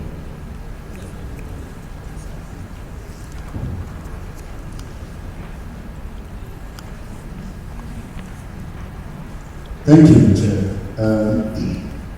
So what I intend to do with this presentation is just to highlight a few of the critical infrastructure, internet infrastructure. In other words, the bedrock for which all the internet is running. This is from an internet perspective, being the regulator also needs to ensure that these things are going on very well. So essentially I'll be talking about a few things: data center, registry project, CERT, IP version 6 strategy, the ISP basic project. So from a technical point of view, there are certain basic elements that the internet runs on, that if you don't have them working well, the internet will be broken. And one of the first ones is the name registry, the .gh. And of course, as we all know, domain names are just used to represent IP addresses on the internet, like the phone book of the internet. And so if your phone book is messed up, then you know you want to call somebody, it points to another person's name, and that is bad enough. Then of course the numbers resources, the IP addressing resources, which is currently managed at the regional internet registry, that's AFRINIC. But there is an issue of transition from IP version 4 to version 6, and the question is, what are we doing about all these things? Then of course the extent one, I think Alex will be talking much about that. The backbone, of course, in order to actually let the internet work, we need to have backbone infrastructure. We have the NCBC, all the network operators putting that infrastructure in place so that we can run well. And then of course, for international transit, we also need to have the submarine cables or international gateways that will allow us to send and receive requests internationally. I will also talk briefly about the root server project. Now, in order that the uptake of local content is made easy, the National IT Agency, through the government work, NITA, has put up a national data center. And of course, it's not a government data center, it's a national data center, which means that it's government facilitating certain roles that needs to be put in place so that we can accelerate the rate at which we take in ICT. So we have the primary data center, which is located right behind us. Then we also have a secondary one, is Kumasi. At the time of doing this presentation, there was talk about a tertiary in either Tamale or Takoradi. The Accra and Kumasi data center are supposed to be active. So what it means is that if you have data in Accra, it's replicated on Kumasi, and so if Accra goes down, Kumasi is still up and running, that kind of thing. We also have a secondary one. So I don't have to dwell too much on that. Now, the registry is also another thing. Currently, according to national law, the registry is to be put under the trust of the Minister of Communication. A project was started some 2 years ago to automate the registry so that we can have domain names online without having to go to a specific location before you can, which is manual. That's the case we have now. And if I ask you how many of us know where to buy domains, .gh domains, I know it's not going to be easy, but once it comes online, it's easy to have all that. So equipment, everything has been built. The project is almost complete. Very soon it's going to be launched. And the idea is to allow a certain business class to sell domains. So the registry itself will only manage the technical and the policy issues. And then the community, like ISPs, software developers, will sell the domains. So there will be an accreditation of registrars, and these are the people who actually sell out domains. So I believe very soon that the new registry will be launched, and therefore at least we've made some good progress moving from the manual registry to new one. Now, I recall somebody talked about DNSSEC, that is securing the domain name system, so that, in terms of security, you can be sure that nobody can actually inject something to change the pointers within the domain, the database, etc., etc. So the DNSSEC is part of the project. Actually, the zone was supposed to have been signed a few weeks back because we want to make sure that everything is in place before it's signed. And once it's signed, it means that we can have the registry is very robust and solid, and the likelihood of people attacking and doing this. Recently, there were attacks from different sources, and there was one computer attack that actually caused a lot of havoc throughout the whole world a few years back. So I think I mentioned this already. The SET, I've also talked about it. That's the national SET. The plan is to also have a government SET which will work with the National Cybersecurity Center, and that will feed into national security and other things. But the national SET is supposed to be a coordinating SET that actually coordinates with all the different sectors to share security information so that we can improve our cyberspace. Now, I think most of us know that the thing that makes the internet work is the IP address. And about 2 years ago, all the IP version 6, because they were limited, got finished. Africa still has some to stop because we are not developing fast. So Asia and other places are now trying to get some of our IP because we are not developing. But the truth is that currently there are no IP version 6 blocks, version 4 blocks that has to be given up. So we need to migrate to a bigger block, which is the IP version 6. And many countries have had strategies they have successfully migrated. But I don't think we are anywhere yet. And these are things that we need to discuss. 2 years ago, we had some meeting on 6th June, multi-stakeholder, to see what can be done. Kofi Annan offered to give us, because they have IP version 6, to ask, a test bed so that we can begin to do this, especially with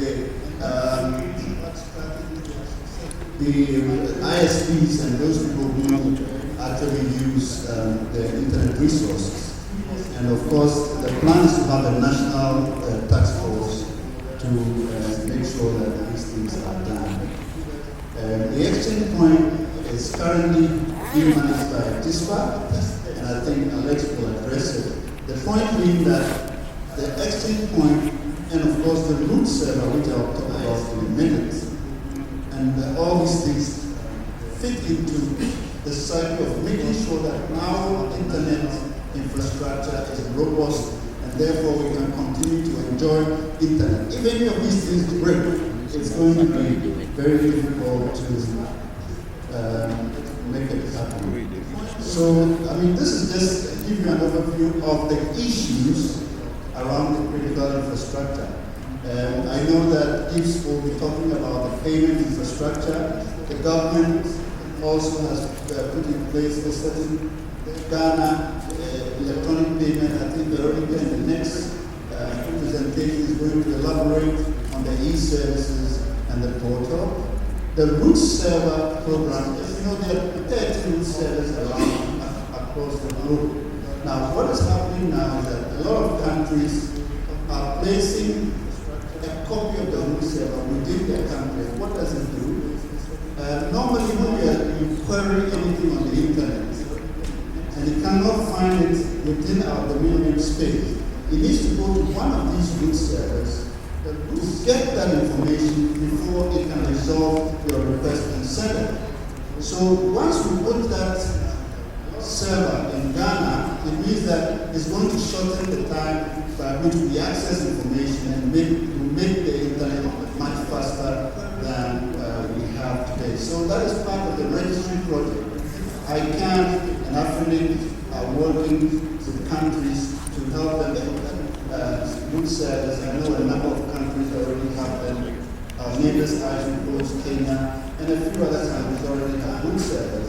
But that's part of the registry project that is ongoing. So, Mr. Chair, this is just a little overview of some of the things, and I believe that the panelists will look at the areas that was not going to be spoken of. Thank you. Thank you, Mr. Antonio. So you really talked about all the structure that we have to look at in Ghana, the WWGH, which is responsible for getting the business in Ghana, the DNSS, the Internet Exchange Point, and all the value infrastructure that we have in the country.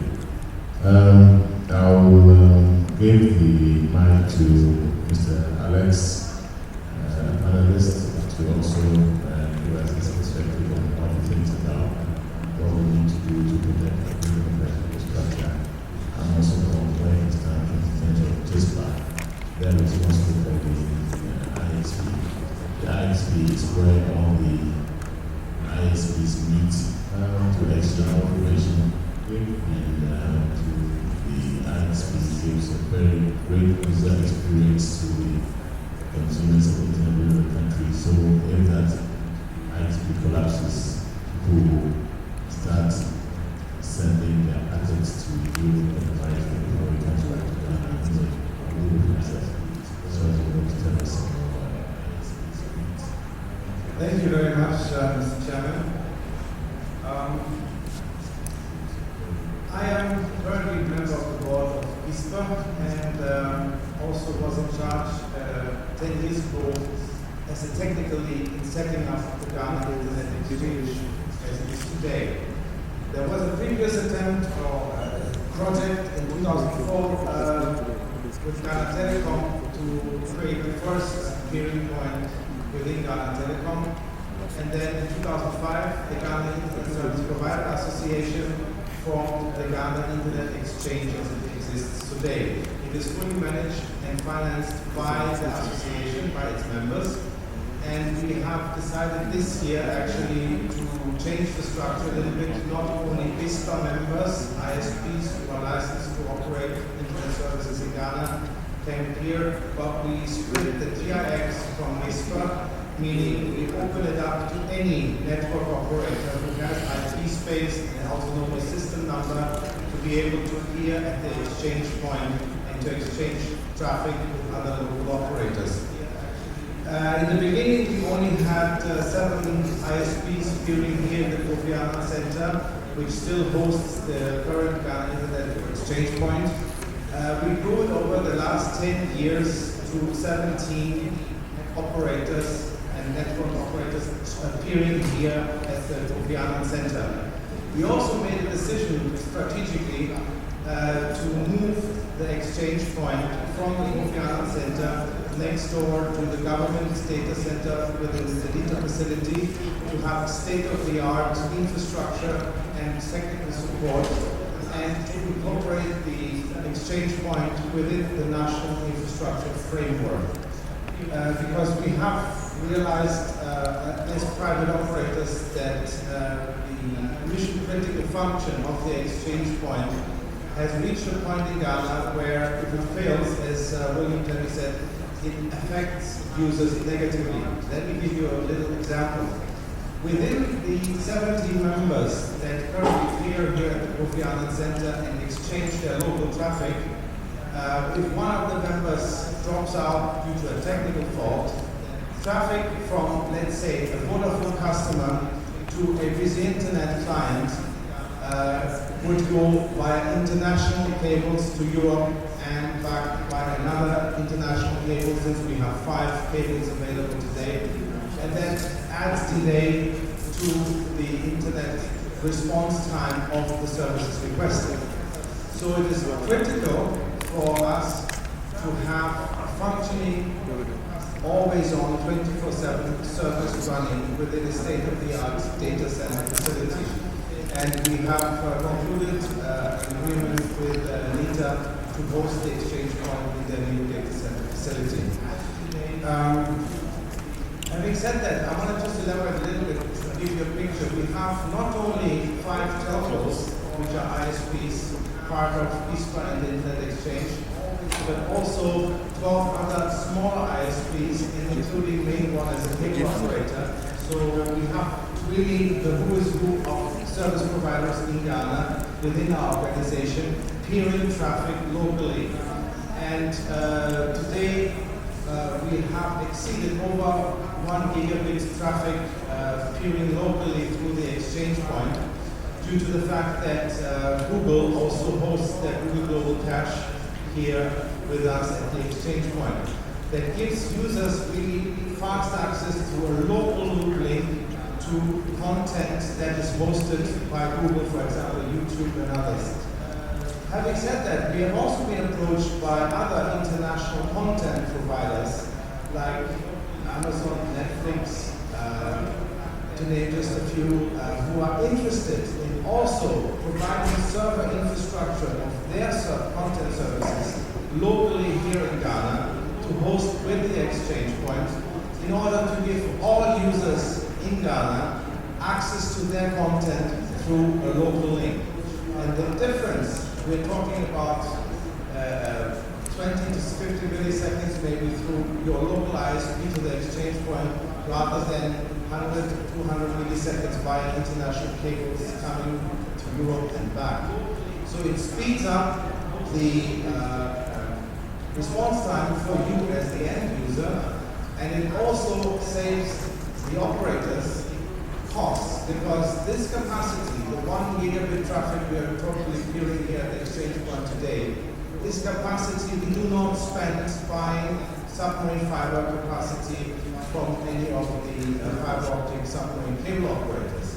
So it is a cost benefit and an end user benefit for you to experience the content services delivered through local peering points in Ghana. And we are happy to hear from NITA and NCA that the root server project is underway, and that we are also able in the near future to have an easy way to register .gh domains, since the majority of businesses who are hosting websites in Ghana still use registries outside Ghana to buy their domain name in the .com or .net space. And it is also part of the Ghanaian identity to have your domain reflect the country you're coming from. For example, my company has a .net domain, but we also host a .net.gh domain to emphasize our services are actually here locally hosted in Ghana. We also, besides the Google Global Cache service, currently host the MLab service. It's also a Google project that does measurement on internet traffic within the country, and it gives not only Google but international researchers, because it's an open platform, the data that is collected in this MLab platform is available to anybody, international researchers or the public at large. Gives them an idea about how our traffic and internet behavior is growing here in Ghana. We are also interconnected to one of the submarine fiber optic cables with the Nigerian Internet Exchange Point. That means we also have started to regionalize the traffic between countries in West Africa. And I think Nigeria is only the first step. As terrestrial fiber optic infrastructure grows in Africa, we are hoping in the future also to connect other West African countries, the exchange points of these countries, to really have a West African platform where users from any country can go to services hosted in any other country through a local link without involving costly international submarine or satellite services. So having said that, we are hopefully before the end of the year to conclude the move into the government data facility next door, and then have the Ghana Internet Exchange Point hosted within the NITA framework as a mission critical crucial backbone of the internet traffic here in Ghana. Thank you very much. Thank you very much, Alex. So he's given us a very good detail about how the ISP operates and all the future plans that they have. Next, we have Mr. Kwekwe from GIBS. GIBS is the one responsible for interconnecting all the banks and putting a platform in place for the banks to go to interconnect and share ideas. So let me talk to you about the GIBS. GIBS is looking at the future in terms of e-commerce, integrating all the benefits and together. So that's also very critical infrastructure that the government needs, or the country needs, in order to be a future e-commerce provider. They're putting in switches, they're putting in platforms to make sure that we can clear all our credit cards, we can clear all our Visa cards, all our MasterCard cards, and also the local bank cards and all the streets. So it's very, very helpful for financial services and finance and internet and connectivity and all merging. So it's good to get the GIBS. Thank you, Mr. Chairman. Well, it's gratifying to note what is currently being put in place the registry project and also the root server project and all the technical backbones that are being put together to make the final user have an easy access to the internet and also have a good experience. For us, it's very important because of the role we play. We play a critical role when it comes to financial services. As the chairman rightly pointed out, we are an arm of the central bank, and our remit is to help the country evolve into an electronic paying society. Currently, there's so much use of cash, which has a lot of downsides, a lot of risks, a lot of costs. And the central bank's hope is that we will evolve into a society that pays electronically. So all this is infrastructure that's being talked about is quite critical for the future. From our side as an institution, we have tried to interconnect all the banks. So we interconnect all bank switches to allow bank customers to interoperate the various terminals and devices that banks make available to customers. Particularly for the area of the internet, we have put together a payment gateway, which is at the outset supposed to serve the local ATM card industry. What I mean by that is cards that are issued by banks or financial institutions, which are either Visa or MasterCard. Some may refer to it as white label cards. Our intention is to create an ecosystem in Ghana for the white label card, so that anybody with a white label card can access their money on any ATM they find, can pay on any point of sale terminal they find, and can also shop on the internet within Ghana. All our services are in Ghana City, so we intend to develop the Ghana market to the point that is comparable to what you find in the Western world. I'm sure we all remember what happened to Russia recently when there were some political issues and Visa and MasterCard decided to block their cards, and people couldn't do anything. Those are reminders for us to be able to develop our local cards to be able to sell our people, so that we don't depend on any international scheme and such issues can be prevented. So as I said, we have a payment gateway which is supposed to help local businesses accept payment from the locally issued cards, because we are connected to all the banks. So if a local business connects to our payment gateway, they will be able to accept payment from cards that are issued by any of the banks that are on our platform. For the issues of security also, All websites that connect to us will have to use an SSL certificate. Now we know SSL has evolved to TLS. So we use TLS certificate to calculate the data between ourselves as a merchant to prevent dropping, tampering, issues like that. On the card holder side also, we have put together a card holder authentication system, which you will find on the Visa and Mastercard platform, known as Verified by Visa. It's a concept called the Trading Secure concept, which gives the card holder extra information, which they will need to provide at the time of shopping. And that platform is also ready. So all banks can ask their card holders who want to use their card on the internet to register on that platform. So these are things that we have put in place as an institution to secure transactions that go on the internet. So with our little way, this is our contribution to the infrastructure for financial services and to allow Ghanaian businesses to conduct business on the internet safely and securely. Thank you.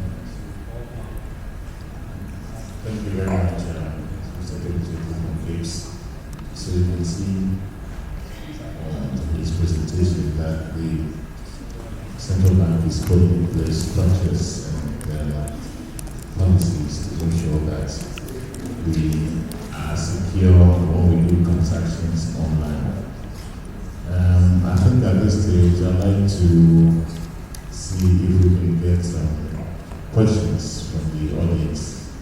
And if you have any questions to myself, to any of the panelists, to Jack and Yang on the presentation, I'm sure they'll be very happy to answer your questions. So we have 15 minutes. I think I'm ready for the questions. Thank you, Mr. Chairman. I have two questions from the online viewers. The first one is from Stephen Senayao, a system analyst from University of Health and Allied Science. The question is, which plan is the government making to generate income from companies and organizations doing business online, a world without borders? With regard to social media, defamation of character is becoming a very popular issue. Is IGF making an effort through policy to regulate these issues to make the cyberspace ethical? The second question is from Richard Amin. A lot of people in government are using Gmail, Yahoo, Hotmail to transact official businesses, and it's very sad. Even some of the government websites are being hosted outside Ghana. Thank you. With regard to social media, defamation of character is becoming a very popular issue. Is IGF making an effort through policy to regulate this issue? I had to know what happened to e-switch when it was The second question is from Richard Amin. You're going to a lot of people in government are using Gmail, Yahoo, Hotmail to transact official business. Very sad. Yeah, thank you. I think I'm quite happy to be here because a few years ago I called up all the MDs and CEOs of the ISPs and I told them that we're having a meeting. I wasn't an ISP, but they came. And that was the beginning of the ISP. And I think I was a little bit happy at that time. I think now maybe the question as the security of the ISP in terms of redundancy, in terms of, I know that it's funded by the ISPs themselves, but could we begin to think that right now, is it a single point of failure or are there plans in the future to have a backup? Is it backed up and also? Okay, I think we'll take two questions and then we'll get to answers. So, okay, after that, we can answer questions. So, we have some questions for Gibbs and we also have some questions for ISP. So, I'll start with Gibbs first. Okay, you were asking about the eSwitch platform. Yeah, the eSwitch platform still exists and it has some user communities. Originally, the intention of the central bank was to have all bankable people use it, as well as the unbanked. Because, as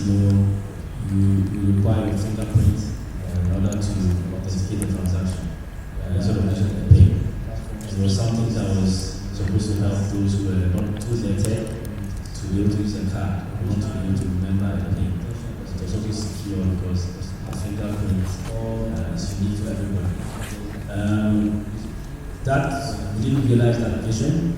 It was something that we were going to do through banks, and banks didn't think the same way that we thought, because they had also issued their own cards, and they felt probably it was the issue was going to eat into the market that they had. So there are some challenges in implementing it, but over time, we have found some user communities, niche markets that are using it currently. I can talk of the student loans transfer.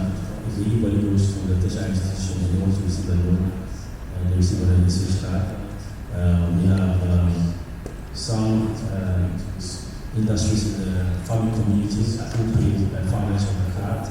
National Lotteries, for example, pays all their agents on the usage card. Recently, we took over the National Service Project. As you rightly remember, there were a lot of fraud issues with the National Service.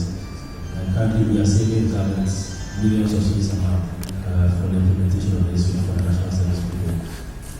We're also looking at bringing on board the national and the civil servants as a project that we're working with the government. So, and other private institutions who are paying on this one. So the issue card is being used, and we are satisfied with what we have right now. We think we can grow the user base.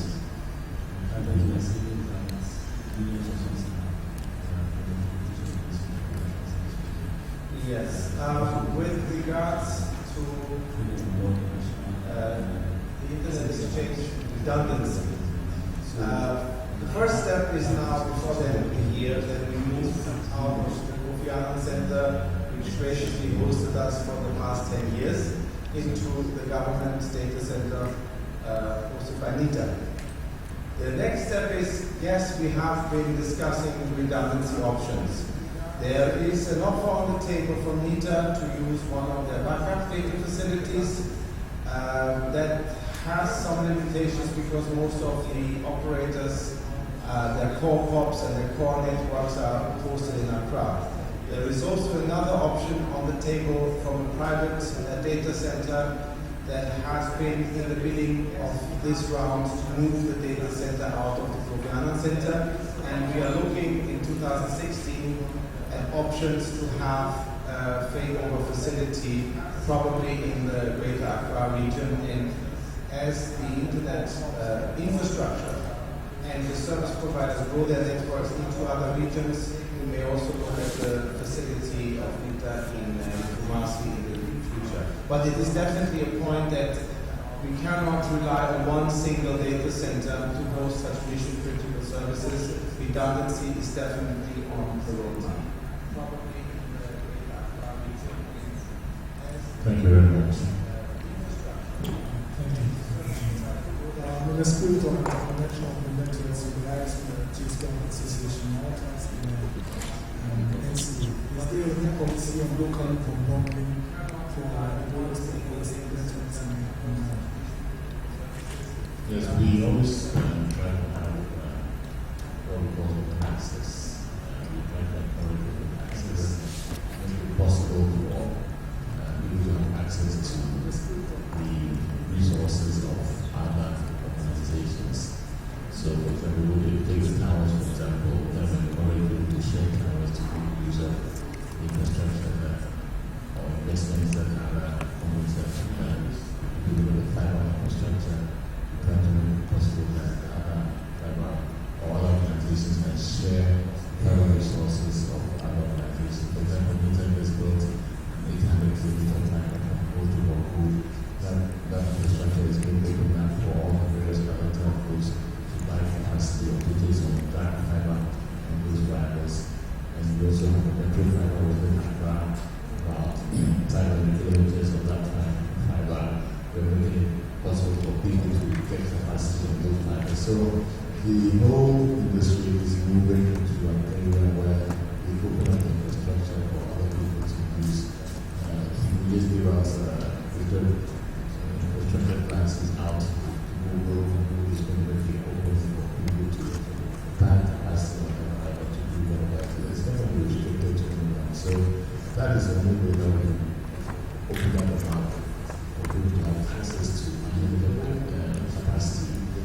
build infrastructure for our internet society and our data networks to grow. So, for example, if you set up a data network and you're looking at capacity, if you want to be difficult areas that are not open access network, who are going to get that capacity for what you want to go to. And you want 100 listing or 50 listing or 2 listing or 3 minutes on the market. Thank you.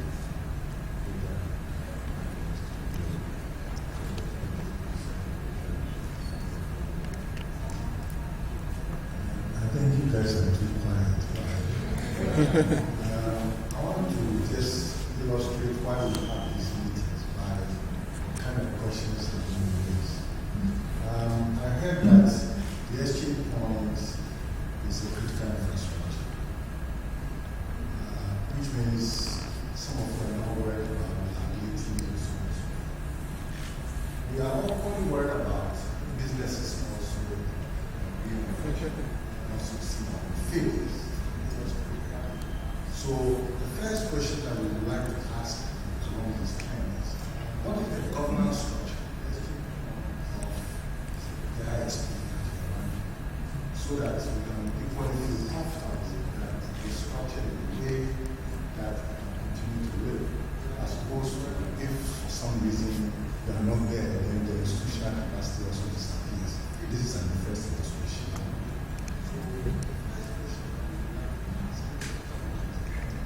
Thank you very much, Professor Graham. Currently, the Ghana Internet Exchange Point is managed by GISPA. But as I said previously, we are in the process of separating the Association of ISPs, which is an industry association looking after the interests of the licensed internet service providers, vis-a-vis the ministry, vis-a-vis the LCA and other third parties, from the Internet Exchange Point, which is by definition initially was registered as an independent association. We actually have DICSA, the Ghana Internet Exchange Point Association, which will, as of 2016, will act independently from GISPA. That means we have members currently who are part of GISPA who are not a licensed ISP. For example, the National Health Insurance Authority joined GISPA because they wanted to join the GIX. Now we have all of a sudden third-party organizations that do not run an ISP, members of the ISP association. And in order to avoid that in the future, and in order to govern the exchange point independently from the Association of Internet Service Providers, there was a decision made by the current board to separate the two. So as of 2016, people will pay membership fees to the Internet Service Provider Association as ISPs, and there will be port charges that will be charged to operators. Any network operator with their own IP resources and AS number wants to appear at the exchange point is free to do so. It's an open platform.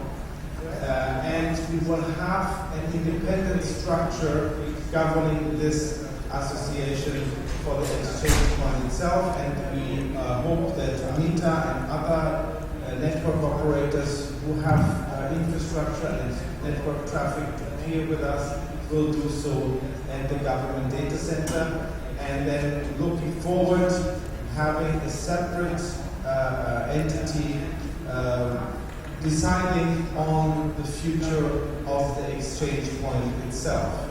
Today it is still under GISPA, but we are on the road to separate the two and give also then the members who are paying to appear at the exchange point a vote on a separate board, maybe with a separate president in the future.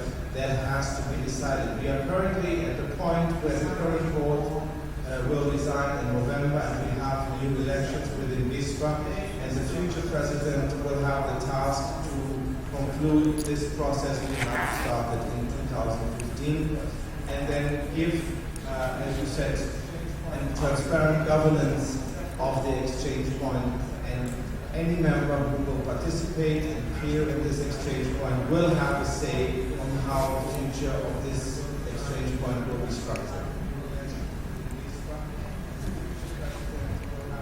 Thank you. Are there any more questions?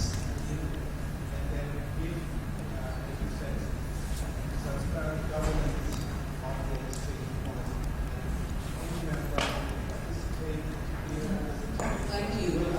I was just consulting with Eric because, last week lightning struck and took out a certain amount of infrastructure, even at the GIS. That was a natural disaster.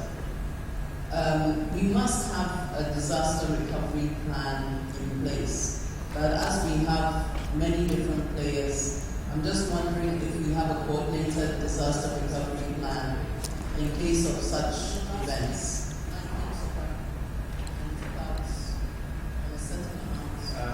Thank you, Dorothy.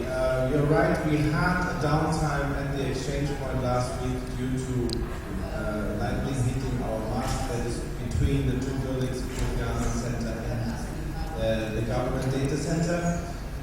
We are looking at options. This very case that you mentioned has not been discussed within the members as of today because we are having a new members meeting coming up in November that definitely will address this issue. And there must be contingency plans that will be put in place in the future going forward to prevent this a single point of failure, an actual disaster, from knocking out a key infrastructure of the internet backbone in the country. That is one thing. There is a technical committee headed currently by Emmanuel Quaten from ZipNet, who is very capable technically today, that organizes with 3 other members the maintenance and the support for the current exchange point.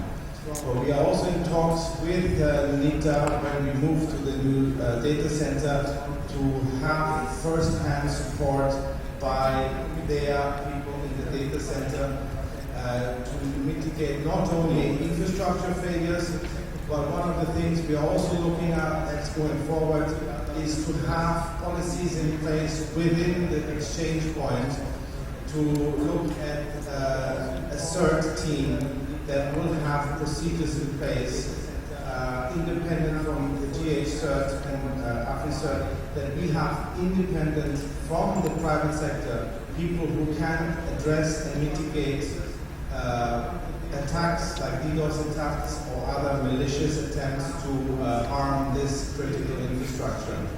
So we are in the process of putting these things in writing. But as of today, we are troubleshooting, as you mentioned, things that come up with the members in the shortest possible time if there is a disaster to replace whatever has been damaged and get the infrastructure up and running as soon as possible. But you're right, we will have to put in formal procedures in case of such disasters. Thank you. Okay, so we've come to the end of this session, and it's been very informative.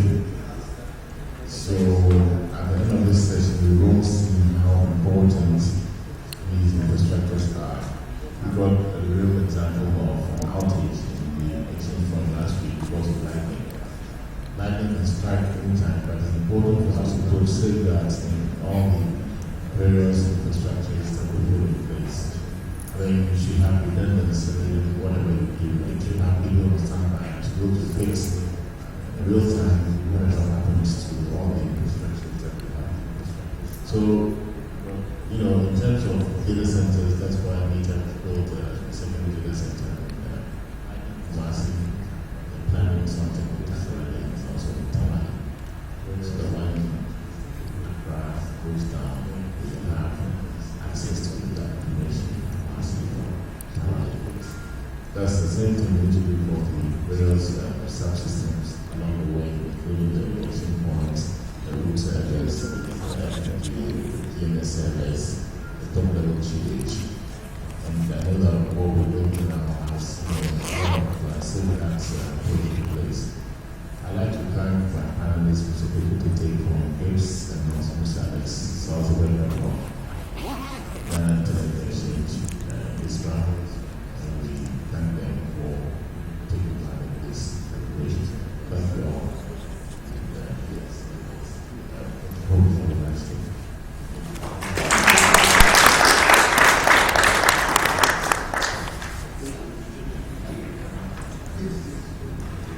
Thank you, Mr. Chairman. Panelists.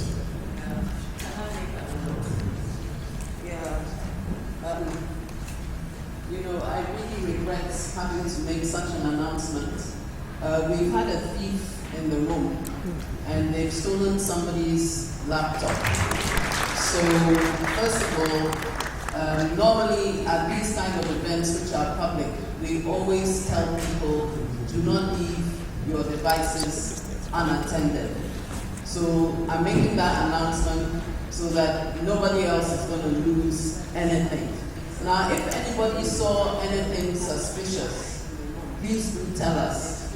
And also, if anybody is leaving before the event, we will do a check of your bag. But we suspect the person has probably already left. But it's unfortunate. So just be aware. Make sure that you're looking after your devices well. Don't go anywhere, not even to the toilets, without carrying your device along. Thanks.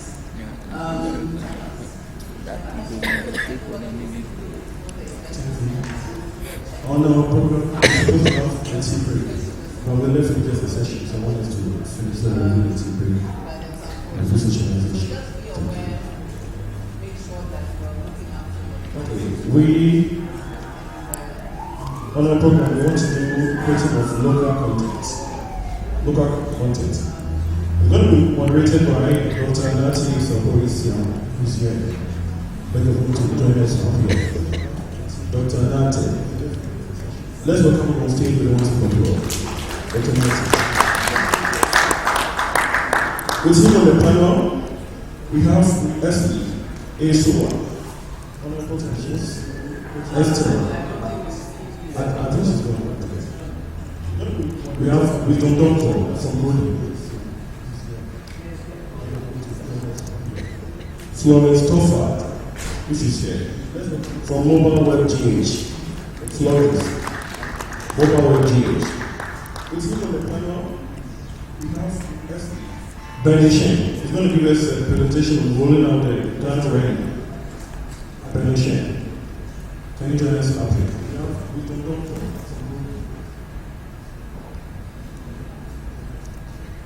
Florence Toffard, this is here, from Mobile Web GH. Florence, Mobile Web GH. Benny Shen, he's going to give us a presentation on rolling out the. I will also invite Mrs. Veronica Martin from NITA. She's going to give a presentation on government online services. We are also making creating local content and building the report for accelerated development. That is why we have Mr. Ben Michin also here with the panel. So, audience is your panel.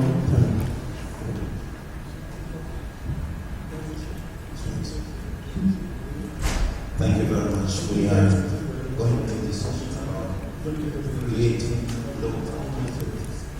Now, local content is a hot topic. Issue in South economy today. We want to make some of the money that comes into the land. That is to say, the resources that we have must be also useful and utilized by us local and indigenous people too. Now, local content has many aspects to it. I could think of myself driving with a gas tank in the back of my car, going up and down the whole of Accra to look for gas. And I can imagine that if there is some place I can just ask that,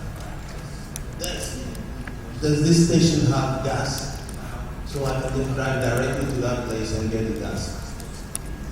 and that would save me a lot of money, not only from driving around, but the environment too. Because when I waste gas, when I waste petrol, it has an effect and knock-on effect on the quality of our polluted air. Now, that's not all to it. I could also be creating a sort of a job for somebody. If I pay him 1 cedi to give me that information and save 5 cedis from driving around. So our panel here is about creating local content.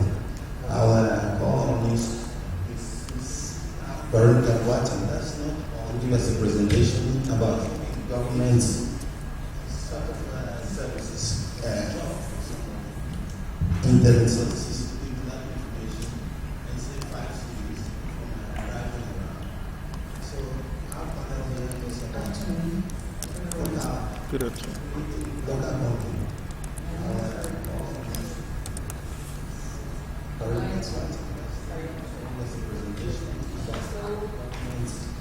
I'm going to speaking on the government various types of initiatives that government has taken on the e-government platforms to, as it were, support some of these discussions, some of these platforms that we've been talking about, the internet services that we've been talking about, infrastructure that has been made available. I think we indicated that we've had government or national centers being established.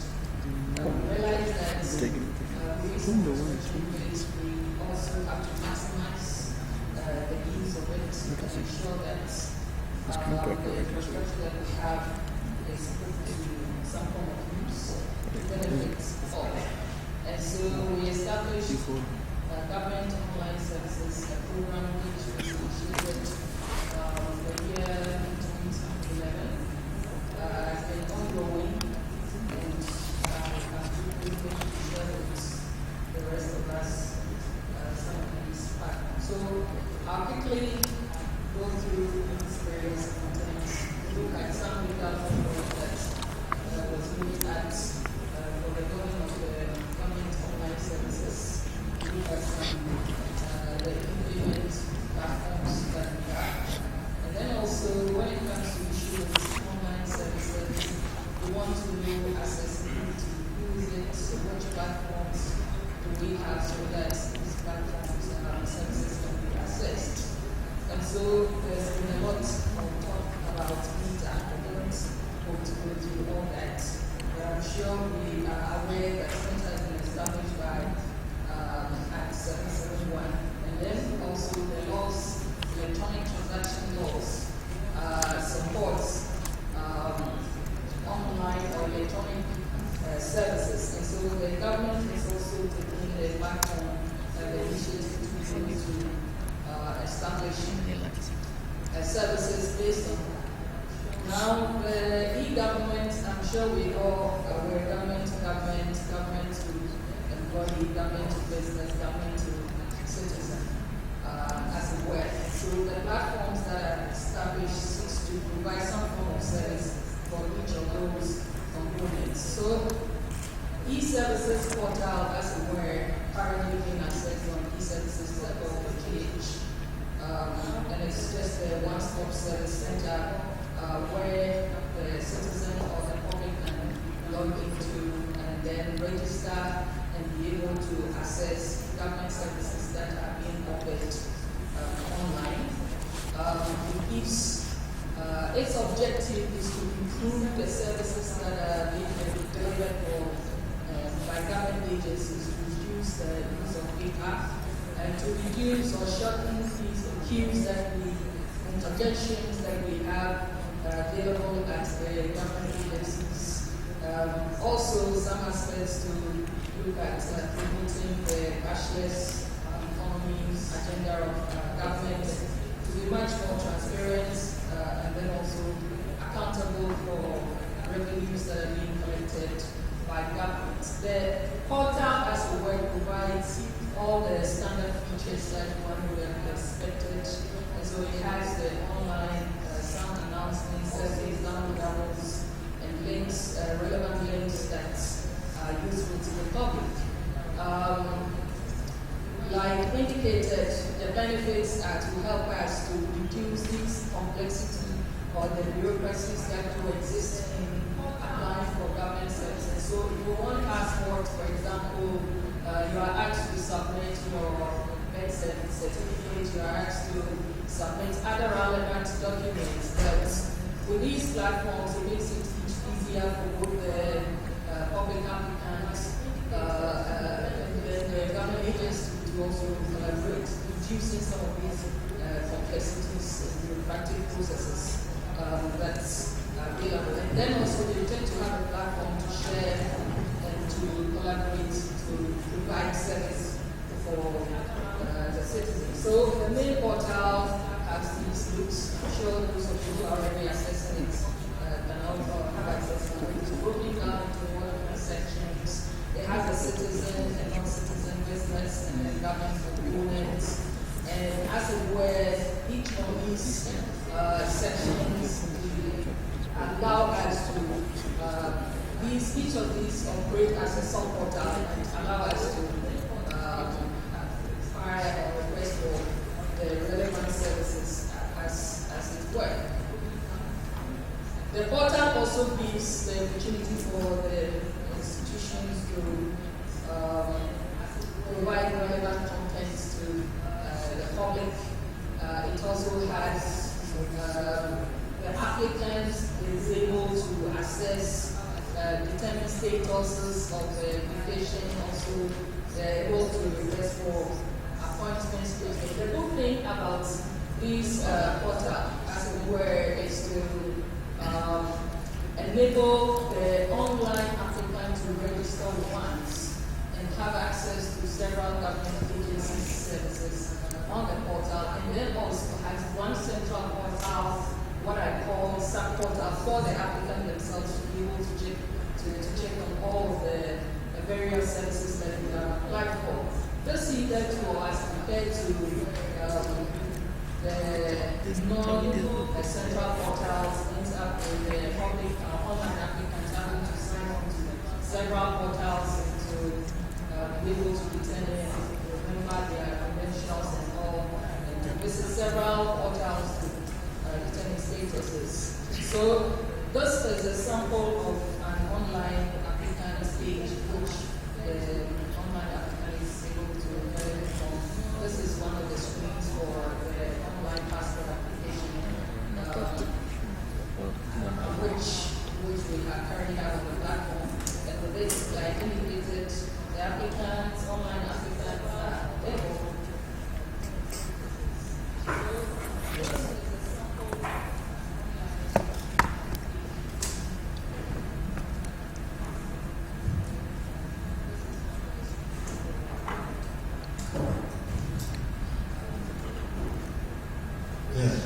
As we get ready for the technology to take its shape, I will have to inform you that we are actually merging these two sessions. The previous one should have been session 7, that's building a reduced range for accelerated development. Now, it's because a lot of the panelists are not around, so we are merging it. Now, I take this opportunity to invite Dr. Fred Frimpong to come up here. Are you here? Yes, please come.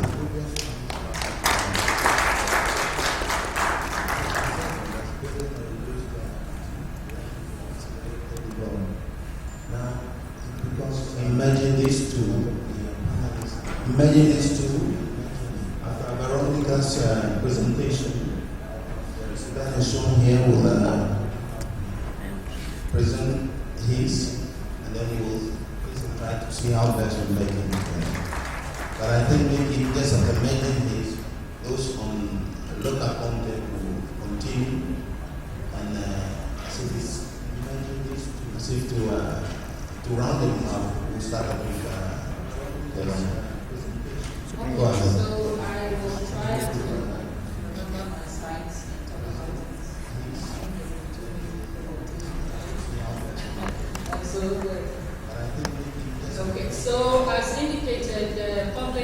online applicant has the ability to check on the statuses of all the services that they applied for. And so currently the institutions that we have operating on the platform includes the Accra Metropolitan Assembly offering online marriage registration, marriage license first. We also have the police CID also offering the police report, and so hitherto we need to have this police report for new employment and all of that. We can request for the services online, and we also receive feedback. The platform also has online passport application, online birth certificate requests, as well as other services from other government agencies. The online platform also, we have the other wing, that is the taxation, and so we have the taxpayers who are also able to access the platforms and then pay the taxes. We have a component that is cognizance of the Registrar General's Department's activities, and so we're applying for businesses, business registration, business renewal, and its related services. We can apply online. And then all these platforms are also integrated with a one-stop payment service platform, which allows the applicant to choose whichever payment option that he wants. The platform allows payment via Visa card, MasterCard, SAT, mobile money, Airtel money, MTN, mobile, and all of those related payments. Currently, we are having a good number of Ghanaians of the public and the diaspora who apply for services. And the service also, interestingly, has a one-stop courier service also delivered. And so applicants are able to request for delivery of the service they requested for via PHL, via Ghana Post, MS, and other related courier agencies. And so we see it as a good platform that is helping both the government deliver its service to the public anywhere and everywhere.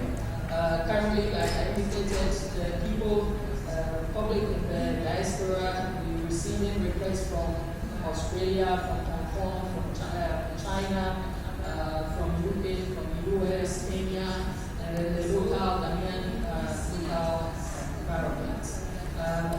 I'm sure I've been able to cover all of that. And so the e-payment platform also can be reached on, can be accessed on epay.gov.gh. That's where I think I'll bring my presentation. Thank you very much. I think maybe your presentation before the machines fall off.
Good afternoon. Good afternoon. I know we have a webinar, so let me try to be fast as possible. My name is Benjamin Shane. I volunteer for the Ghanaian Academic and Research Network. This is a presentation about creating the Ghana RAIN, and now we'll explain what the Ghana RAIN is.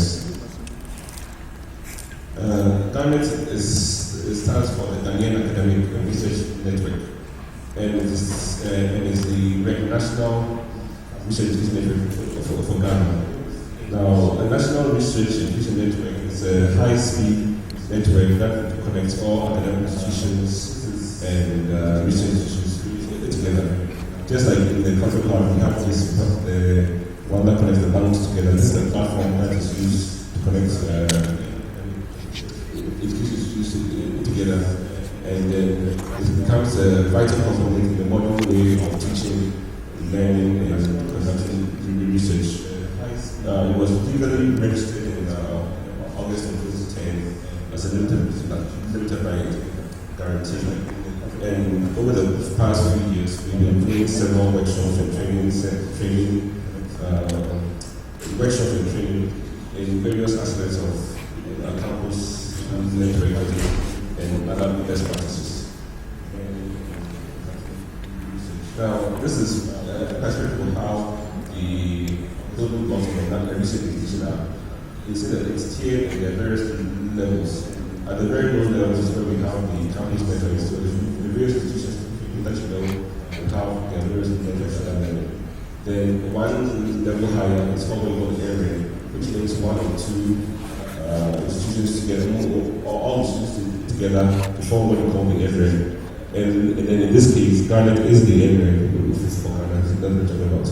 Then the areas themselves also go up one layer to what we call the regional networks. And then the one that's for West and Central Africa is called WACRAN, which is the West and Central Africa Research Network. And from there, it goes to a continental body or other research bodies. So this is the hierarchy of how the academic research is formed. Now, the fact is that the areas, what do they do? What's the nature of it? I've put together a few slides on it, and I'll try to be brief. I'll go through all of them. But basically nowadays, in today's modern ICT world, research and education networks are regarded as essential as any national infrastructure. So in other parts of the world, they regard this just as same as roads and network, roads, water, energy services, anything that has to do with development and infrastructure, because it's such a critical and important aspect of developing a country that without this proper research going on and having the infrastructure to be empowered others, you are more than always left behind, and then any cutting-edge research nowadays has to be done without collaboration from others, as that's what we're doing.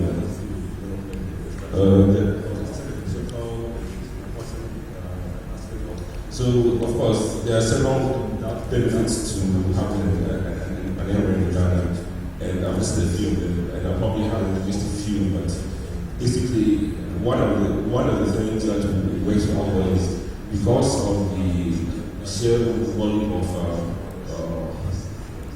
the community in terms of the universities and the students and the networks, you can create large economies of scale when you're sourcing for other bandwidth, or other expensive research equipment or other things. So this serves as a platform that not only to achieve that thing, those objectives, not only to achieve that, but also you can also use it to use the skill of such people to have higher revenues from it.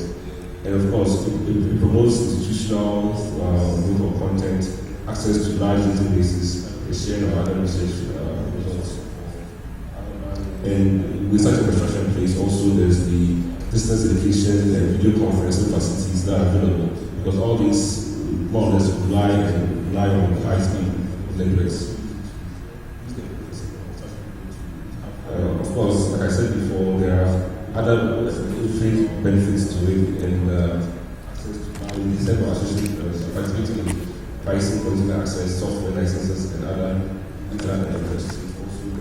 Now, I touched on this during my initial part of this, in terms of how the internet governance and areas come together.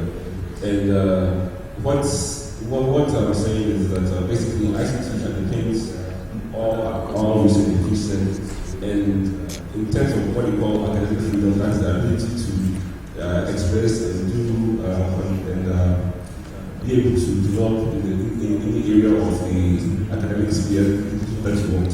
I need to be able to use whatever current means to do that. And since now we use ICT for that, it's essential that we have these services and then they are always open, accessible, and trustworthy, as I said. So, as I said, so one way is to ensure that the internet itself continues to remain open and supports all forms of innovation.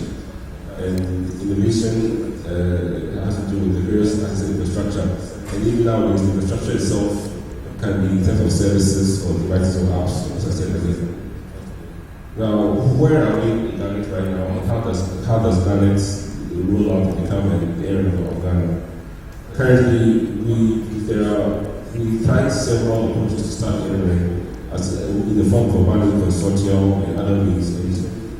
What the lessons we learned from that has taught us that the best way to roll out such a network in Ghana is to first of all set up the point of presence, and we are negotiating with the data center and one other open access provider, so that we will have two spaces where we can co-locate and have our effect. I understand that the main point of which various institutions are connected. Of course, in order to take advantage of certain developments in the country, in terms of having access to high-speed networks and data and dark fiber, we will need to acquire the private license from the NCA, and that's also on the way. Now, the best approach we've said is that when I say a member, I mean a university or an institution or somebody like an individual, is that we encourage the members to find a way of talking to their provider, instead of, in addition to give them internet connection, give them an additional link to the internet in the data center. That will ensure that we are building that local exchange among the academic community. And then it also ensures that the telco flow are tracking the electrical business or any sort. But however, if any particular university doesn't have the facility to do that, then Garnet will, of course, two various arrangements for that. And Garnet is part of what first of all, Garnet is a member of WACREN. As I explained, WACREN is the regional area. And there is a European project which is helping us to connect the various universities and then also connect us as authority to the regional networks. Garnet is part of that. To do that. So, in order to just cut it short, not just say that there's an upcoming workshop on the 6th of November, that's about a week or so. And the aim is to sensitize most of the academic community about the various workers and to also have groups of researchers ready to work with different areas and areas we work with different areas. So with that, I would like to say thank you. I'll send my questions to the learners. Thank you.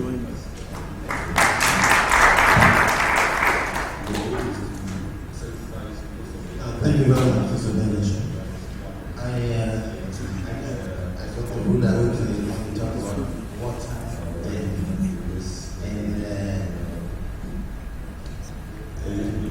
electricity. So we come to think of IT services as just one of those. Now the Silver Highway, there was this band that started, and the first time they brought the power. And they dug holes in the ground to put the power in, and that was so very good because we don't have overhead cables then. And I thought, I don't need to have somebody collaborate with them so that we have that fiber is ready in the ground when some time passes. Now it wasn't long before they started making the other side of the pole on the same background. To install fiber there. If we could integrate those services together, then we'll be in a long way. I mean, the cost of that infrastructure will just be shared among all the diverse utilities. Thank you very much. Okay, I'll call on Mr. Wisdom. Don't go to give us a statement on the Ghana Open Data Initiative.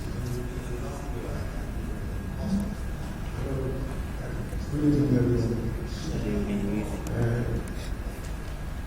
My name is Wisdom. I work with the National Agency and then the technical lead of the Ghana Open Data Initiative. So I'm going to take you through the progress that we've achieved so far with opening up the government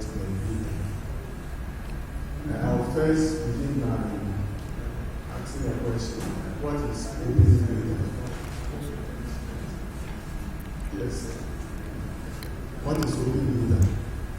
Can anybody please tell us what open data is? Okay. I see it as opening up an information to the public. So open data is data that anyone can access, use, and then share.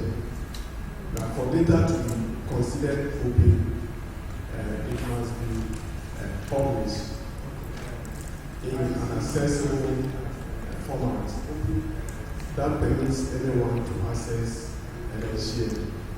So that is how I would refer to as open data. Now, the concept of open data. So before Ghana began opening up its data, we actually looked around to see what is actually going on with other countries, what they are actually doing with open data. And then we came with this concept as of transforming open data to transform governments and also to empower citizens and rebuild a social contract between political leaders and citizens. And then another concept that we came out with was citizen engagement and then the platform and tools. So that will allow government to reach out and incorporate the perspectives and ideas of citizens in decision making. So and then the other was building networks, relationship between public and private sectors. So before Godi came to be, the former president, the late president Professor Mills, actually signed up to the OGP partnership. And then NITA, the Ministry of Communications, was needed to actually start the process of opening up government data. So we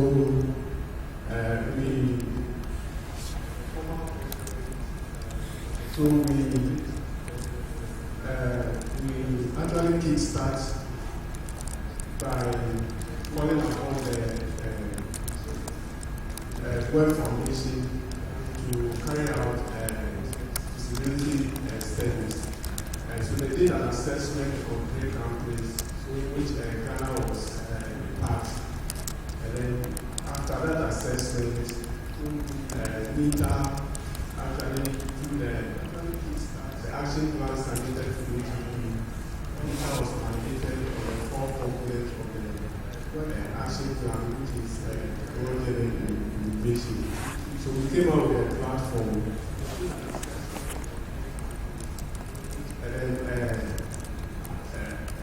we came out with a platform, and then the platform we used it to engage the public, which is the citizens, and then to actually use the data to see what benefits they can derive out of it. So what we did was we came out with programs, which one such program was hackathons. And then one such hackathon was to bring together the global community. And then the journalists to actually engage them with the data that we publish on the Ruby platform. So out of that, they use the data to actually create kind of an application, a mobile application that government can actually use to engage citizens.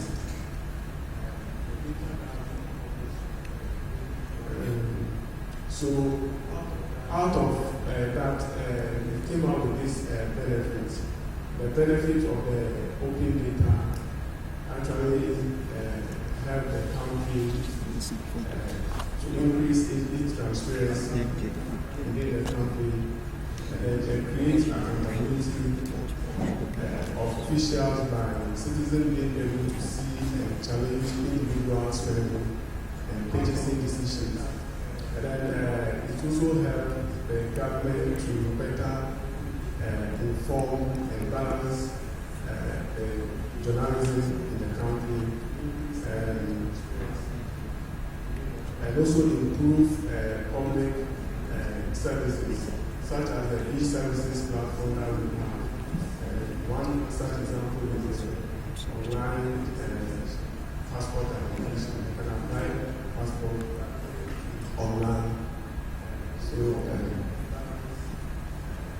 So out of all this that we've been doing, Ghana, there was a global ranking of which Ghana was ranked number 10 among other African countries in the world.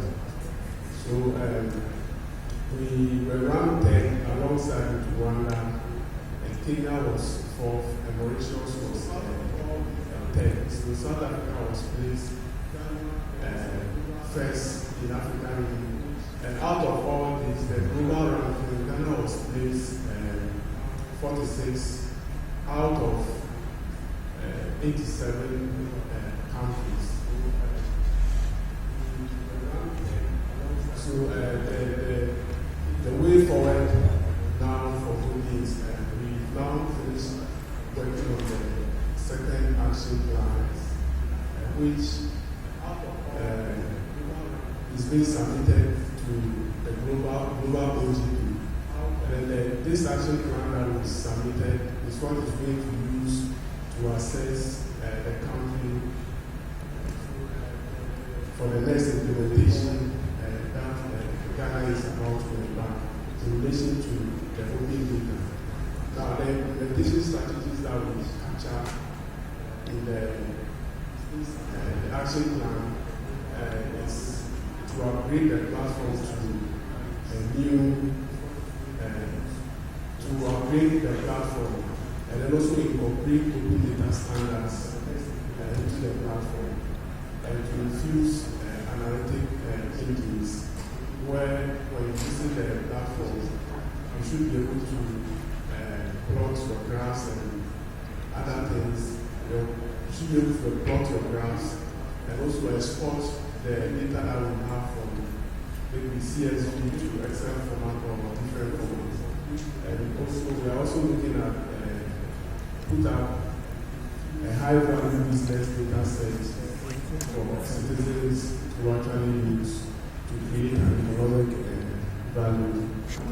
We're also looking at three key sectors, 4 key sectors, which is health, agriculture, education, and then energy.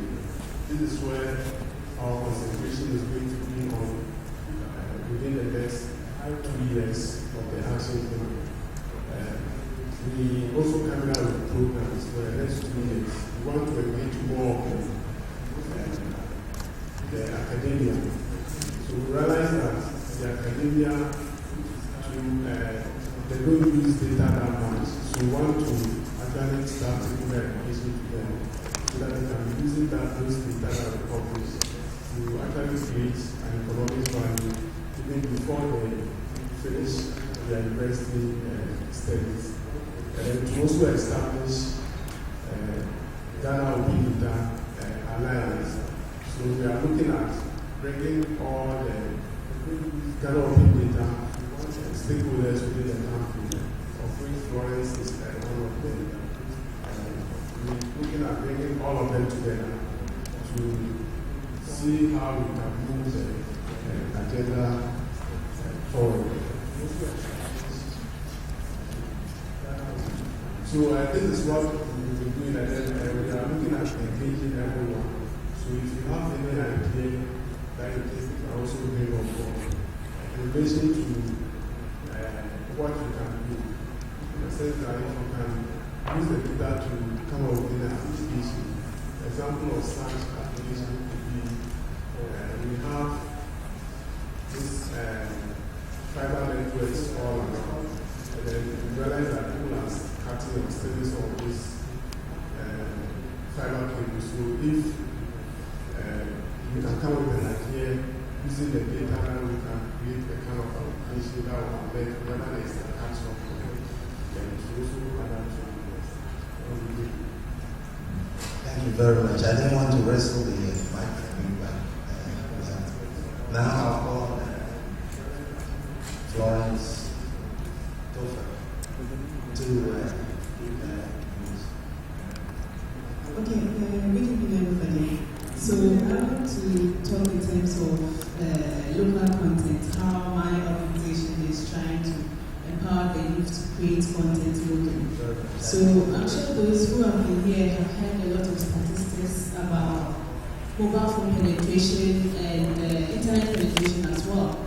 But the question that is often asked is, how many local services do we have running on the mobile phone? How many of us use our phones to transact businesses or to be able to use it to do things in our everyday life? Like if you want to go to church, if you want to go to the mosque, like most of the content we do access in WhatsApp, Facebook, we are basically foreign content. Is there a way that we can create our own local content? So my organization, which is Mobile Web Ghana, what we do is we try to give the youth capacity to train them in mobile phone application development, how to create mobile value-added services, and then encourage them to set up their own companies. After that, we've had people setting up and doing services like agriculture, education, and develop applications for specific schools. So this is how we are doing it. We are empowering the youth to be able to learn skills such as how to develop simple SMS application. So they've been able to, some have used this service to develop result checking application for schools, simple school management systems, just using SMS. Sorry. And so we are basically trying to encourage the youth that there is a huge opportunity that is being created with this wave. I mean, it is enough for us to say that, oh, everybody is using the mobile phone, so what's next? How can we empower ourselves as the next generation to be able to create locally relevant content to solve our own problems and not only consume foreign content? Lately, we've also been trying to build capacity with open data as well. We organized hackathons in collaboration with data as well. What we did, the last one we did, just people from here and from other institutions were able to come to my space and they used the data that was available on Cody platform. They were able to map, like, for instance, the sanitation problem. So they used the population sensors and were able to map places where there were KBIPs, places that there were no KBIPs, and they related that to sanitation problem that we have. Why cholera broke out? Is it this year or how cholera broke out in Ghana? So that is how we are trying to encourage local content creation, local content consumption, so that it will be relevant to us and it will benefit us as citizens.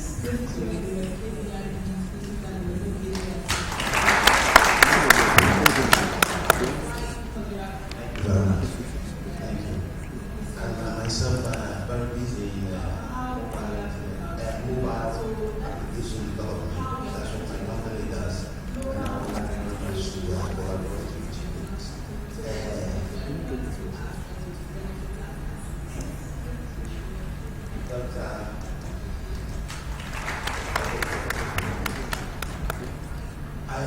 do not know how we should handle them. Should we rather finish with local content and then go forward with the other one?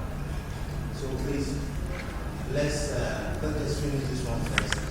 I'll ask for questions here if there are any. Oh my goodness, I was speaking without.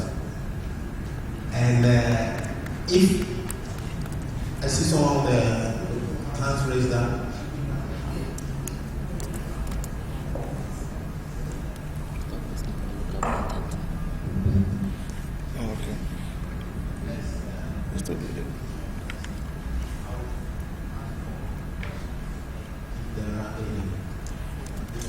Thank you, Mr. River.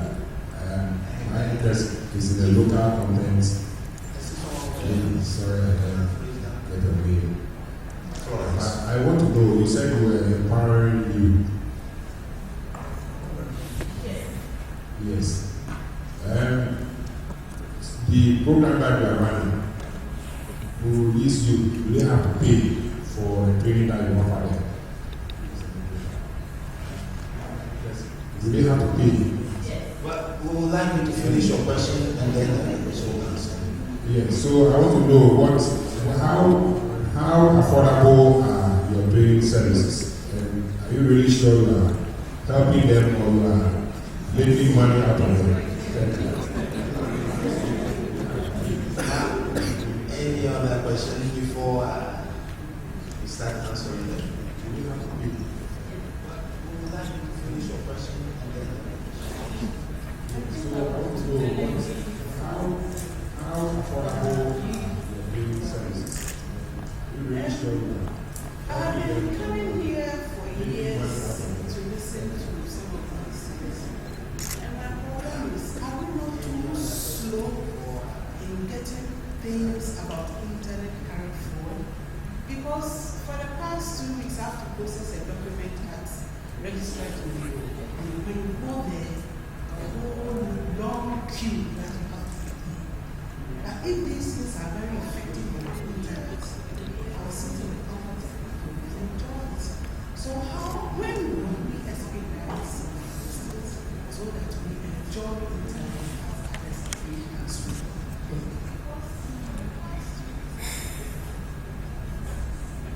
Any more questions? I'll take one more question and then we'll try to answer them. So is it? My name is Kelvin. I would like to ask the one who presented on the services of GH 3 questions.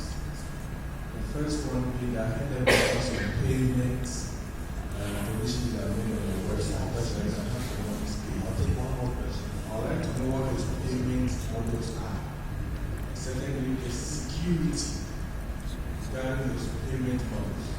Because the real discussion is basically about security on the internet and the transaction period. So if you can answer these 2 questions from the foundation. Thank you. We'll start with Florence. Thank you. We are not exploiting the youth. We are empowering them in the sense that if in the first few years that were in existence, they were not paying anything. It was a funded program. And so most of the people who attended the program had it for free. And they were like, we had good content, good training. But subsequently, we need to sustain the place. Other than that, we run out of business. So even the amount that people still pay cannot cover the actual cost that we are running. That's what I mean by we are seriously empowering the youth.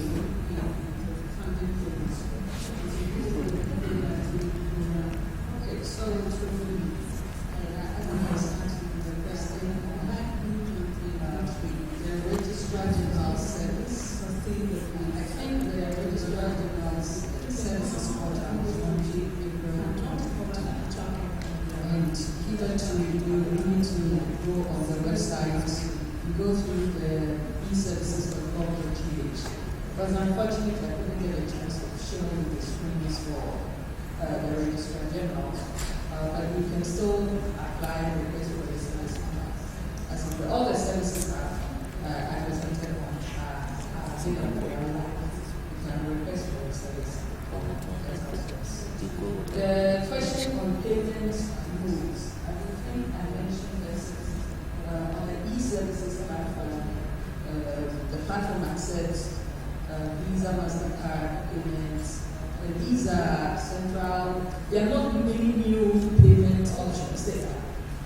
A regular web apparat, card-related payments that we do online. And so the security on it is still using the SSL, the TLS, and then also it uses the PCI DSS certified certificates for such payment types. And so we still work through the GIPS who tend to certify the local banks who operate these payment platforms. So we work together hand in hand to collaborate on the security aspects that we ensure on all of those related payments. That's how such payment types. And so we still work through the GIPS. Follow-up question. Yes, I appreciate all this. So this is just we know that actually are doing this kind of transaction, especially with regards to money. It's very, very important. Even though all these features are deployed, okay, we have certain applications that run from the internet, like hackers or bad guys, who will still have a way of bypassing all these security measures. So I was wondering if there's any third-party application that when you go onto the site, you can secure as well as the site anyway. Because, for example, if you're doing a financial transaction, there is an app that will install automatically an end user's PC to ensure that e-logins and other applications that can fetch keystrokes are gotten with, so that even though it's efficient, convenience for us, don't go to a site to queue and do all that online. My information that I'm giving also is safe, sound. I don't know whether there is something like that, and if there is not, can I suggest something? I think it's something that everyone is currently using, that is helping to address all these key-logs. Sorry, this key-logger application is capturing some of this sensitive data from the users. Okay, so maybe as a follow-up to the question, I think I've seen that the EcoBank is a protection solution. And what's the platforms that we're using? We have these where banks whose systems payment systems are behind some of these platforms. And so before the applicant gets to the page where they actually conduct the payment, where they actually do the payment, they are asked to download for the first time some of these keylogger applications that protects. And so I have it. I saw my keylogger payments, and then I saw the other banking systems, payment systems also deploying that same solution for us. And so in a way, we still have that security solution as part of the platform.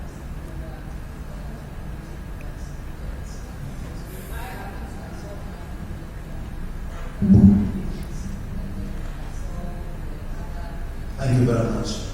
We'll end this session now about local content. We have heard from Kodai about how data is available that can be mined and used for other applications, etc., etc. I know of a company that uses information from Gogi only and project and shows me actually how come there is so much malaria outbreak in Ghana. And if you match these things together, if we integrate this data together, we'll come a long way in solving a lot of our local problems. Now, I haven't heard anybody telling me how we can solve my gas problem, but that's all right. I will go ahead with them and they will give me a way to solve the problem that I can find out. For instance, where there is traffic on the streets of Accra, and I want to drive to avoid those places, so that every evening I can avoid such streets that are full of traffic using the byways.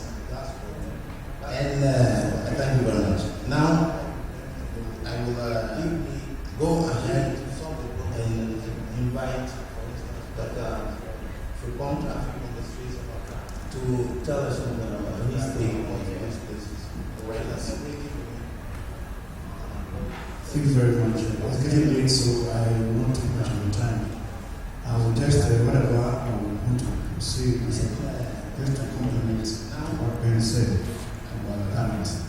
I just want to use a historical perspective to information of the national research network to talk about it. It's not only in Africa. It's a phenomenon that is existing in all greater part of the world. And basically, it is very essential for academic research. Ghana is only more universities and other research institutions. I think going forward, Ghana try to reach out to research institutions so that they have a very strong workplace. In other parts of the world, we have grants in Australia, in Belgium, in Denmark, in Slovenia, Spain, Switzerland, even in UK, for Janet. This is a UK profession of the RAN. Basically, the objective of the RAN, the medium of the RAN, is to provide research and education institutions facilities, infrastructure. Both of these institutions are not commercial, so provide infrastructure that connectivity that will enable them to interact with each other. So it's very important that we have a very strong network.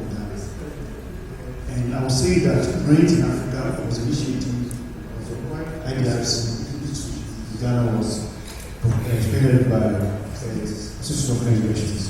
So for Africa, we have in Southwestern Africa, we have one language mediation for West and Central Africa. We have the state in South Africa. A number of them all over Africa. And basically, I would say that it's very important that we are able to build a very strong network with Ghana. And the network, and I was happy when Ben said they are trying to set up an infrastructure at this place so that they can connect all of these living and research institutions included. That would be great. But as I speak to you now, I have been out of the internet for the past 10 months. I don't know how to use all of us are using different access modes to get internet. So I'm very happy with that coming to Fed. I'm happy because if you look at 10 in South Africa, you would secure about 10 gigabytes space capacity on CCOM. So it runs from South Africa to London. So it means that all members of South African route to East and South Africa can easily have a gateway, easily pass through giving access to Europe through the 10 gigabytes space they have on the CCOM. They still have the same gigabytes. So I think that it's very good. It's a dream if we're able to, those of us in Ghana, it was a good place because we have a lot of somebody cables in Africa, new one, Globe, as well as we're able to develop so we're able to negotiate and have access from West Africa to France to be a very good infrastructure for us in the research institution.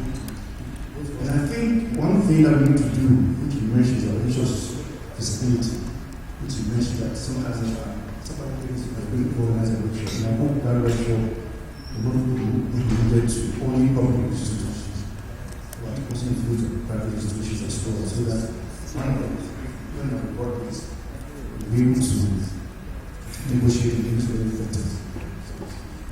So I would say that yes, there's a very good infrastructure. this network which if we're able to manage to work, develop the results, especially in terms of access to the internet in the language. We subscribe to almost 1 million. We are told 1 million. But when you measure different times of the day, less than, far less than that. So if we have that, maybe it's 1 million, it's 1 million, because it's ours. Thank you very much. Thank you very much. Now, I wonder if you have any questions for them around the grants. It's not only that we are running late, but I want you to ask questions.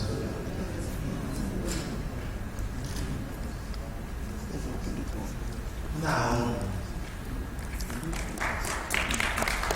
they refuse to ask questions now. So let's have some dialogue here. The grants, they are only for the universities, academic institutions?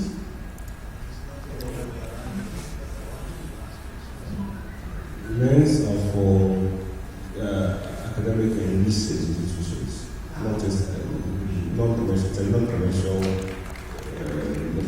aid that so CSIR aims the Biomedical Institute of African Institute of Medical Science aims for universities, even some polytechnics have been very interested in learning. So any accredited tertiary institution and research institution in Ghana, this can be a member of all the members. Thank you very much. With that, I close this session. Thank you very much.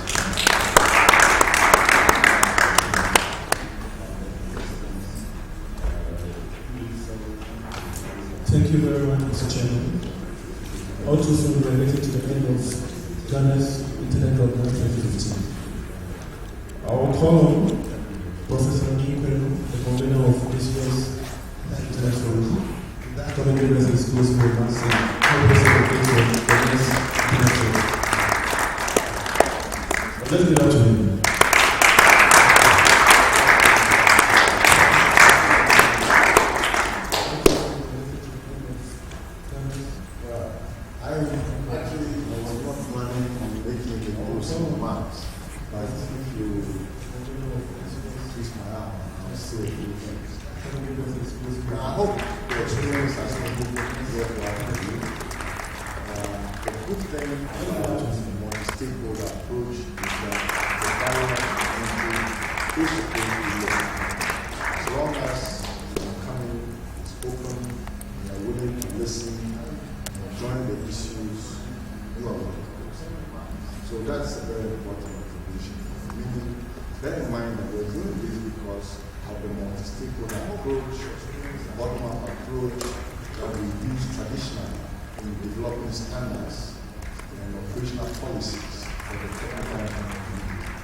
Unclear how to balance each of these things.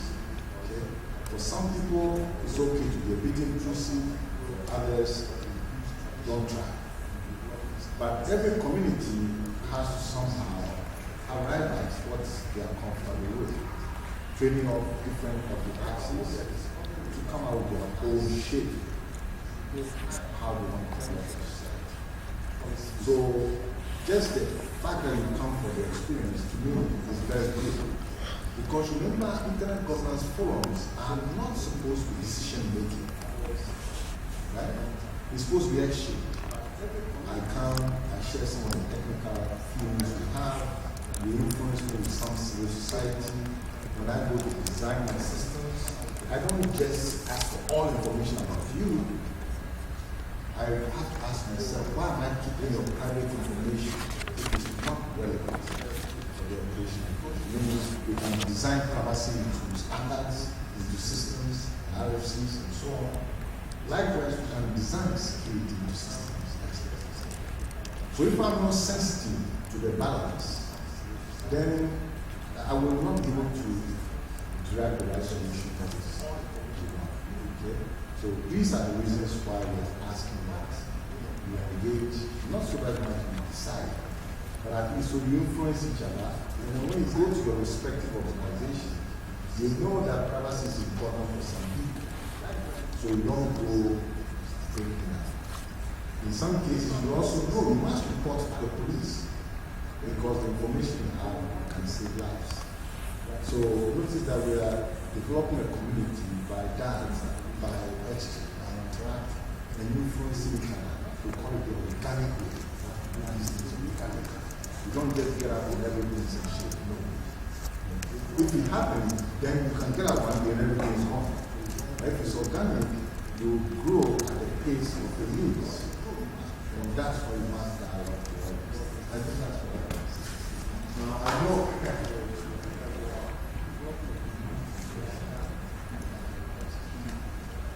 Then I'm done. Well, thank you very much. Yes, thank you very much for staying with us up to now. We were supposed to share a community which we have in a very rough state. So with your permission, we're going to set up a mailing list for discussing IGF issues. And through that, we're going to share a draft for comment on it. And it becomes a Ghana position from this forum so that those who will be at the global can have something concrete from here.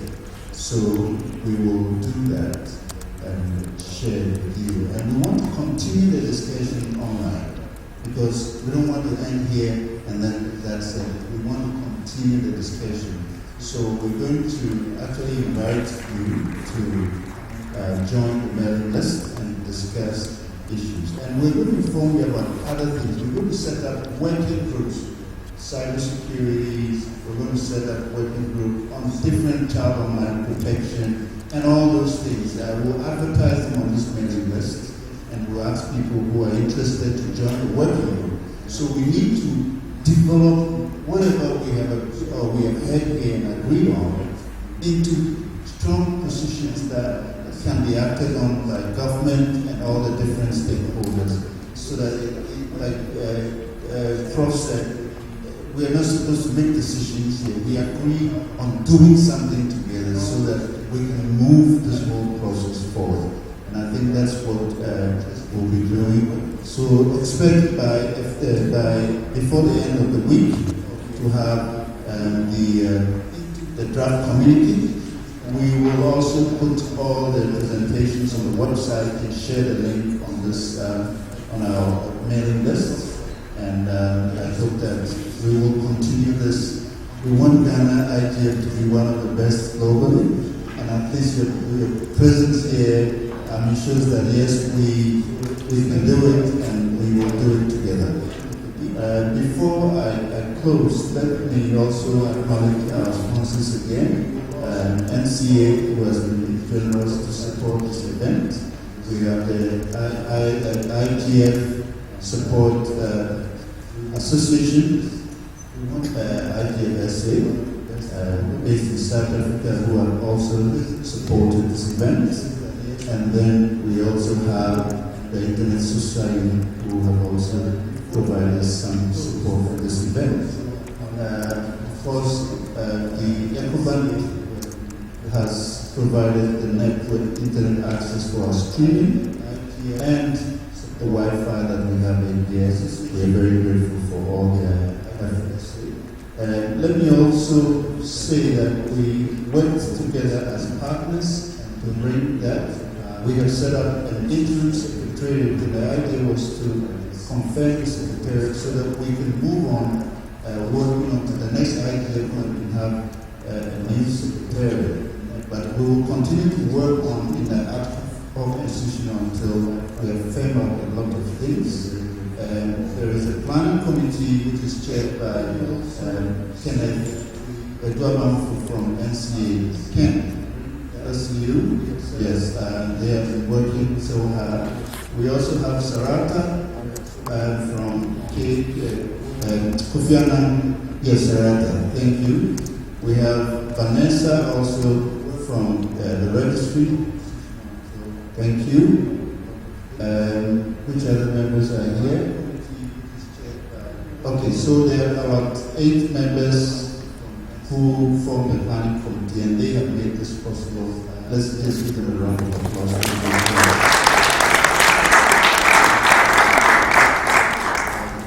So on that note, if the chair hasn't got anything to moderate, we'll keep you posted on the mailing list. Thank you for your time. I think there's a coffee break waiting for us. Go grab something. This is supposed to be more like a cocktail after the event. So thank you very much, and God bless you.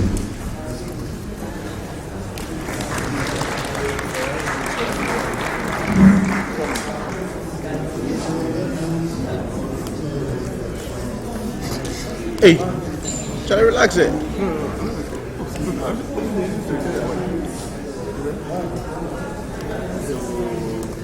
It's your company.